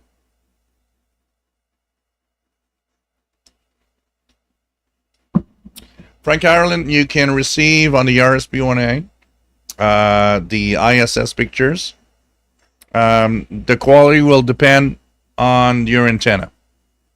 So if you have a vertical, I have a vertical mobile antenna in the back, and I've decoded some pictures, some quite good, some very noisy, because, you can't follow on the vertical, so you have to just deal with the fact that the antenna's going to receive the signal the way it is.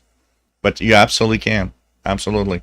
My decode, a few decodes that I posted, the videos, Frank, were with my vertical antenna in the backyard shed. And the device is an RSP. Technically, it's an RSP DX device. And it is the newer NRSPST, which is the network device to receive. So, yeah, absolutely. That's great, Keegan the Xer. That's how it should be. Oh, Voivod. Absolutely. Voivod is close. I met all the members so many times because they're close to a couple of my uncles in the family. And so I've met them regularly at many occasions. Voivod is...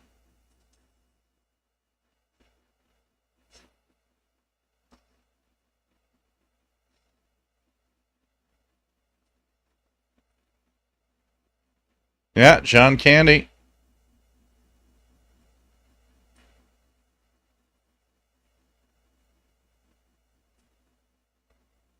Ocean was from Canada too. Jasmine says, you're right, Joel. I love Canada. All radios in Montreal are from Georgia boards of Canada and Canadian.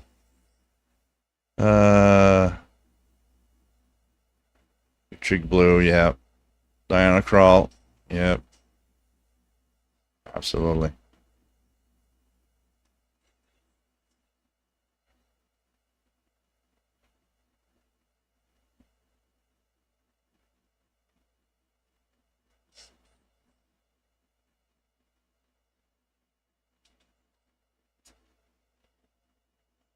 Michael's got family in Canada.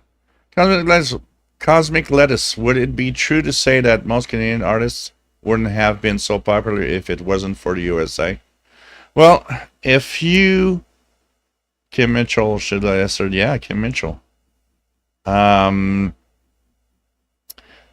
think international artists... actually, you know what the way it works? Because of the fact that Canada's kind of bilingual, so there's Quebec, there's Canada.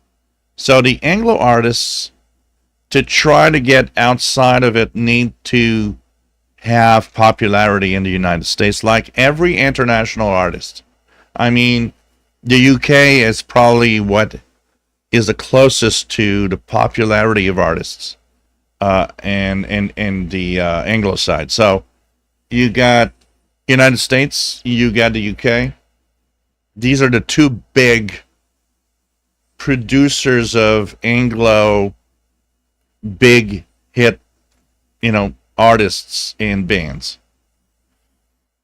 If you are in Canada, you can be a big in Canada, and there are artists that you guys don't know of at all that were huge in Canada. And why? Because it didn't work in the US. So you do need to have popularity in one of the big markets if you want to be a world, like Bryan Adams. You want to be a world, a guy that everybody knows who you are. Yeah, you got to break out of that barrier of Canada. Absolutely.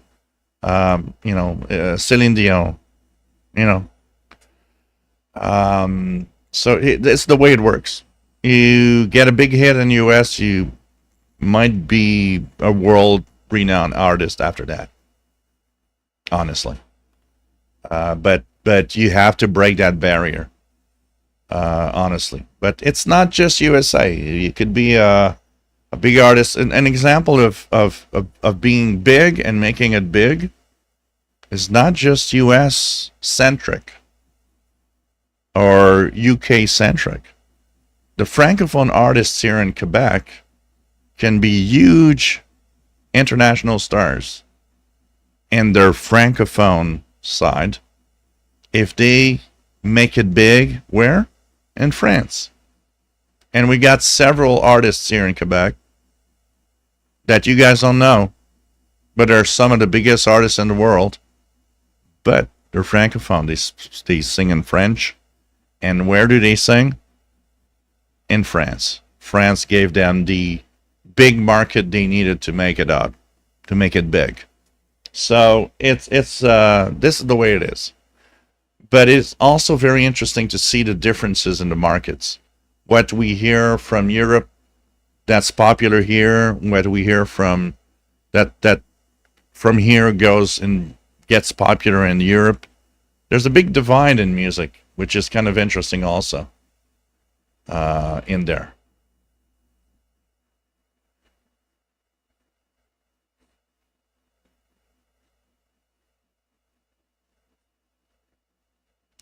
Joining Mitchell, absolutely. Absolutely. Alison Krauss, yep. Bare Naked Ladies, yep. Glass Tiger had a couple of hits in the US also, back in the 80s. So, yeah. Bruce Coburn. Hey, take care, Ricky. It was nice to have you on board, my friend. The Jeff Haley Band, absolutely. Shania Twain, absolutely. Glenn Gould, absolutely. Matt says it's not simply a matter of nationality. In the old days, bands needed to go to specific music centers to make it, even if they were American, like LA and New York City, Nashville. Yeah. Michael Bublé, yeah. Astro Frank, music from Canadian artists. Cowboy Junkies, Skinny Puppy, Ingrid Schroeder. Yep. Lots of stuff. We got lots of stuff here to offer.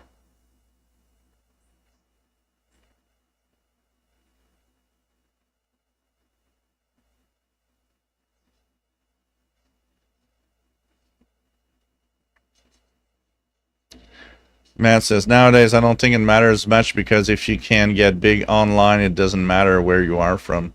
But before you either had to go somewhere to get noticed or have a big local hit. Yeah, I don't know. I think you still have to hit the notes from specific markets. I personally think there's still, even though you're online, there's still that big. You have to be big and specific markets that were always the ones that decided if you were big or not. Oleg, very weak signal, but there's a station on 5950, which is WRMI probably. Yeah, it's WRMI, which would be the same as 15770, Oleg.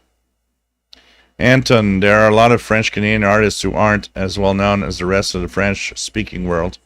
However, many French singers from France are popular in French speaking Canada.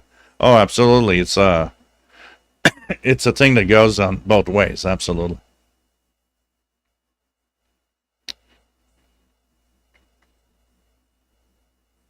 A lot of miles, old radios. Oh man. Wow. Yeah. Jasmine, well, Jill, K-pop and Afro House became big in the US despite language differences. Absolutely. Honeymoon Suite. Yeah, John Vargas. I love Honeymoon Suite, honestly. Absolutely. Angst now. And that, like, we can go into old days of all the Canadian artists also, I mean, there's a lot of stuff there. So, hey guys, we've been on for a little while now. And you know what? We're going to say goodbye. I need to eat. So I'll order some food. And don't forget, if you don't want me to starve, you can give donations here on the Super Chat. And don't forget, guys, it's extremely important that, Pizza Fund, and Matt says the dreaded A, guys. And Paul the Cat Treats. You know what? It helps tremendously to the channel because monetization is not great. You're here all the time. You enjoy this every Saturday. Would you miss this if it was gone? Remember, man, that's the way it is, unfortunately. I have to make a living. If I don't pay the rent and pay my food, pay my beer, I won't be here anymore. And that's where you count. And that's where it's important. Guy Lombardo, absolutely, Richard Wagner. So thanks for being here. It was a lot of fun. It was kind of cool to have that Amanda Don Christie unique, weird shortwave requiem thing going on at the beginning on 5 different frequencies, which sounded so cool when you had so much stuff going on. So, so take care, everybody. Stay safe. It's a lot of fun to be here every Saturday. Remember that next week it's Sunday, August the 2nd. Why? Because on Saturday is my brother's birthday and I promised to be there. So, Sunday, August 2nd next week, 20 hours UTC. Let's join us together with another radio fun moment. Okay? So don't forget, I'll put it here. Next week,